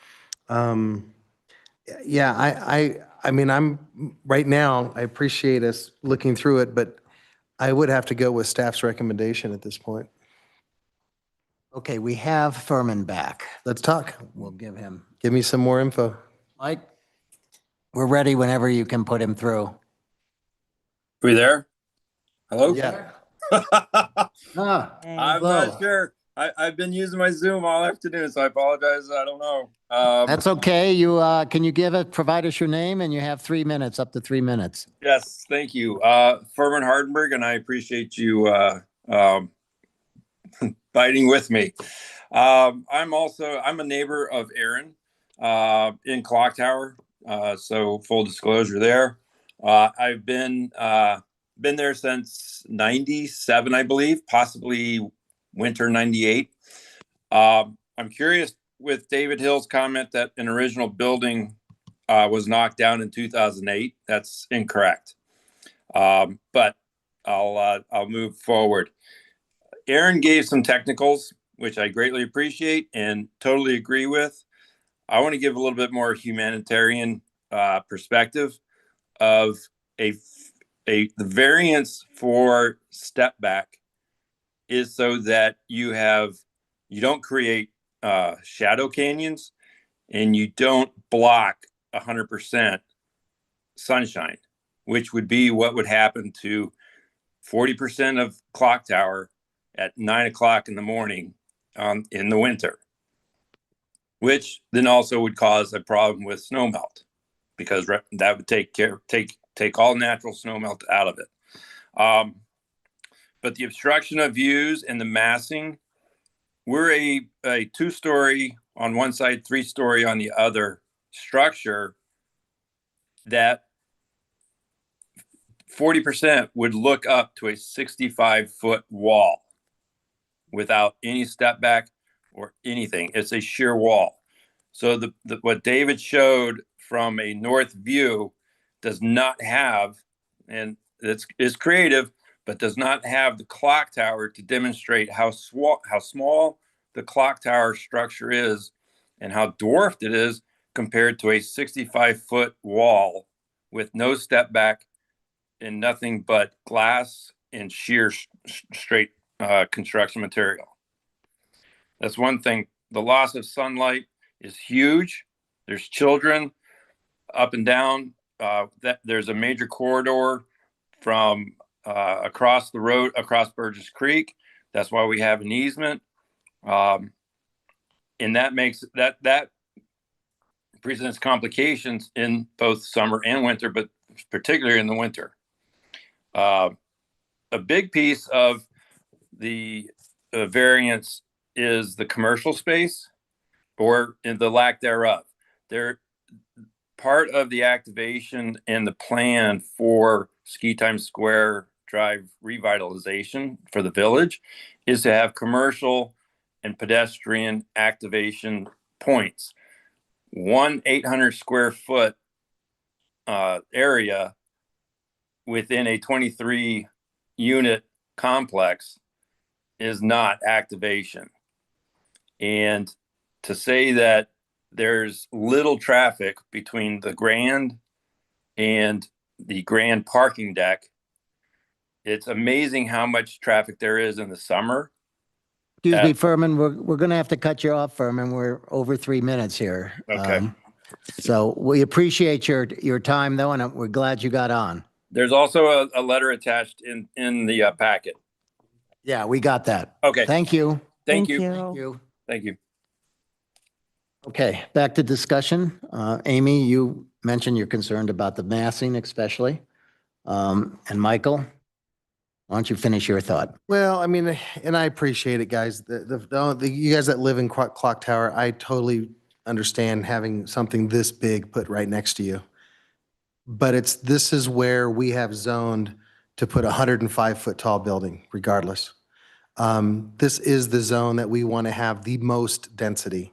So there will never be something 2 to 3 stories here, period. It will always be 5, 6, 7, or 8 stories. We had an application at one time, I think for an 8-story Ritz-Carlton kind of over there. And so we know this is where it is. Clock Tower just happened to be built small when it was, but it's a funky site. And so I appreciate that we're giving it a shot to see what we can do to kind of keep this project from going through. But they could have built it another 30 feet taller. And with setbacks, it could have, I mean, so here's the thing. They can go another 30 feet taller, create those setbacks, then they have more units going up even higher. And so it's just kind of it's a give and take of what we're trying to create. And so, I mean, I respect that. I know that there's some variances that are hitting there, but this is the nature of this. I think it's a good project. I honestly did not get to see a lot of this during the weekend because of our packet kept bombing out, but this is really good. Okay. Councilor Swintek or Barnes, your thoughts? I agree with Michael. I sympathize with the folks living at Clock Tower, but I do think that the trade-off of having 105-foot versus what it is presented as is a reasonable trade-off. I think it's a great project, and I'm excited to see construction happening in Ski Time Square. Okay. I agree. Okay. And I would, even though it appears we have 3 firm votes for approval here, a majority here, I also would support the majority in this particular case. And I think I would agree with the staff's recommendation here and its consistency with the master plan. So I will move to approve agenda item 10. Second. Okay, Councilor Pacino makes a motion to approve item 10. Councilor Swintek seconds. All in favor? We can do signify with comments. aye. Can we do comments in between we vote? Yes. Yeah. We can. So I am going to be a no vote on this. Yes, I hear the concerns from the neighbors. If you look at the plan, the south facing without setbacks is what everyone driving up to the mountain will see. So it's more than just the neighbors. I sympathize with them for sure. And this is really setting the tone for what visitors, residents will see driving up to the mountain. And we have these variances for a reason. If they wanted to go higher, I'm sure they would have. They would have made more money if they could put your units there. So I'm going to be a no on this because of that. Okay. So we had a motion from Councilor Pacino, a second from Councilor Swintek. All in favor of approval of this motion, signify with aye. Aye. Aye. Opposed? Opposed. Okay. Motion passes 4-1. Councilor Dixon, opposed. Thank you. Okay. Much. Okay, we're going to move on to resolution number 11, a resolution approving a development plan major variance PL 202-50210 for the Vantage at Village Drive. And Toby, come on down. And Amy, in this particular case. Hi, Toby. I don't need a presentation. I would just love, I know we emailed, and I read the packet and the minutes from the planning commission, but how we got here, how we got here. Yeah, there, Toby Stoffer, senior planner. The project did get several approvals in 21, 22, and a building permit approval in 2023. They began construction under an approved development plan in 2022 and 2023. During the course of that construction, they found some errors in the original survey, plus some construction changes just based on their development. So this development tonight, the development plan that's under review and the variances with it arose from some of those changes, from some survey errors, and then just, again, some construction changes. Sometimes we can do approval of minor changes through an administrative process, so it doesn't have to come to a public hearing. In this case, the changes were more than minor, so resulted in 2 variances when this project went to Planning Commission, 1 variance in front of you tonight. So between Planning Commission and tonight, the applicant did change their plans and eliminate one of those variances. So this project, we are recommending approval with a variance to the retaining wall standards, and that's the only variance. But I'm here and the applicant is online, I believe, and I think in person, so we can answer questions. Perfect. Thanks, Toby. And just clarify one more thing. There were 2 variances. One was the staircase and one was the retaining wall. Yes, The first one, they're putting in the stairs and calling it done? Yes, that's correct. So we provided a little bit of analysis in your council staff report, but the staircases meet the intent of that standard and eliminate the variance in that case. Perfect. Thank you. Okay. Other questions for Toby? Okay, would the applicant like to make a presentation or come on down? Jason, state your name and you have. Good evening, Jason Partovi with Village Drive Townhomes. I'll keep it very brief. First, I just want to thank staff for the time, attention, and collaboration that went into getting this project to where it is today. Their updated recommendation for approval reflects a lot of hard work on both sides, and we're grateful for that. I also want to acknowledge the Planning Commission. While we didn't always agree on interpretation, I fully respect their role in applying the Community Development Code. And ultimately, we took their feedback seriously, and that's why we revised the submittal to keep the stairs on the duplex units.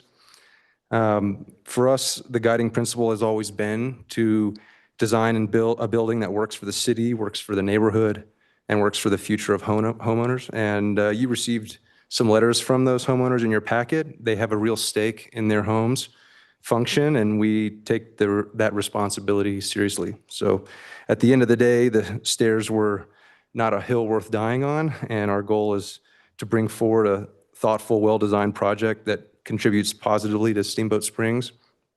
We appreciate the process, we appreciate the collaboration, and we're simply here tonight to answer any questions you may have and to move forward constructively. Thanks. Thanks, Jason. Questions for Jason? So Jason, how you address the stairs? We just talked about the retaining wall, how that happened. The retaining wall? Yeah. The retaining wall was approved, built by others on the plans, and my understanding of how it worked is when the engineer came to design that, some of the grading and everything on paper just ended up being slightly different when it came down to it, and so the footing had to be a little bit bigger in order to support the height, and it was just off by hair. Okay. Thank you. Anyone else have questions for Jason? Okay. Anybody from the public want to come down and make public comment? I don't see anybody online, so we will close public comment and we will bring it back to council. I move to approve agenda item 11. Second. Any discussion? I would just say I only pulled it because it's not good practice to ask for a variance after something's been built. And I know council's talked about that before, and our option sometimes is, well, tear it down and build within the code. I'm not going to go there with this, but that was really why I wanted to pull it, to hear why. So thanks. Okay. And I'm glad they actually got rid of the stairs, because I think that would have been a much longer conversation with us tonight And so, that compromise and bringing that up to us, I think shows the collaboration between the public, private, and saying, listen, this one's a hill you may die on. And so I'm glad that it went through. Okay, so we had a motion from Councilor Pacino, a second by Councilor Barnes. All in favor signify by saying aye. Aye. Aye. Opposed? Okay, motion passes 6-0. And we might tell John. Toby. John can come I'll back. come back. All right, now we get to the meat. Okay, so we're moving on. Number 13, first reading of an ordinance improving a contract to purchase 9.2 acres of real property known as Whistler Park. Angela. Good evening, City Council. Mike, could I have access to, oh, you just gave it to me. Thank you. I have a presentation for you tonight. If you would like it, I can make it brief or I can skip it all together. What is Brief. your Brief. Brief? Oh, yeah, brief. Exactly. Okay. Sorry. Yeah, I want to make sure. Reader's Digest version. Okay, brief would be good. Lights. Angela Cosby, your Parks and Recreation Director. I'm here with Development Manager Matt Barnard to discuss the Whistler Parkland acquisition.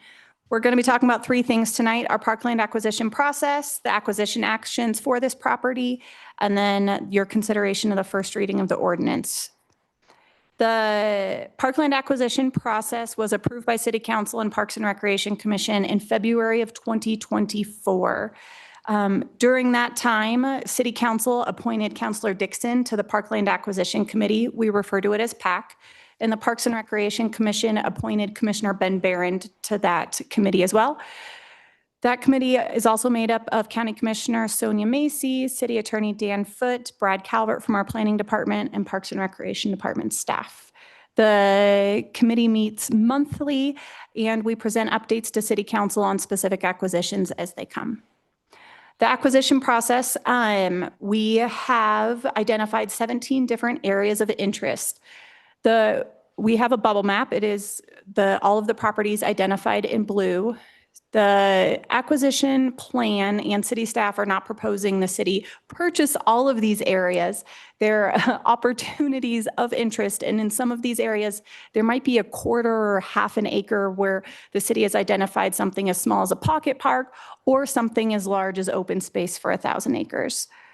All of these 17 properties are then ranked by the 12 following attributes: accessibility and resource availability, connectivity, habitat value, active recreation features, passive recreation features, climate influence and resiliency, landscape context and naturalness, distinct environmental features, cultural and historical features and community character, community plan compatibility, regional plan compatibility, and site condition. This is a list of a chart of our 17 different properties and how they rank on those different 12 attributes. The property we're discussing tonight, the Whistler Park, owned by the Steamboat Springs School District, is one of those 17 properties. So moving on to those specific actions. Highlighted in teal is the property, 9.2 acres owned by the Steamboat Springs School District. To most of the community, they see three different properties that form Whistler Park. The 9.2 acres of school district property, just south of it, the 5.6 acres of City of Steamboat Springs parkland, and then to the west, the 40 acres of Mount Warner water property. This property is unique in that it is in one of the areas that we are currently underserving in parkland. The West Steamboat Springs we're drastically underserving, as well as this area in the mountain area, specifically Whistler, we're also underserving. And when we say underserving, that's park acreage per capita for those neighborhoods. Staff has received a lot of questions throughout this process of what's the intent with the city buying this land. It's to keep it as a community park the way it's being utilized right now. A community park is defined as 8 to 40 acres, and it's, to be brief, I think the name justifies itself. To highlight some specific attributes that this property brings, its accessibility and resource availability, the active recreation, compatibility with our plans, and its site conditions. The city has operated and maintained this 9.2 acres as a community park for decades. So its site condition really couldn't be better for our intended use. The acquisition strategy for this property, including building relationships with the Board of Education and school district staff, periodic check-ins, partnerships, collaborations, and community and neighborhood outreach. The contract that's in front of you tonight for review includes an appraised value of $3.6 million, a closing date of July 2027, $100,000 in earnest money paid in January of 2026, and a clause of buyer's financing. If the city is unable to come up with the funding needed for the purchase price, we would lose the $100,000 in earnest money. The city has a variety of tools when it comes to parkland acquisitions to fund them. The city has a 1% accommodations tax that can now be used to acquire real property. The city could allocate general fund dollars or capital improvement dollars. We've utilized different partnerships in the past. For example, the Trust for Public Land or Nature Conservancy, local, regional, state, and national grants and donations. Specifically for this property, staff's been proposing the city, the city has already allocated $500,000 in your 2026 budget for this acquisition. The city will then seek $1.3 million in grant funding and depend upon the community and neighborhood for $1.8 million. The acquisition of Whistler Park is in alignment with your strategic plan with 3 different objectives. It's also in alignment with one of the ongoing city council efforts to expand parks and recreation services to meet current and future demands of the community. And then lastly, the acquisition approval process started on October 14th when City Council provided direction to negotiators. It then received a unanimous recommendation from the Parkland Acquisition Committee, as well as the Parks and Recreation Commission. It's also been in front of the Board of Education on 2 different times, one passing a resolution authorizing Dr. Celine Wicks to sell, and then also as an update to them last night where there were no objections. So to finish the process, the first reading's in front of you tonight, and then the second reading would be in front of you next week. I'm happy to answer any questions you have.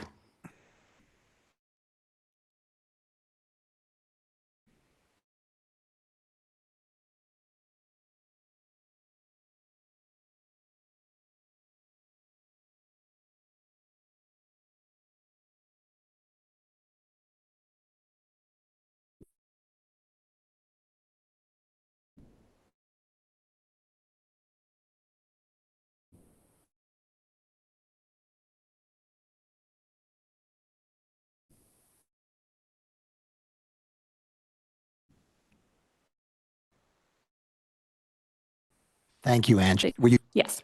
How did it feel like that they felt confident that they can pony up $1.8 million between them, or were they thinking that's an insurmountable?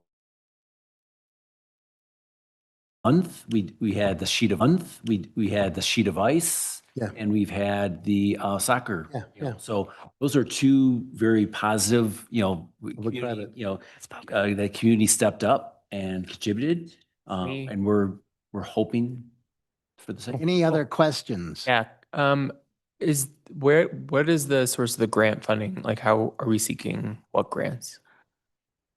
Ooh, I can rely on Matt to maybe help and come and answer that question for me. And I'll give an overarching answer. Hopefully he has more specifics. We are reaching on the $1.3 million in grant funding, where when we had examples of Copper Ridge or Slate Creek in the past, we had a stronger inclination of us being able to receive those grants. This property doesn't have, and it's okay, I don't say this as a negative. It's a community park. It doesn't have open space. It doesn't, we're not buying property that has lakes, streams on it. That's on the Mount Warner side. So our funding pool for grants and our eligibility, it's just a smaller pool. And that's part of the reason of asking the community to split the cost with us as well. And I've heard some concern raised about changing the use of it, or like the dog run area turning into recreate, like, I don't know what the right word is. Basically changing how it is being used, and then what would be the impact on parking, use, all of that. Is that true? Are we changing how Whistler will be used? There's no plans for that right now. How I've been describing it at some of the community meetings, we're essentially going from renting the property to owning the property. So before, where we would do light investments on the property, you might see the city invest a bit more in some of the turf health conditions. But now the staff's plan and all of our community conversations have been oriented around keeping the property as it is now. Other questions for Angela? One funding question for clarification. If the community did not raise the 1.8 million, it could come back to council for a discussion around accommodation funds to use to make up that gap. I'm Correct. guessing, yeah. Same with if city staff is unsuccessful in receiving the $1.3 million in grant funding, we would come back to city council and see if the city council was interested in funding the gap. Yeah, I mean, not ideal, but so I don't know if we would lose 100. No, but we secure it right now. We secure it with an opportunity for all of us to, as a community, to see what we can do to save the park for the city. So I think this is a great opportunity. Okay, other questions? If this was not turned into a park, it was sold as real estate property, what would that look like in terms of the Whistler Park area and the mountain area in terms of park availability? Yeah, that would not be good. The calculations of park acreage per capita already includes this 9.2 acres. So we'd be further behind. Receiving this 9.2 acres doesn't solve our problem with underserving the Whistler neighborhood. It keeps us status quo where we are. So we'd be falling pretty far behind. Okay, Cool. What comment? let's ask for public comment and see if there is any. Anyone? Come on down, sir. State your name if you would, and you have up to 3 minutes. Hi, I'm Brad Kurlski, and I live at 1255 Meadowood Court, and I support the city moving forward with the acquisition of Whistler Park. You know, this has been long used as a community park over 2 decades, and my own opinion is that that area of town is underserved by the parkland that exists now, that the city owns.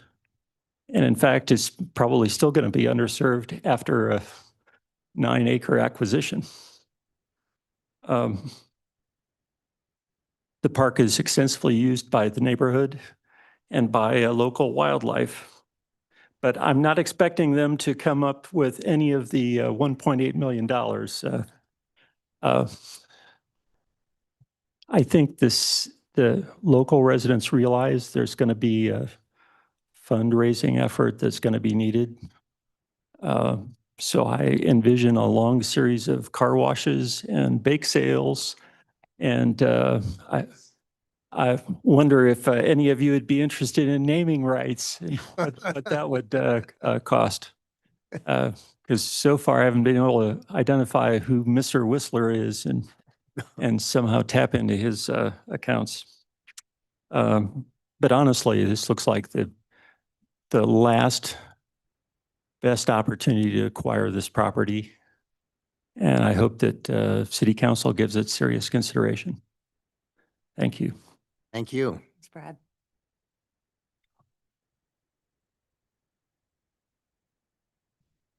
Hello. Hey, I'm Leela Krolski and I live at 1255 Meadowood Court too. First, I want to thank you for your service. This has been a long meeting and you guys do an awesome job. And thank you, Angela, for all your work on this.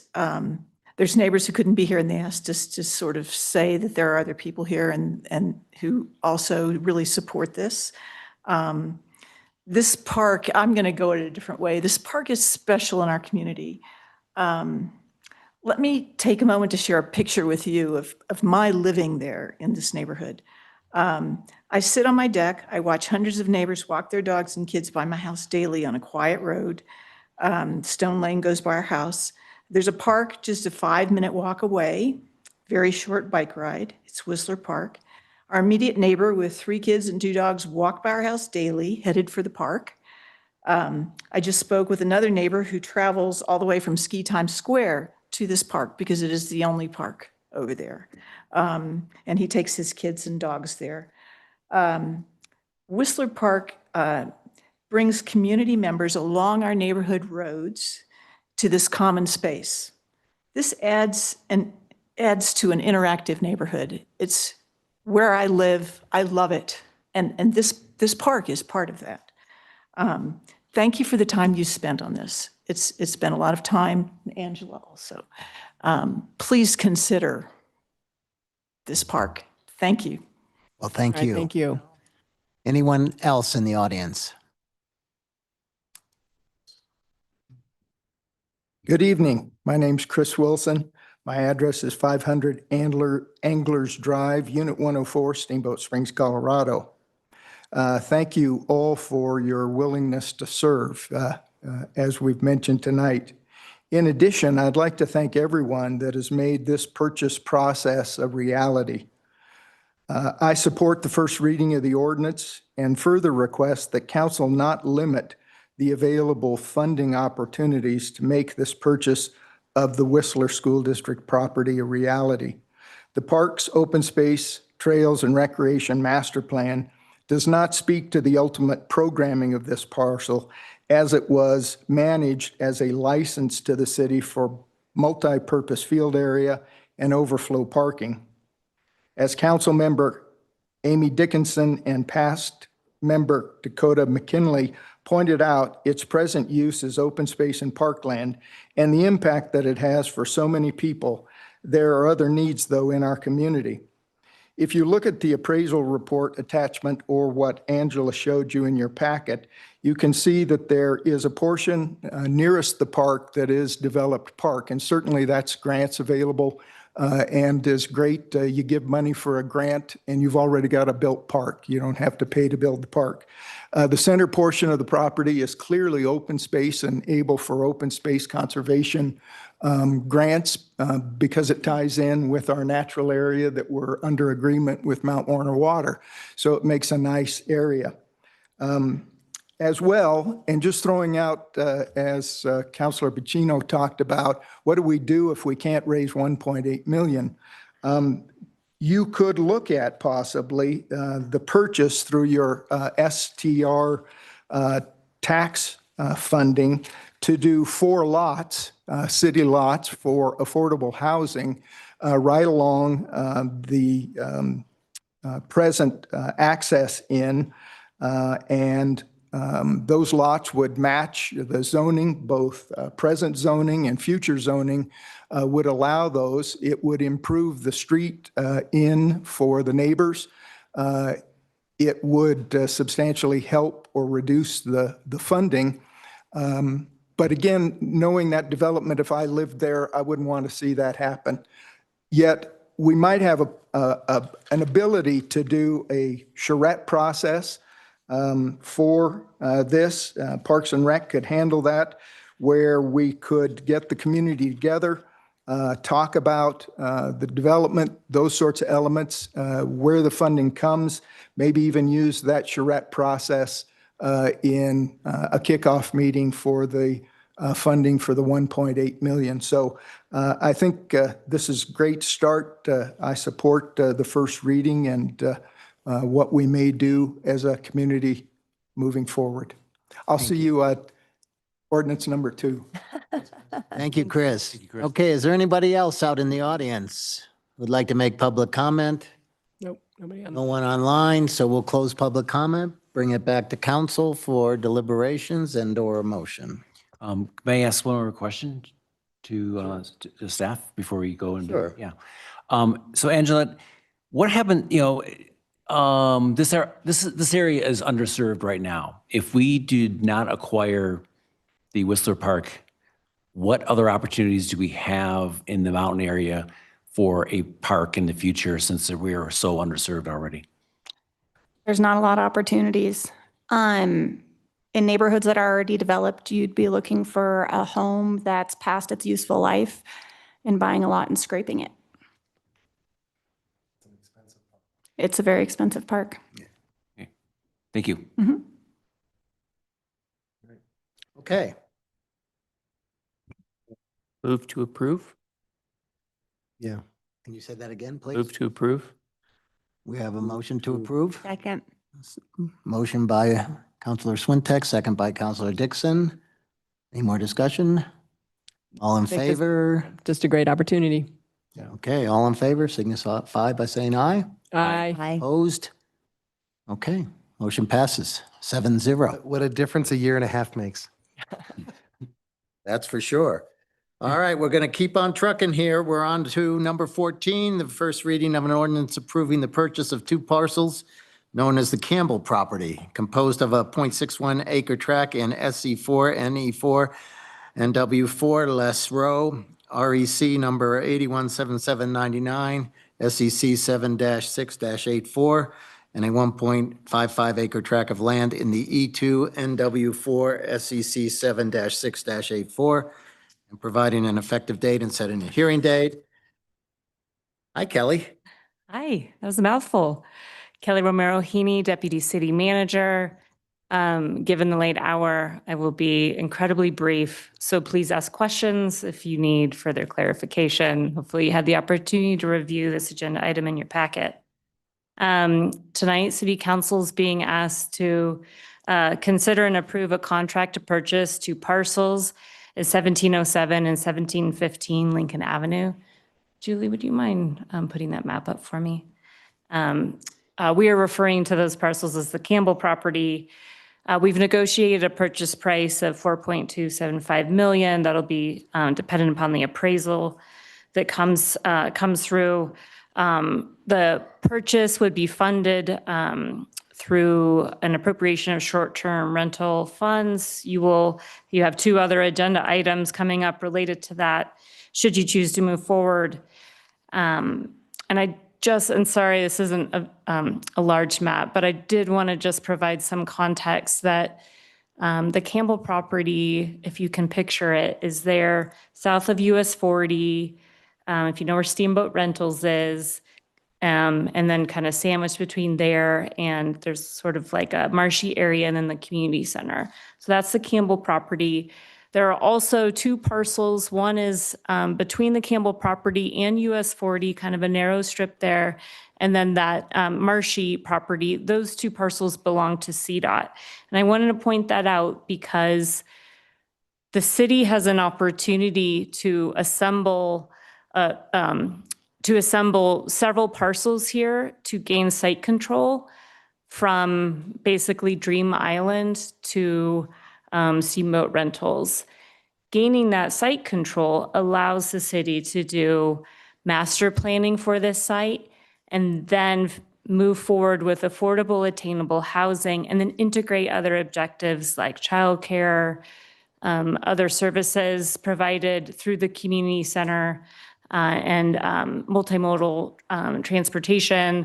So there's definitely an opportunity here for the city to pursue what we would call land banking. I do want to note that the city had been approached by a private developer at one point about doing a public-private partnership type project, developing affordable housing, workforce housing project. We determined that it was probably best at this point to go ahead, assemble the parcels as a city, do the master planning, and then we can move forward with a private developer in the future and probably follow a competitive process for that. Just a couple of details on the deal. I noted the purchase price. We've offered $250,000 in earnest money. We have a closing date of March 5th. We have it out that far for a couple of reasons. One, we needed the time to do the environmental due diligence on this parcel, and then also to enter into an agreement to purchase CDOT's parcels, because that's going to be critical to make sure that this property is developable for the uses that the city is aiming for. One other thing I'll note, as council is aware, for several years, the city was looking to plan and design a childcare center workforce housing project on that smaller parcel I just pointed out that's there, kind of in that marshy area that CDOT owns. As we went further down the design process, we realized that that project was really financially infeasible, and there was some other like public safety challenges given its location in the floodplain. So fortunately, this other opportunities come up. And I will leave it at that. If you all have questions, also Assistant City Attorney Jennifer Box here to answer questions on the negotiated contract. And just to clarify, it was March of 27 was the close date, correct? No, March of 26. 26, that's right. To close on The the whole thing. Okay. Okay. Thank you, Kelly. Does anyone have any questions for Kelly? Just for I do- Oh, good. Quick clarification. We're purchasing this with STR funds, correct? That's correct. Is the Timberline building part of this? The building that's currently on the north end of that? Yes. Okay. Okay. Just want to make sure. I know there was a discussion of maybe, yeah, okay. Mhm. Any other questions? Okay, thank you. Thank you. Let's see if there's any public comment. Is there anyone here who has any public comment? Nobody online. Nobody online, so we'll close public comment and bring it back to council. Discussion? I think this is a great opportunity. Yep. In terms of being able to use the STR monies to do some land banking and make a inroad into our workforce housing. And hopefully we'll be able to include childcare in some capacity. And I would add, this is one of those amazing things that because of the short-term rental tax fund, we were able to take advantage of land banking some land within the city limits. And that is something most municipalities don't have the ability to do. We have a bucket of money and we have an opportunity to buy it. And it happened really fast. And we had to take advantage of it and we were able to do that. And so I want to applaud the council over the past while to have this kind of funding mechanism. We're really taking advantage of it in the right way, and we're going to have a master plan. So, Very, very with exciting. that, I'd move to approve. move to approve. Second. Okay. I have a motion from Councilor Swintek, second from Councilor Geary. Any more discussion? All those in favor signify by saying aye. Aye. Opposed? Okay, motion passes 7-0. Thank you. Okay, Now that that's done, Kim. we will now move on to number 15, the first reading of an ordinance approving a supplemental budget appropriation for 2025 using short-term rental tax funds for earnest money to acquire property referred to as the Campbell property for the purpose of providing affordable and attainable housing. Kim, thank you. Thank you. Kim Weber, Finance Director. So you'll see that the purchase agreement that you just approved is split up into two supplemental budget appropriations. One for the earnest money that is due on December 1st. So that's the ordinance that you have in front of you here for the $250,000 that will come out of the 2025 budget, out of the STR funds. Great. Any questions for Kim?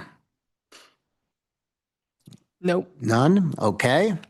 Is there anyone here who would like to make public comment?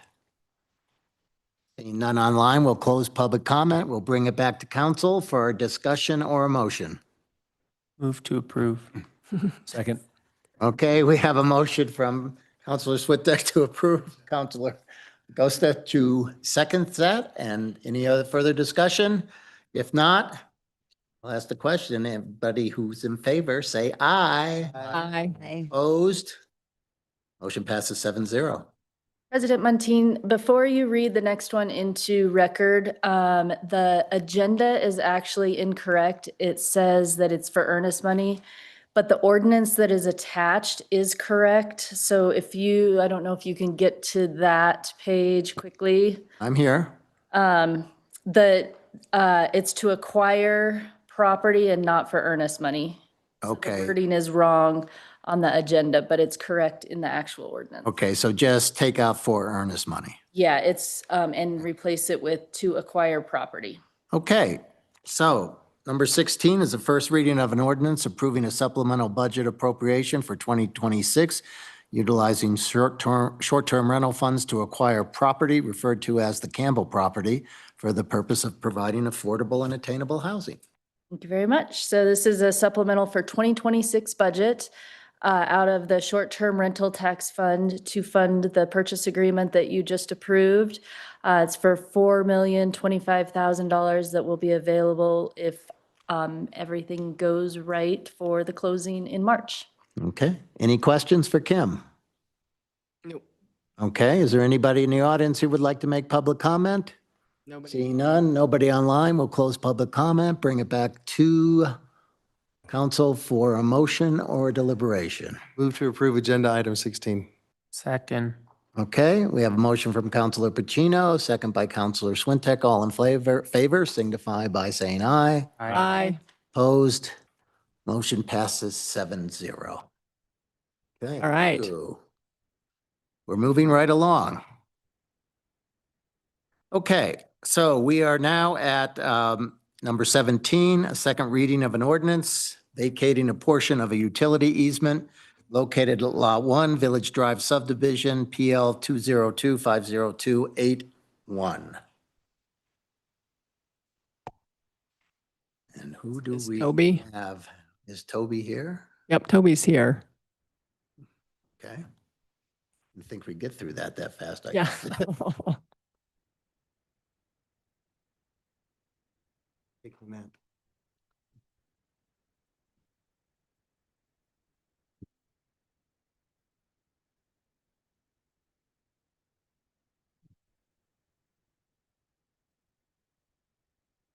I apologize, Toby Southwick. This is an ordinance to vacate a public easement utility along Lot 1 of the Village Drive subdivision. It was processed with a development plan that we spoke about earlier tonight.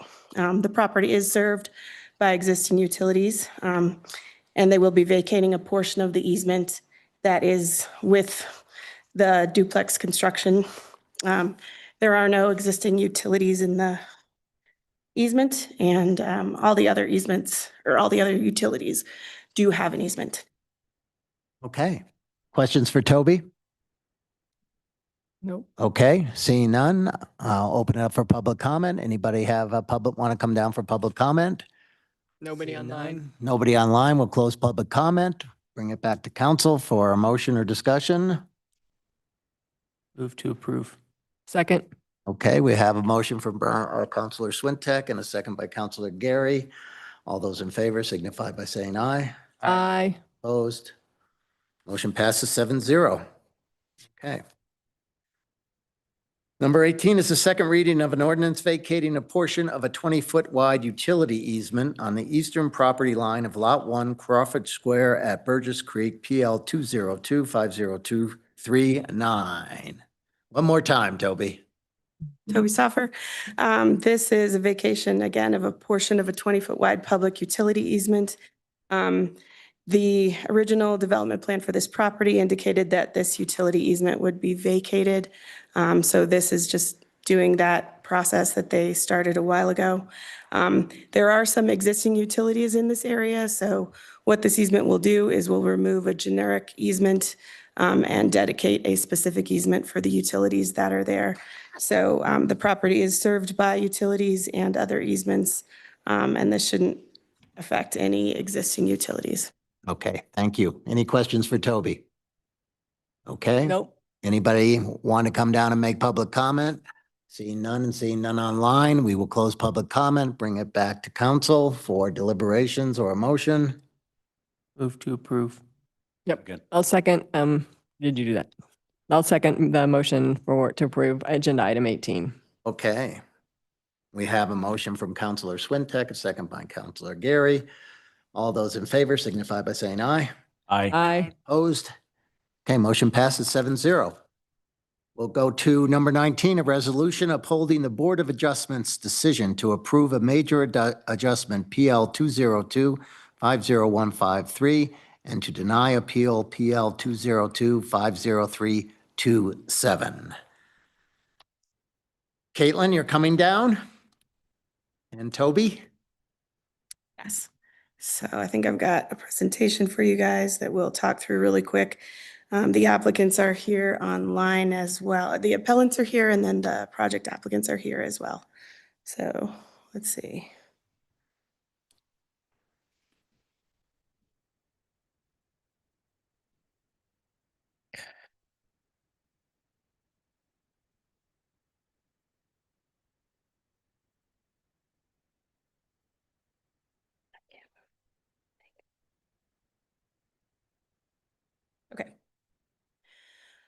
So Toby Stoffer, Senior Planner. Caitlin and I worked on this project together. So first of all, we've been working with the applicant at 220 Hill Street for about over a year to determine that 220 Hill Street is an eligible resource. That was determined when the project came in for a building permit for a foundation that will support this addition that we'll be talking about tonight. The project is compatible with the Secretary of Interior standards for rehabilitation and the local historic design guidelines.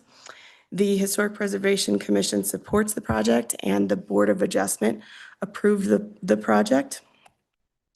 This project that we'll be talking about tonight will add a second story to an eligible historic resource. It will increase the floor area from 47% to 55%, and it will increase the volume of the building within the existing legal non-conforming side setback.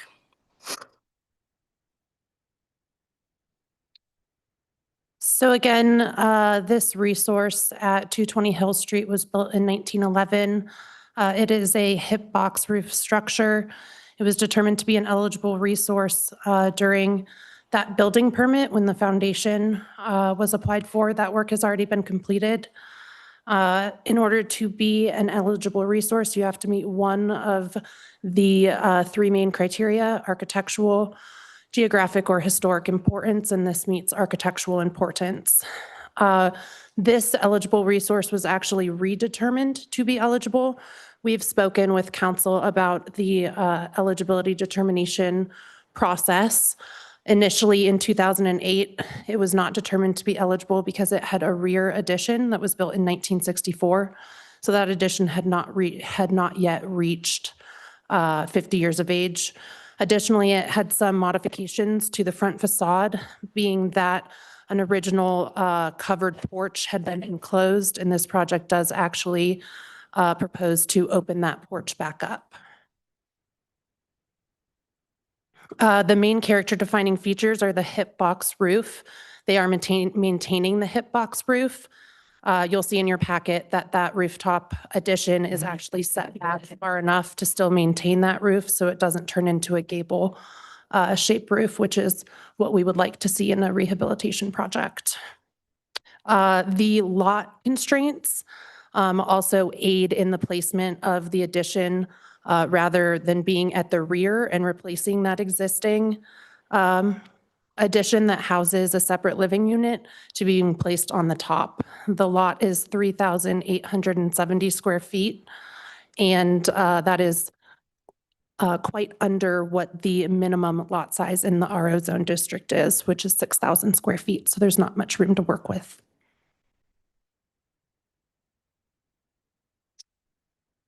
So this is the second criteria that this major adjustment project needs to meet. Again, the project needs to meet the minimum necessary, and the adjustment is needed on this property because the lot is smaller than the standard lot size of 6,000 square feet. That makes the existing FAR, the floor area ratio, 47%, and that's starting with a percentage that is more than the maximum allowed for a standard lot. And there are also legal non-conforming side setbacks. So again, limiting the space where any addition or changes to the structure could take place. The third criteria for approval is that the adjustment should not be detrimental to the property. We found that the future building will be similar in scale and mass to as compared to the others in the neighborhood. The project should improve and manage impacts from snow and water. It does have enough required parking now, and the parking is not impacted by the project. And this project does meet standards for parking and snow storage. An updated site plan was provided, and that's an attachment 9 on your packet.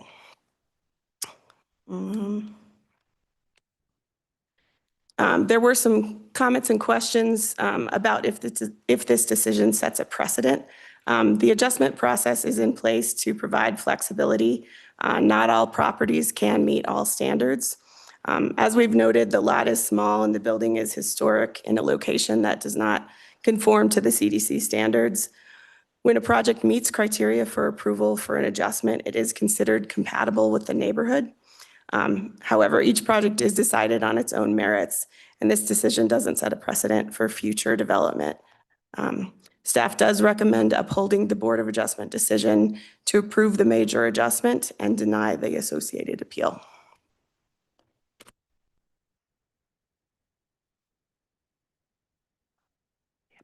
Okay.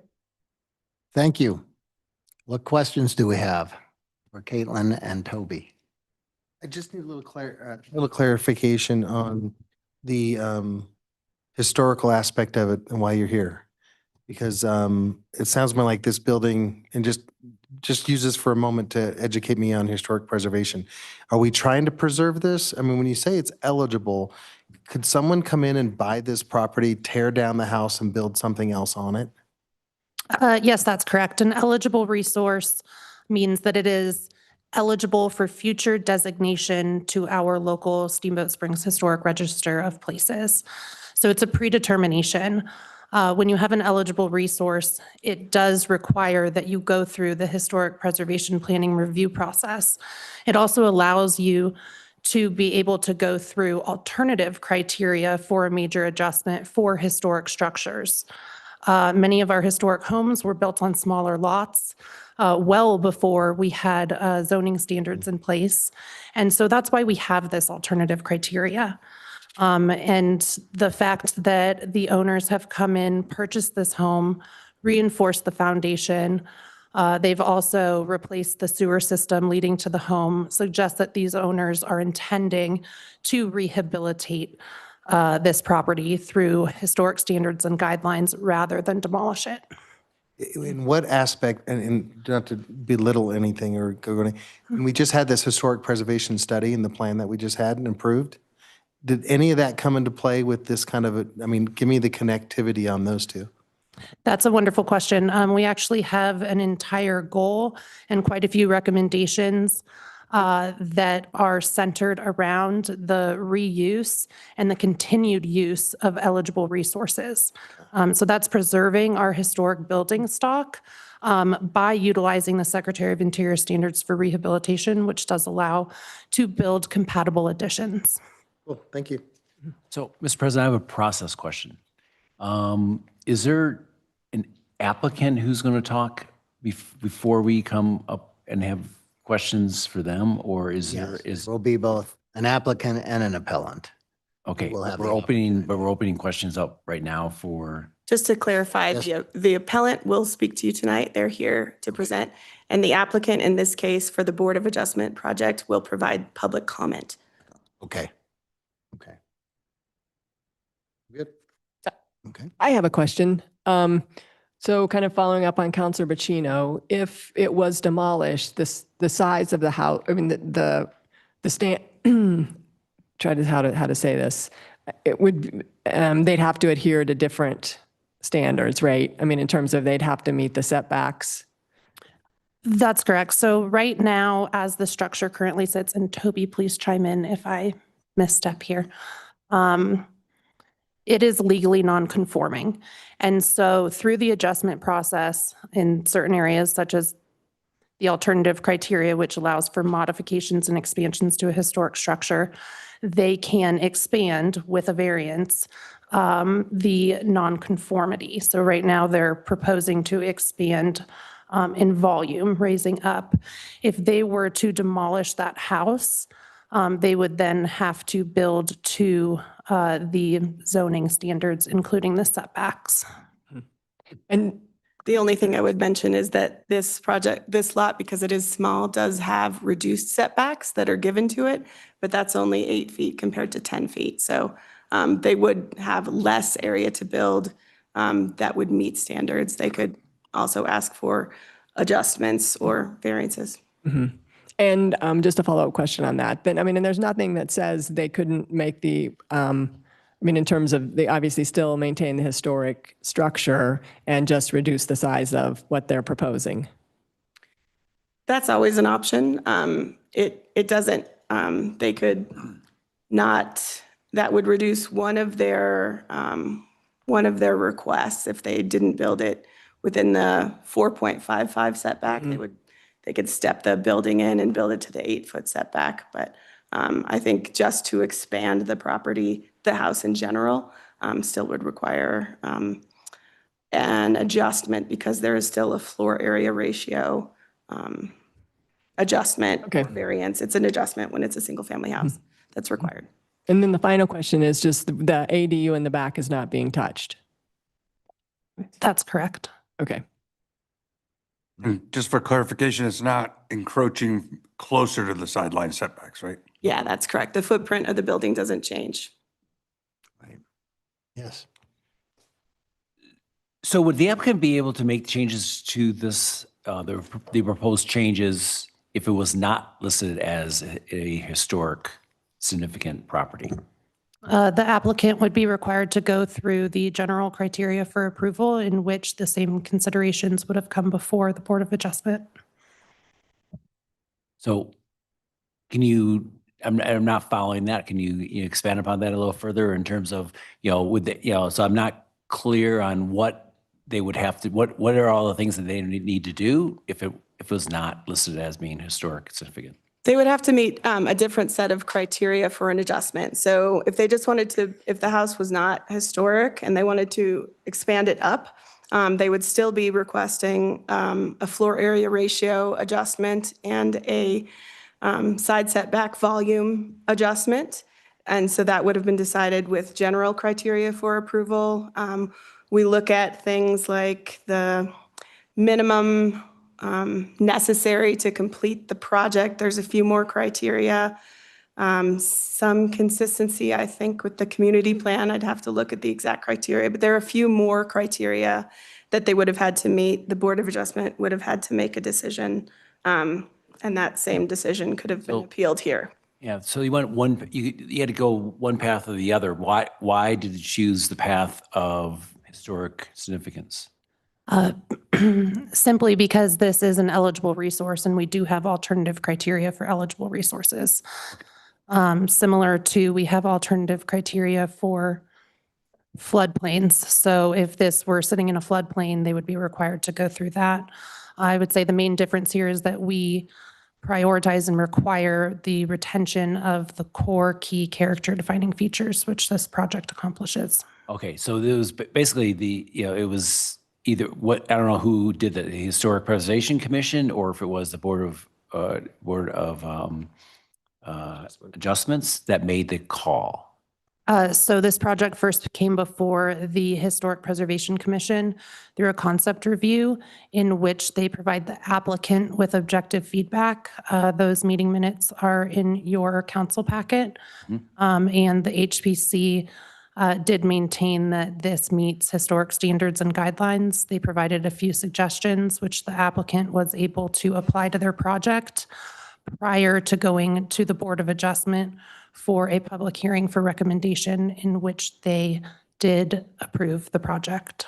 Okay, so that was the path there. Is there a reason why it went through Board of Adjustments versus Planning Commission? Yeah, so any single family or duplex home, any change to that is heard by the Board of Adjustment. So we split the line at single family and duplex properties, whereas multiple family or commercial industrial properties are heard by Planning Commission and City Council with variances. So. Switching gears, I have some questions around the snow and snow management.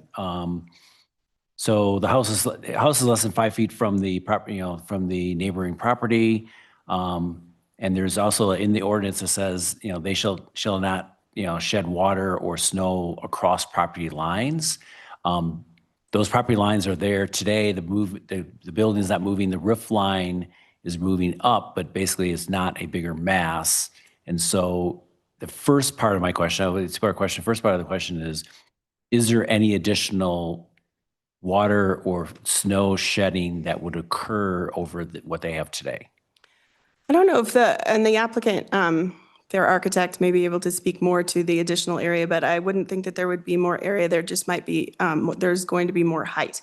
So the snow, if it were to fall, might fall with more force. However, our condition of approval does require that Any addition when the property line is under 5 feet does hold snow. So either they have roof construction that holds snow, or they have snow fences and snow guards that hold snow and sort of attenuate the way that the snow falls and the water drains. So this project has proposed some snow fences, and they believe that they can comply with that condition, and that any existing impacts or future impacts from the snow should be mitigated by that snow fencing and holding the snow. Yeah, so the resolution itself says that they cannot, their snow cannot go over the property line. How do we test that, or how do we control that, or how do we, I guess, best way is enforce it? Yeah, that is it's a rule and a law for all properties. So when snow or water crosses from one private property to another, it's trespass. Trespass is enforced through the police code and the municipal code. So it's like any other enforcement. That would have to be a condition that's noted and monitored and then submitted as trespass. It's the type of thing that might be resolved through lawyers or as a private matter, private civil matter. Okay. Oh, you may not know this answer. What is this? Does the neighboring homes have larger than 5-foot setbacks? I don't know the exact answer. I think a lot of properties in the area are pretty close to each other. So. Yeah, many of the lots along Hill Street are narrow and long with similar structures in terms of footprint. So, All right. Thank you. That's all for now. Okay, any other questions for Toby or Caitlin? Okay, and you said, Toby, the appellant is here and wants They to are. make a presentation? They would like to make a presentation. Okay. Would the appellant or appellants like to come down? What, please? I came in at 4 o'clock this afternoon, so I've been here as long as you folks have. But thank you. So I want to share my screen. If Michael Lane is here, he helped me a little while ago, and that would be great, and we could move along. I'm going to just put my iPad aside, and maybe someone can help me with that. He's Great, here he coming comes. right now. So I've got myself there, and I want to start my slideshow.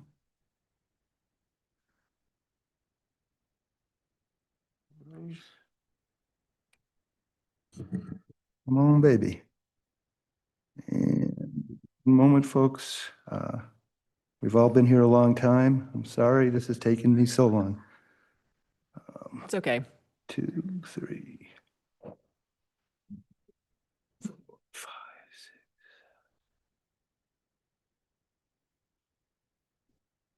Oh, that's okay if those two are switched out. And add. Hit it, Michael. Okay, awesome. All right. could you provide us your names, please? And My name is Matt Newman. This is my lovely wife, Lynn. We live at 226 Hill Street. We are the direct abutter to the west. So as you're looking at this picture, we are on the left. That's my tree, our tree. You can see the wooden stake. That's the property line.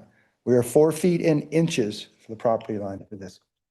So, I am the direct abutter. My family and many in the neighborhood opposed the second floor addition at 220 Hill Street.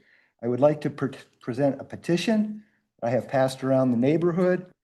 9 neighboring homeowners have signed this petition. I'm sorry that I was not able to have it ready for your packet, but I have it with me now, so just turn that in whenever. I have 4 main points I would like to present at this time. 1, during staff presentation at the Board of Adjustment hearing, in my opinion, some of the planning staff gave misleading statements in regard to percentages of square footage. Number 2, parking by adding the rear entrance to the main house that removes much of the snow storage, where will everyone park? Number 3, insufficient setbacks exist. And number 4, snow storage. And a little narrative, in my opinion, this will be one of the larger square footages on the smallest lot on the street. Now what I'd like to expand on these points, and my wife's just gonna thumb through my 18 pictures. So you'll see the front of the house, the rear of the house. Again, house on the left, and that car in the driveway, that's my house, our house. I don't want to get in an argument with anyone over what the actual square footage is. It's pretty obvious that a new second story is going to add quite a bit of square footage. So it's a major increase in the building size on this property. The square footage exceeds the city's own rule, floor to area ratio. My numbers say it's a 20% increase in the floor to area ratio. City staff testified 8%. Regardless, it's an addition of square footage. Square footage, the second floor, all happens to be in a non-conforming side yard setback. I believe we can all agree to that. We also do not have a disagreement with the setbacks. They do not meet 10-foot minimum requirements for additional square footage, again, with the city's own rules. As my pictures show, this house is literally an arm's length away from my property line. In the wintertime, when I have to shovel my garage roof because it's 50 years old too, it's historic. What's going to happen when the snow is now 20 feet above my head instead of 12 on a steeper roof? So nothing that was said to you tonight, they want to increase the pitch of this roof as well. It appears to me that the trajectory of the snow coming off the new roof will probably land on my garage structure, as this picture shows very well what the state of the 220 Hill Street is and how that roof fits up another 10 feet. It's going to just wipe out my garage.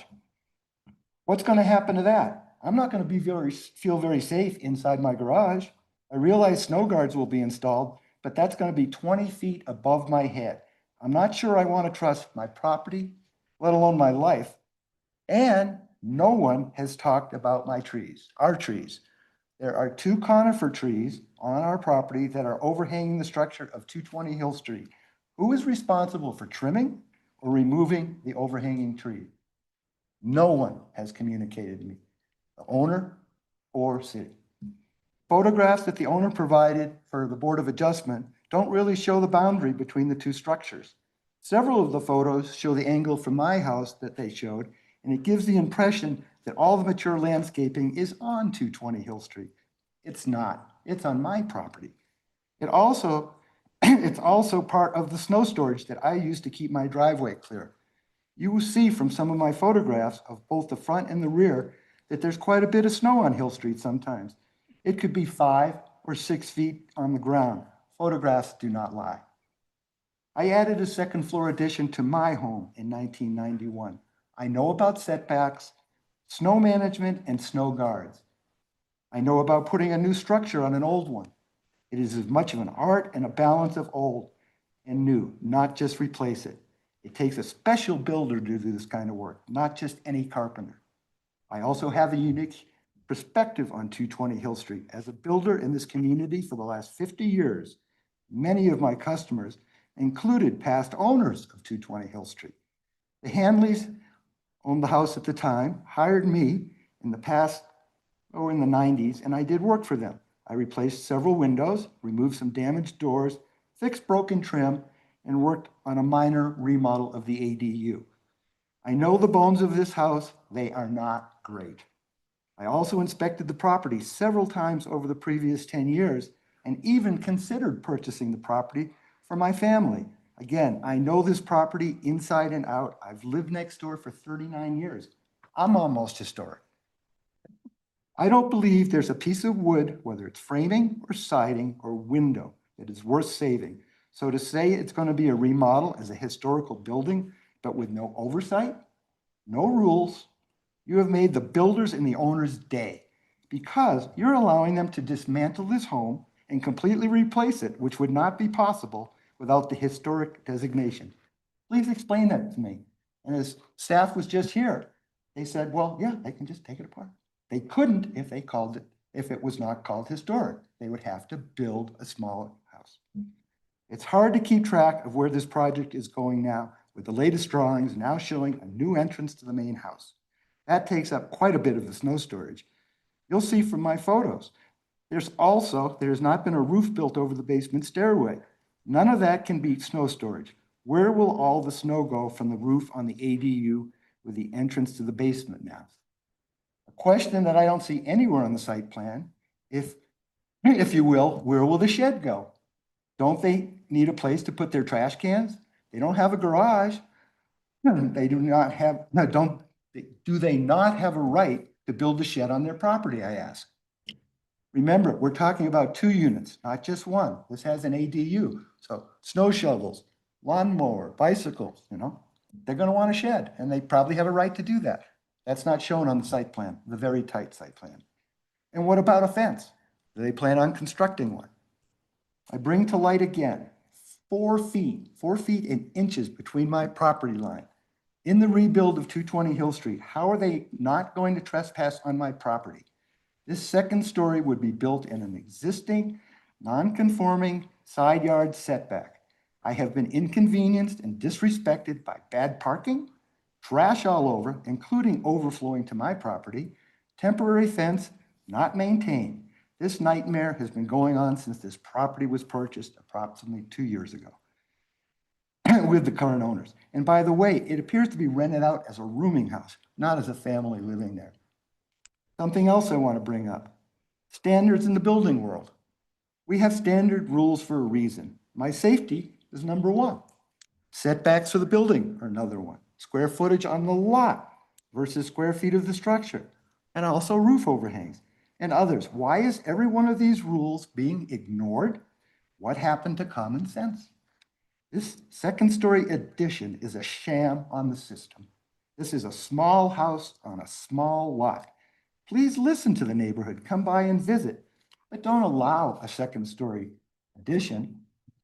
When you look down Hill Street, you see some homes with a second story, mine included. The ones built or renovated in modern times with a second story, they all have conforming setbacks, including my own home. A home at 220 Hill Street will look completely out of place, literally being built lot line to lot line, 30 feet high, basically as high as my house. So when you see that picture right there, depending on how much of my trees are left, that house sits at about, I don't know, roughly 20 feet right now where the top of the chimney is. My house is approximately 30 feet. It's going to look really weird. This house will have no yard, no garage, no outside area to socialize on, just parking and buildings. Let me be clear though, I do not oppose a remodel of 220 Hill Street, just no additional square footage. And I'm closing, I'd like to say this project fails on 5 points. There's too much square footage for the lot, as in buildings, not enough snow storage, not enough parking. Hazardous conditions will exist with the roof 20 feet in the air with snow on top and my property 4 feet and inches away. In calling the property historic, so that can trump the rules, that's mind-boggling to me. I would like to go through a few of these photographs. Most of them were taken in the last month, including this right now, to show how the parking happens to go on. There's many letters from the neighbors and other photographs that have been sent to the Board of Adjustment meeting, which I attended with many of the neighbors that are here now, as well as some other people that are here to speak. Come on, pictures. Okay, they're not wanting to slide back and forth. Lynn, what did you do? Oh, there we go. All right, so again, we're standing back. We're looking at my property on the left, their property on the right. Trees, again, overhang their property. I don't know what the rules are on that. Nobody from planning has talked to me. Nobody from the city, none of the architects. Does anybody here have any idea what happens to trees when they do this? Who needs to address this? In the back. So seeing this piece of concrete, the barbecue and whatnot, and the plywood laying over it, that's supposed to have a structure and a roof on top of it. That's not been finished out yet. The plywood's laying on the side. That kind of shows where the window is just slightly above it. That is where the new rear door is supposed to be. It's going to access their parking spaces in the rear. Well, let me go back to the rear with a little snow on it. Go away from the summer pictures and back to the winter pictures. And by the way, you can see that's their temporary construction fence. It's still there laying like that in my yard. That's my yard it's laying in, not theirs. that shed that's there that we're looking at next to my trailer, that's my trailer on my lot. That shed is going to go away. That was the one victory I got out of the Board of Adjustment. The neighbor asked me if he could put that up in the 90s to put his lawnmower in. I said, as long as you live there, you're a good neighbor. Absolutely. That's not been the case with the new neighbors. So here we are. This is my parking space in the rear. You can see what's left of that shed roof right there. So this is literally 8 feet of snow right here. My snow goes to the right in my backyard. This is supposed to be on the left, either their parking or their walkout. I believe they've got 4 feet. It's snow storage. It's on their updated site plan. I'm sorry, I don't have it loaded electronically. I know it's in your packet. But to take a look at that site plan and looking down, they're allowing 70 square feet on the left for snow storage. That's 2 pieces of plywood. That's 16 feet by 4 feet. And that's where all their snow is supposed to go on that side. This makes no sense to me, regardless of the impact coming off my off their building. Again, standing back, looking at it a little further, that's a 10 to 11 foot snowbank in the rear of their house. Does this make sense to anybody here? How did this get through the Board of Adjustment? How did no one take pictures or ask for pictures or walk the site? This is mind-boggling to me in the neighborhood. With that, I'd like to turn it over to some of the other people that are here to support me, unless you folks have any questions for me. Well, you have about 2 minutes. I want to move this along. So, People have a yeah. lot to say. There'll be public comment though. Yeah. I think. Yeah. Oh, there's a separate public comment period. Okay. Yeah. Okay. Lynn, do you have anything else to say? I've got there's a question that I have in one of your pictures. Would you go, it's this picture here? Sure. Can you bring that one up? I just had a. Yeah, so we're in the back? It is in the back. Okay, yeah, absolutely, sir. Give me one moment. I'm sorry, this is an old iPad and I'm doing my best. So is that the working. picture? Keep going, have the sawhorses. Okay, I've got it on, have the sawhorses, okay. And the reason being, as you pull this up, and I was just considering where those sawhorses are and looking at that trunk. Okay, that's my right there. property. Stop right there. Yes, So the trunk of that tree in the distance, right? Okay. That's on your property, correct? absolutely. What is the setback from that property line to your building? We've talked about the 4 The foot tree is 6 feet, the base of the tree is 6 feet from the property line. from the property line. What about your building? Are you? Oh, my building, I think that shed is about 9. That shed has been there for 40 years. But if, 39. again, if you were going to tear down your building, you'd have to do an 8 foot or 10 foot. I'd have to have 10 feet there. Yeah, absolutely. That garage is, So we know that they're all small. The correct. setbacks are all My- small. My structure, this is just a shed. The Okay. shed could come off Okay, if need be. The structure is within more than 10 feet away.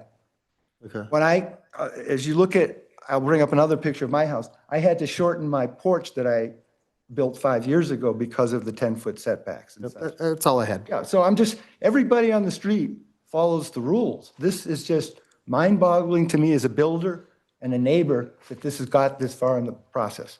Okay. Does anybody else have questions for the appellant?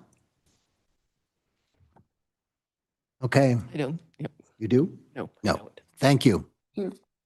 Okay, we're going to open it up for public comment. Mr. President, Yes. interject here. The applicant in this case, the property owner, should be afforded the same amount of time as the appellants. Okay. And it would, or Okay. be their opportunity to speak next. Okay. Prior to public comment. Is the applicant here? Get Chris Hampton. They're online Yep, he's online. Okay. Chris Hampson, yeah, if you want to. still. Good. Chris, are you there? You can't. We Oh. can hear you. We It's on can mute. hear you, Chris. You're muted. You unmute?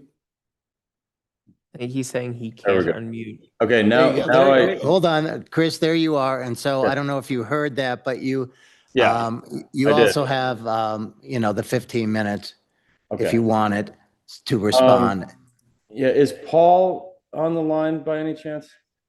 My architect, is anybody? I can't tell if he's on. If he's not, it's okay. Okay, I guess he's not. Yeah, I mean, a couple comments. Can you guys hear me? Yes. Yes. Okay, a couple comments. Mr. Newman, keeps referring to this as a second story addition. The house has a second story, it's always had a second story. It's just kind of like, the second story is like an A-frame. You go up there and there's 2 bedrooms up there, but it's a very steep pitch and it's sort of, it's not a lot, so it makes a lot of the living space up there, sort of less than ideal. And so the whole point of this, project was really just to raise the roof so that the existing second story, and again, I want to really emphasize that I'm not adding a second story to this home. This home has a second story. There's a staircase in the home. There's 2 bedrooms upstairs, and they've been there since 1910 or whenever the house was built. And so, the whole point of this project was just to make the second story more livable, so to change it from an A-frame, second story with, you're kind of cramped up there, to just make it a little bit more livable, because my vision for the house was to keep the same footprint. So when I bought the house, it was in pretty rough shape, but I always wanted a place downtown, and it was in a great location, and it was in really rough shape. And one of the first things that, happened was the basement flooded, like 2 months into my being there. And I will thank Mr. Newman. I believe he was the one who brought that to my attention, because there were probably 5 feet of water down there. And that's when I kind of realized, wow, maybe I bit off a little, this is a bigger project than I might have thought. But, I said, look, this is in a cool spot and I want to make this a nice house.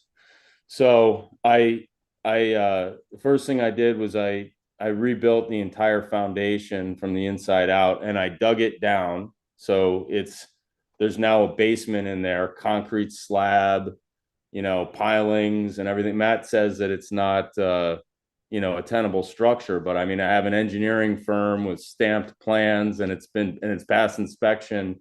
It's got a bomb-proof foundation now. There's a basement with, like I said, with a concrete slab. There's a mechanical room. I put new heat in there, and the plan. And that, as an aside, not to confuse anybody, but that's a storage area. Matt says I need a shed. I have storage now down there, and that shed will go away. That's on his property line. But the plan was really, the whole point of this was really just to make that second story more livable. And so all I really want to do is raise the roof a few feet. This is not an addition. I'm not creating extra square footage in the house. I'm not putting in new bedrooms. I'm just making the existing A-frame cramped upstairs nicer. That's why I wanted to do this. The existing roof is extremely old, hot metal roof that hasn't been touched in years. It leaks. It has to be replaced no matter what happens here tonight. And in my view, the sort of very dramatic claims of danger from snowfall, I think are, I don't think they're credible. I mean, I'm going to raise the roof higher. Yes. I mean, I'm asking to do that, but it's going to be a modern roof. It's not going to be a hot roof, and it's going to have snow fences, and the snow fencing technology is good. So the snow will sit, and it'll melt, and I'll have heat tape. And so I think there will be less snow sliding, with the addition of the new roof. So those are really the 2 main points I want to make. It's not an addition. I'm not creating extra bedrooms and extra space. I'm just making the existing upstairs more livable. And in terms of, you know, Matt said the house doesn't have good bones. Well, I mean, I've been making the bones better. I have a track record of doing that now. You know, I've made the foundation new. You know, I pulled out a coal burning stove that was lying in there for 50 years, and we blowtorched it and cut it up and pulled it out of there, you know? So I'm making the house better. So whatever, you know, the bones, yeah, I mean, the bones aren't great, but we're fixing them. And obviously when we raise the roof, there'll be an engineering plan and there'll be reinforcements and things like that, you know, that are up to code. The tree issue I find is an interesting issue. I mean, I've noticed that tree. I mean, it's literally on my roof, and it's Matt's tree on his property. We have not talked about it, but no matter what happens, you know, if you know, if I'm not granted the ability to raise the roof, eventually I have to replace it soon because it leaks. And when I replace the roof, we will have to deal with that tree because it is on my roof. So yes, we will have to go through a process. We'll have to hire a forestry person, and we will have to figure out and I don't know, and I apologize, what you know, what Steamboat's ordinances are for tree encroachment, but we will have to go through a process to deal with that tree and trim it appropriately, of which I'm more than willing to share the cost, whatever is, you know, acceptable to the town and to Mr. Newman. But the existing tree situation is already untenable, and it was like that when I bought the house. It's just something I haven't gotten to yet. But there's a gigantic tree with branches like sitting on my roof. So yeah, we'll have to figure that out, obviously, at some point. I don't see how that's salient to the issue at hand tonight. You know, the parking issue, you know, I mean, I have sent my own pictures of the parking. Mr. Newman has sent other pictures of parking encroachment. I believe that those pictures were likely, you know, early, you know, it is not a boarding house. I have had one tenant. He is a local contractor in town. He lives in the house with two of his workers. His name is Ivan Palacios. He's a nice guy.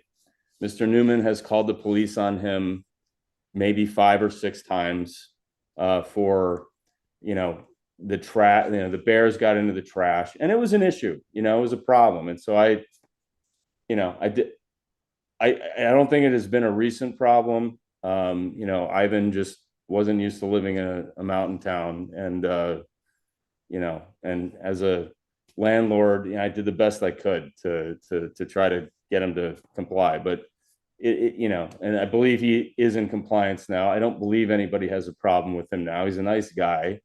I wish he was here tonight, but it is not a boarding house. And my intent with the property is not to make money renting out rooms. You know, the property is for my daughter in 20 years, you know. It's, you know, and so Ivan was a good tenant because he's a contractor, so he knows how to fix things. And it's kind of an old house that had a lot of problems, and he needed a place, and it worked out.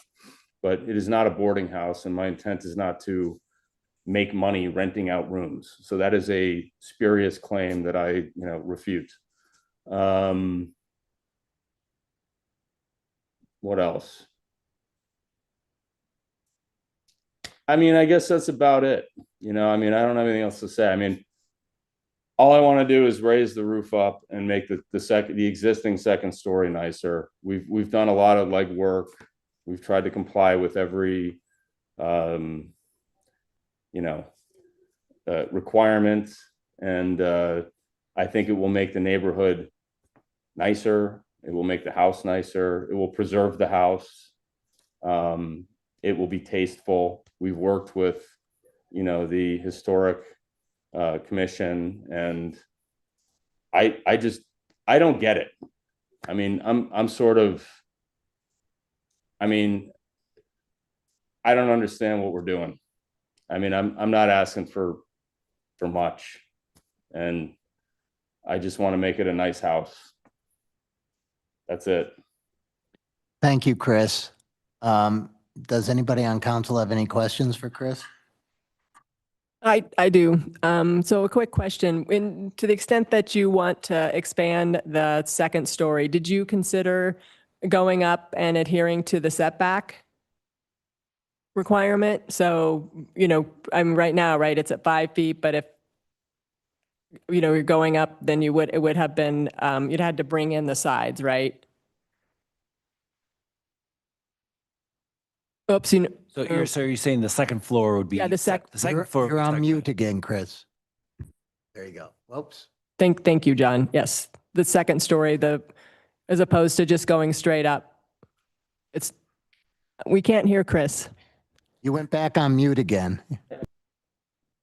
No, hit it once. Just hit it once. There you go. Okay, sorry, what keeps happening is it says the host won't let me unmute. Oh, okay. All right. Yeah, I think it's like to avoid people chiming in or something, but it keeps on, that's what keeps on happening. So to adhere to the setback, so in other words, have it kind of be like this, kind of go like that type of a deal. Yes. I mean, it's already a narrow house. And so, you kind of, it's kind of like, it's almost like you might as well just have an A-frame, right? I mean, I don't know what the benefit of, in terms of making it more livable, because it is a narrow house. So and it's a good question. I mean, and I respect the question, but, and I'm sorry, I'm just making hand gestures, but I mean, if you think about it, so it's like you got the base of an already narrow house. And then if you were going to make the second story conform to the setbacks, it would have to kind of go like that. So you'd just be like this, almost just like a hallway up there. So, it almost might be just cozier to leave it as an A-frame, if those were my two choices. I mean, just thinking out loud, if those were the choices presented to me, I would just leave it as an A-frame, I guess, because why spend the money to do that, right? I mean, Well, I guess what I was asking, and I was trying, I know I've seen the plan somewhere, but I can't seem to find them again. I mean, I don't know, by doing that, what you're saying is you don't believe that would be livable space up on the second floor. No, because it's already a narrow house. I mean, as Matt has said, it's a small house. So when you go up there, it's already, it's a triangle. You go up there and it's like a triangle. It's like the floor and then it's like a triangle. So there's 2 bedrooms. And I guess in 1910, that was an awesome second floor, but it would just be nicer for me in the modern age to have it, be more of a shaker box. But, so I would say that's a great question, but in my mind, not worth doing. I would just leave it as an A-frame.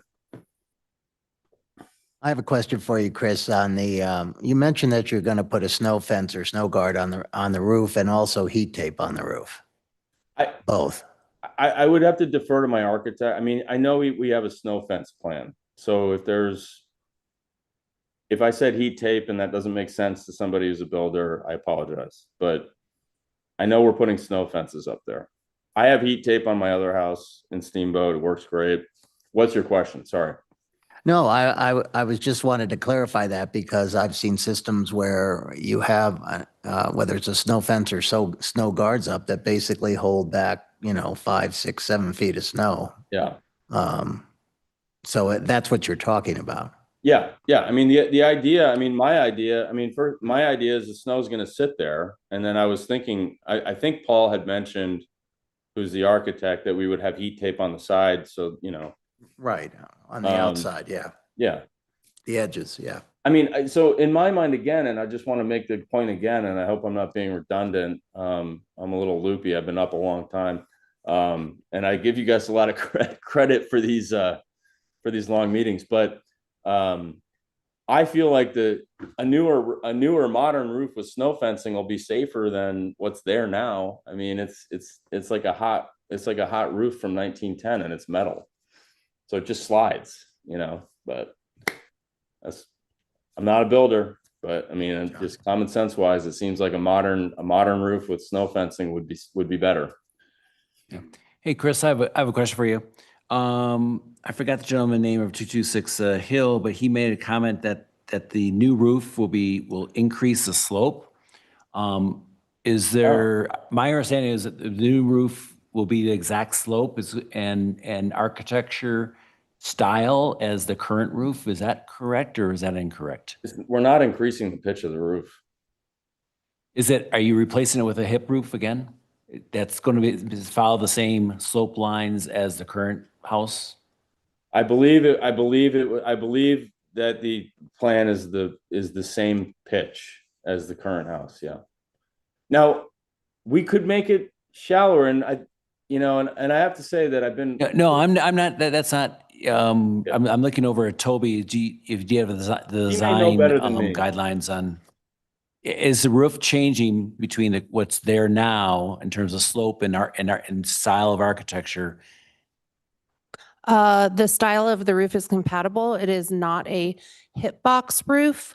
The roof pitch is slightly increased from a hip box roof. Those are typically pretty shallow. However, the new roof on the second edition is also asphalt, which holds snow, in addition to having snow guards and heat tape. Okay, thank you. You're welcome. Thank you. I'll just note there's a the picture, plans, picture. in case you need to find them, start on page 781 or page 1931 in your packet. Okay, so that's a very different roof. That's not a. That's correct. So in terms of rehabilitation and historic preservation, you don't necessarily want to mimic what was there before. That can create a false sense of time. You want to build an addition and an alteration that is compatible, yet distinctively different. And so this really does meet the mark when it comes to that. You'll also see they have opened up the original front porch and they have pushed that second addition back significantly. So the hip box roof, which is a character defining feature, is still there.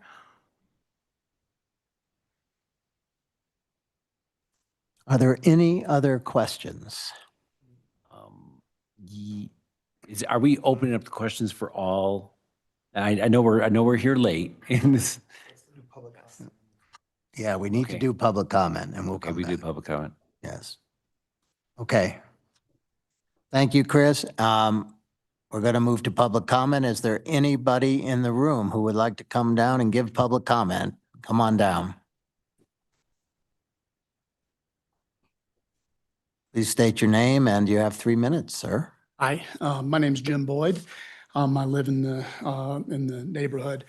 You know, this one just kind of strikes me as a miss on like the historical, perspective. I think the objective of build should be to, create a structure that kind of, sits on a property and fits the limits of a property in a 75-year-old structure that's been remodeled multiple times and, patched up, polished up. I mean, that was the nature of this community was, my house was drug in here from 10th and Lincoln, over to where it is on 8th Street. I mean, that's a lot of these places, from the mines, houses were drug in, nobody had any money. So, I mean, yeah, it's indicative of our community and, indicative of our roots, but how that fits today, I don't know. I don't know that it fits. What we've got here is, historic is being used as an inroad into creating, kind of a workaround around planning. This one speaks to me. I mean, you ought to look at this lot, look at the setbacks, go to planning, go get your, go get side setbacks at work, design a new structure that fits on this lot that, that still maintains the character and, has some of the voices of the past, which is all this is. I mean, this house is, is largely a cobbled mess. And I maybe shouldn't say it. I mean, that's a little harsh. I mean, it's a cobbled together old structure, and you're gonna have to pull off the top of it, rebuild it all. And, it's jammed up against the side at the expense of the, the adjacent property owners. And, it's just not going to fit the lot, in its current state. So, I just don't know that this, that the historic voice fits this job. I mean, I would, I mean, to me, it would seem to be, it should be raised, recited, set with appropriate, setbacks, boundaries, organize the garage, organize the caretaker, organize it on the lot, and then, go forward.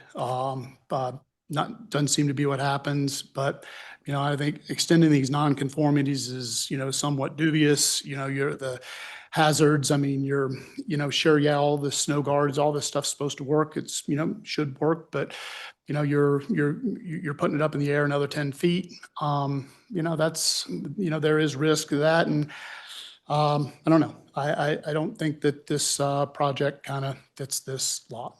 That's my statement. Thank you. Thank you. Appreciate it. Anybody else want to give public comment? Come on down. State your name, please.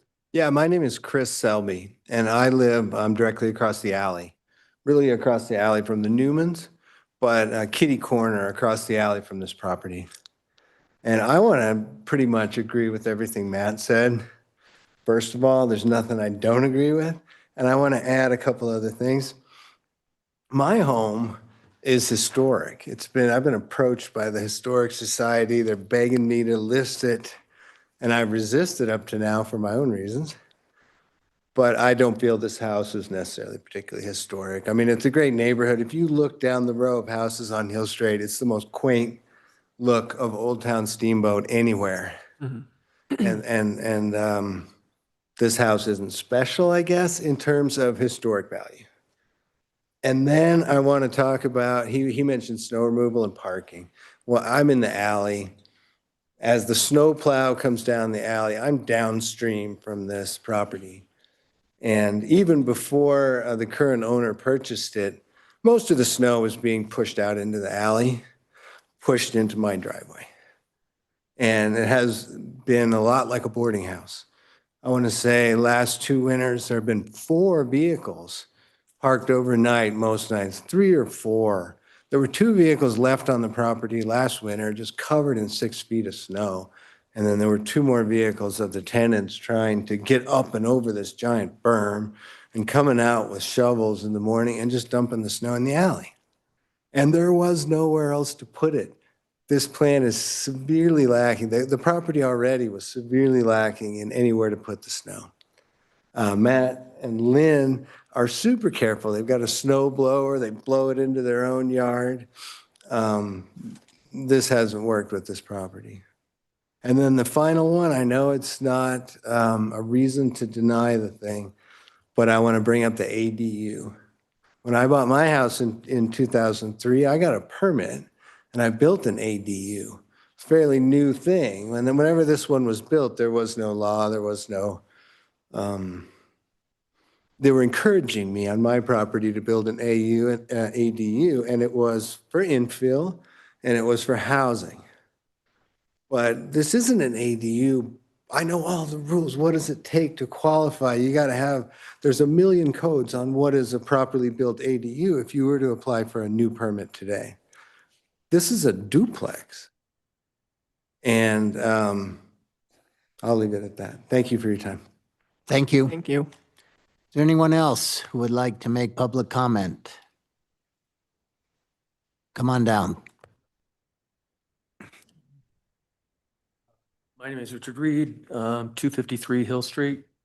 I question the historic aspect of this house. My belief of the historic qualifications would be something that is restorable without totally destroying it. An example would be the VFW facade. There is nothing that is going to be saved in this house. It is just beyond redemption. That's a good way to put it. That's my main point to speak there. Another thing is the owner is saying that the basement, he's got all this storage, but he has no place to keep his trash cans. That's got to be somewhere outside where, and lawnmowers, that kind of thing, that won't go up and down the stairs. Those are two things that I've noticed. Thank you. Thank you. Hi, my name is Bill Latoza. I live in Valdezir Circle. I'm a full-time resident. I've also been a preservation architect for over 40 years, award-winning, and I have national and international expertise in this field and am recognized for that. But tonight I'm speaking on behalf of Historic Routt County. I'm board president, the oldest nonprofit dedicated to the preservation of Routt County's historic places and cultural landscape. We rarely oppose improvements to older homes. In fact, we usually encourage them. But the proposal for 220 Hill Street presents significant concerns for the integrity of the home, the neighborhood, and the historic character of Old Town, and therefore we must object. 220 Hill Street was built in 1911, and although it has been altered over the last 114 years, it still retains several authentic historic features. These include the original roof form, the chimneys, a portion of the front facade's horizontal siding, the original 8/1 double hung window, and a few original windows on the side of the house. However, we have no early photographs of this home, and it appears that no forensic architectural investigation has been undertaken or shared to determine what the original porch or facade actually looked like. Despite this lack of documentation, the proposal includes demolishing half of the primary facade and recreating a recessed porch, entry door, side light, and column based purely on conjecture. In the architect's own words, they opened the porch, and I quote, to something like I'm guessing it used to be, unquote. This statement is important. Preservation standards are clear. Missing historic features cannot be authentically reconstructed without evidence. Without documentation, the result is a fabricated or fake historic facade, which undermines, not supports, the authenticity of our historic resources. Both the applicant and the city staff report describes this proposal as a restoration. However, restoration is defined as accurately depicting a property at a specific period on verifiable evidence. That standard is not met here. What is proposed is a mix of rehabilitation and speculative reconstruction. Using the term restoration misrepresents the actual impact of this project and suggests a degree of historical accuracy that simply is not present. Beyond the facade issues, the project also proposes a second-story addition that rises nearly 13 feet above the existing roof line, with walls placed directly over the original exterior walls. Was that my 3 minutes? Yeah. Sorry. The other thing I want to talk about is the snow load or the snow shed on the roof. I'll make it very quick, Bill, please. I will. The most definitive document on the angle of repose of snow was done in 2023. It talks about increased height and greater sliding. The roof as designed with snow fences and a 612 roof will slide, in my expectations and analysis, is it's going to go 15 to 17 feet into the Newman's house. It's just wrong. Thank you. If you have any questions, I'm here. Thank you, Bill. Is there anybody else who wants to make public comment? There's no one online, so we'll close public comment and bring it back to council for discussion. Can we, before we go to discussion, can I ask a couple questions with, this would be for Toby? What is the term you're using? Are you refurbishing or are you restoring, or what's the term you're using? Because I think I saw somewhere you doing one and then you decided to do the other. Yeah. So again, Caitlin Barby Smith, Historic Preservation Planner. There are 4 treatments when it comes to preservation. There's preservation, rehabilitation, reconstruction, and restoration. This is rehabilitation. That is what our Community Development Code allows our Historic Preservation Commission the powers and duties to oversee. The definition of rehabilitation, I'm just going to read it here. This is the Secretary of the Interior standards. So these are federal standards. Rehabilitation is defined as the act or process of making possible a compatible use for a property through repair, alterations, and additions while preserving those portions or features which convey historical, cultural, or architectural values. Okay, all right, thank you. And if the applicant had come forward and asked you to support a full demolition of this product, of this unit, would you have supported that? No, that would not meet the Secretary of Interior standards, and it would not meet our local historic design guidelines. Additionally, it would not meet our goals and policies in the community plan, and it would not meet our goals and recommendations in the recently adopted historic preservation plan. Last question is, both sides had asked questions about tree encroachment and ownership.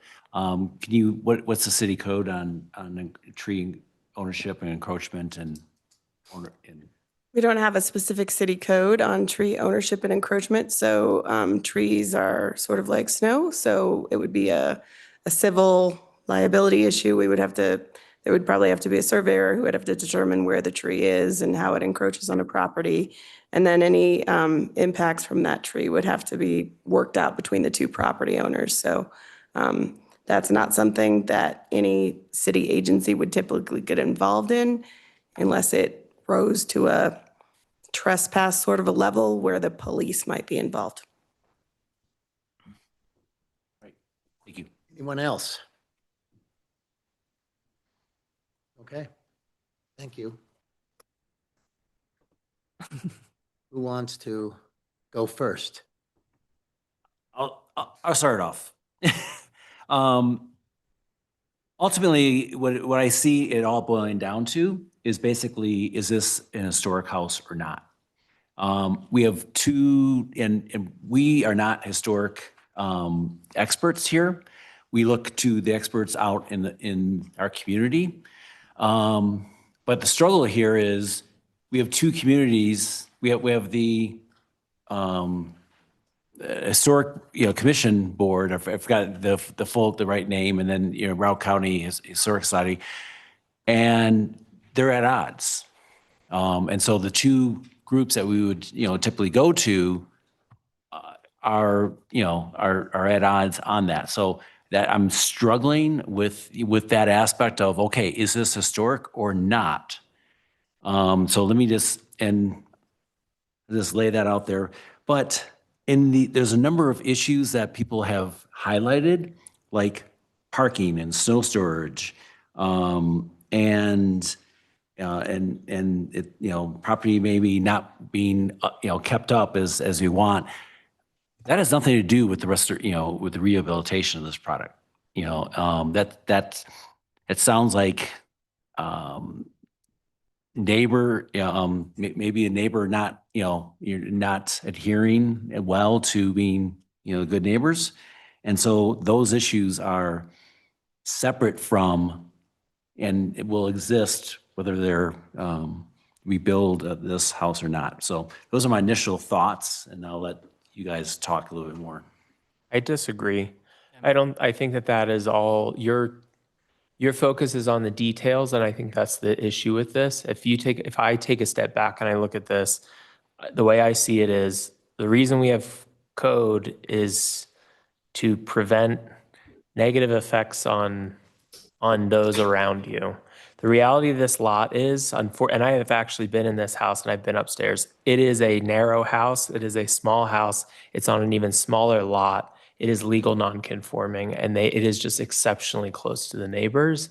And that is really where I land is, yes, the historic preservation allows them to build a second story. If I lived here, I would want a real second story because it's tiny upstairs. But unfortunately, the way I see this, I don't know if this lot can handle that with how close it is to the neighbors and everything else going on here. And that's we're getting too, but I feel like there's too many details here that we can justify anything. But when I take a step back, that's really where I'm landing is I don't know if it's the right call to have this built because this lot really can't handle more than what this is, which sucks for Chris. I appreciate it, but that's where I'm falling. I think that goes to C, right? I mean, in terms of the question about the major adjustment shall not be material detrimental to the public welfare nor injurious to the property or improvements in the vicinity and applicable zoning district. So it is applicable from that perspective. And I think you Councilor Swintek, I mean, that's where where my head is as well, in the sense that again, I don't think that the lot can handle much more. Yeah, much more. So that's why I was asking the question about couldn't something be done that would, that would fit within those parameters. And I will say, having been upstairs, if they were to do a setback, I mean, he's right. It would be like a hallway. It is a hallway. I know that's what I was trying. Yeah. I was trying to look at the. Yeah, there's nothing. Less than 20 feet building. He could build a tiny house. No, the challenge is here's the way I look at this. And it's, to me, it's a little bit more simple than everyone's made it. Unfortunately, he bought a house on a tiny lot, and that's a tiny thing. The footprint's not changing. So as far as the snow load goes and all the issues of snow, I don't agree or buy that because the footprint of the house is not changing. So if there was footprint was taking up some more space, it's not doing anything different than it is right now. It's just going up. So that's my first thing. The second thing is that the only way that you can improve this house without tearing it down and then building a tiny house is to use the rules of engagement, which is the historic code. If they call it eligible, you're right. We have to accept the fact that we have historic preservation. And they're using the rules of engagement, which is what we have as a code. He's following the code, and our staff has suggested the code works, and he's allowed to add a second floor to this. And it's not adding a second floor, he's just widening those A-frame walls. So without that, there's no way he's going to have a chance to improve this property ever. So if you take a match to it and he tries to rebuild it, he's going to have an 18-foot wide house because he'd have to build it to the current codes. It won't be historic. It'll be burned down. So if you're in a house right now that's currently there, deemed eligible, then he's using the only way he could possibly improve that property is because it's eligible, he can add the second floor to it and doesn't change it. Other than that, all the other details are superfluous. They don't mean a whole lot because it's the same square footage. So that's kind of the way I look at it. No, you don't get it. The only thing, the snow, is not going to make more snow, but you can't, gravity. It's higher. Gravity So is an therefore, issue. when it falls, it's the bigger thing. So I just want to point that out. I'm You're not absolutely saying right. You're The wrong, gravity, but it's, and Bill made it point clear that it's going to shoot it further away from the house and onto the other property. So that is an issue, but and you're an architect, so you can mitigate that in different ways. But once they change the angle of the roof, then it changes the historic quality. So there's kind of a catch-22, you know? Let's hear from a couple other folks down at this end of the dais. I would just say the angle of the roof, I mean, they would have to have good snow retention fences. Otherwise, they're just going to be in a, perpetual litigation problem, either in civil court or through insurance companies with that. Not changing the square footage of the house, I'm a little confused on that. It sounds like we are adding square footage. By some calculations, 300 square feet. Is there no added square footage? Well, and that's my little, because on the site plan, it says that it's a 1,201 square foot house plus 900 square foot proposed second floor, makes it 2,120. He just stated that there's a second floor. You were in that. Is there 2 rooms upstairs? yes, but you're kind of crouching. Because it's like this. That's not really a room. The square footage is based on the floor. Yes, Based on square the footage is based on the floor. and the height. So I don't know. I don't know. So, I mean, if it's not changing the footprint and it's not changing the square footage, I would have to go along with the staff recommendation. So the property in those plans, starting on page 781, it shows a 1,200 square foot first floor and a 500 square foot second floor. On that second floor, there is some space that is not included as square footage because of the height. So when when a floor has less than 5 feet in height, it's not counted towards the floor area. So there's 500 square feet in the property now on the second floor. With the changes, they lose some first floor square footage by changing the porch. So they're taking away some first floor square footage and adding the full width and the full height of the second floor. So that's how those numbers change. So, but again, the floor area ratio is based on the lot size. So the smaller lot with the smaller house leads to a larger floor area ratio that is different from its immediately adjacent properties, which are a lot bigger with a lot different percentages. From a FAR standpoint, but visually, it's going to be a smaller house, even then, to the ones next door. Yeah. It's just that it's on a small lot, so the FAR is going to be a much higher percentage because it's a small lot. Who picked a lot that's 3,800 square feet? Why would they do that? Because it's old. And we That's my didn't build point. big houses. We There's not- didn't I mean, build back out this big is all houses for in downtown. 1911. Old Town. In very simple terms, the footprint is not changing. The square footage is increasing, so the FAR slightly increases, but the footprint is not changing. I think that if you look at its SD 11, it's schematic design 11 in here that shows the second floor. And so you've got it becomes 2 bedrooms and 2 bathrooms. Well, it makes sense now that you were counting some of the floor area because of the height. Yeah, it was less than, yeah. Counselor Dixon, any comments? Yeah, I'm torn. Definitely torn. We want to protect the homes and the historic preservation. So this is a interesting conversation because this is not about tearing down a home. It's about someone who wants to maintain that historic aspect while not expanding the footprint, but not even adding a second story, but opening up the walls upstairs, essentially. And we do have our code. We just passed at our last council meeting in October, the historic preservation plan. So I'm really definitely struggling with this. Yeah. Yeah, I mean, yeah, you go ahead. This is a tough one. Yeah, I Where are mean, you at, Steve? Well, he has a second story, but it's kind of useless. And I don't like the idea of preventing someone from having a second floor because that's the only thing he can do in that house is to raise, the A-pillars at the end and create more room. And then, our staff is talking about that this is an historic property as well. So, it's a tough one. I hear about the other things but. well, and again, we're not architects, right? We're not designing this, but I kind of go back to that ADU.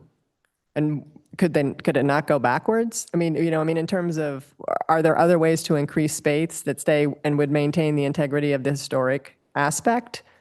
That, and if you go back, that's what I guess I'm with you all. I'm struggling in the sense of, I understand that this is what the design is, but is there another design that maintains the historic significance of it and doesn't have the adverse impacts on the neighbors? That's a great question.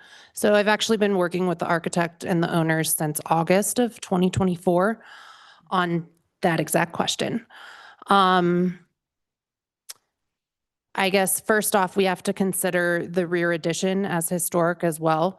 It might actually be one of our very first ADUs in Steamboat, being built in 1964, that is still operating in its current historic use. So that is also really important to acknowledge. If you look at the placement, if we were to remove that historic addition and then build, let's just say, a box behind the existing HIP, original structure, we would also be encroaching on lot coverage, likely additional FAR, and you would still have the visual impacts and the height that you have now, especially if they wanted to retain a second story, if that makes sense. You would be removing the addition and likely building another addition onto the rear of the home with a second story, especially if they want to maintain their rental income. That's just the fact of the matter. Additionally, they would likely lose parking in the rear, and then they would have absolutely no yard space. They do have some rear yard space right now. So this was the preferred option. And again, because it's an eligible resource, they are not required to comply with staff's recommendations or HPC's recommendations, but they have complied with them. So The only other things I'll mention there is that an accessory dwelling unit maxes out at 650 square feet. So they could add some square footage to that accessory dwelling unit, but not as much as they're adding as the second story is providing. And additionally, the square footage of that accessory dwelling unit is not included in any of these calculations because we want to incentivize that accessory dwelling unit. So a new building would likely have more impacts, as Caitlin just described, whether it's just new, even if it's one story, but it's not likely for a new one-story building to be built. It would be more likely, typically ADUs that are built now, they would be a garage on the ground floor and an accessory dwelling unit above. Those square footage impacts would not be included in any of our calculations, but there would be more impacts to parking, snow storage, and visual impacts, and probably a lot more crowding on that property to add the site. So that's one reason that historic preservation and preserving the structures is pretty sustainable, because it keeps some of that existing sort of attainable housing in place. It sounds like we have all the information we're going to get here tonight. Yeah. And so I think we need to make a decision. Well, I would start the conversation off with, I would like to approve the resolution number 19 with staff's recommendation. Second. I will not be supporting. Yeah, I won't either. I mean, one of the things we hear a lot from, this, as I say, this is an absolute struggle because we want to preserve the historic downtown nature, which is small, for lack of a better term, funky old homes, right? And when you go down Hill Street, I don't know if anybody, drove by there, but that's exactly, what you see, right? And one of the things that we're hearing lots of complaints about in our community is that we're losing those small historic places and they're being replaced, right, with larger ones. And so, I'm as I say, I'm struggling with that, and I'm landing on the side of not won't be supporting this either because of that. Because I would hope, gosh, there's got to just be ways that we can better figure this out. So when how I feel about this project, and that's I've learned through this process versus what can legally be done or what is legal in terms of our code. So am I concerned about the snow coming off this thing? Yes. But the code says that they can do what they're proposing to do. Well, I would disagree. Help me understand. My objection is based on C. The major adjustment shall not be material detrimental to the public welfare, nor injurious to the property or improvements in the vicinity applicable zoning district. It's pretty obvious it would have a negative effect. What did you say, Counselor Swinton? Pretty obvious it would have a negative effect. Can you, can They're you 4 just? feet from yeah. the neighbor's Mhm. garage. Right. You're gonna elevate it, the snow's gonna fall off. We just heard it's gonna fall off 15 feet away. I mean, do the math. Okay, so what I'm hearing right now is we have two people who are, I second it. It doesn't mean I'm, but. No, but I'm just hearing- Robert's rule says that, that you can still, No, we haven't voted It's yet. almost What I'm midnight. hearing is, I know it's almost we- midnight. we've just heard from 4 people. You guys did a second. Can we call to a vote and? Yeah, why don't we do that? Unless you have anything else you want to say before we call this. I would just say I support the staff decision. I think it's unfortunate we've come this far down the path for both parties. I feel like I asked myself the question, if this was a different owner or someone that the neighbors got along with better, whether this would even be an issue. So I think going along with the city staff recommendation is how I would vote. I do need to make one final comment is, and it does go back to, for me, about, is this a historic house or not? And the historic preservation, committee has deemed this as something that they want to save. And that's our process. And I wish that historic Routt County and the historic preservation, We could meet and understand and have. we hear from Amy. That's Okay. Convincing. We don't have to convince anyone here.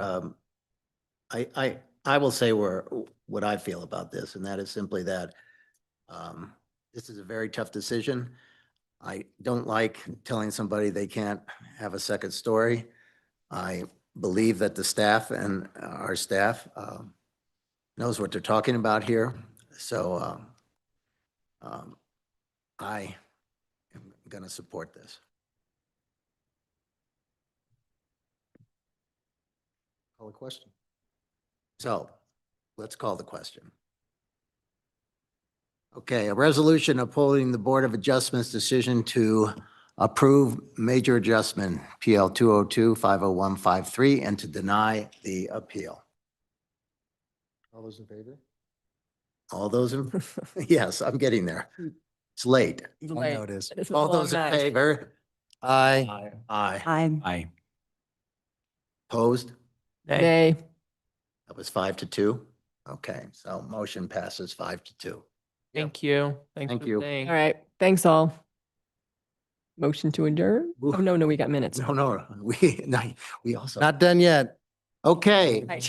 Commission reports. This will be, has everybody read the Park and Recs Commission reports from September 10th and October 8th? And if so, is there anything that you have questions about or comments?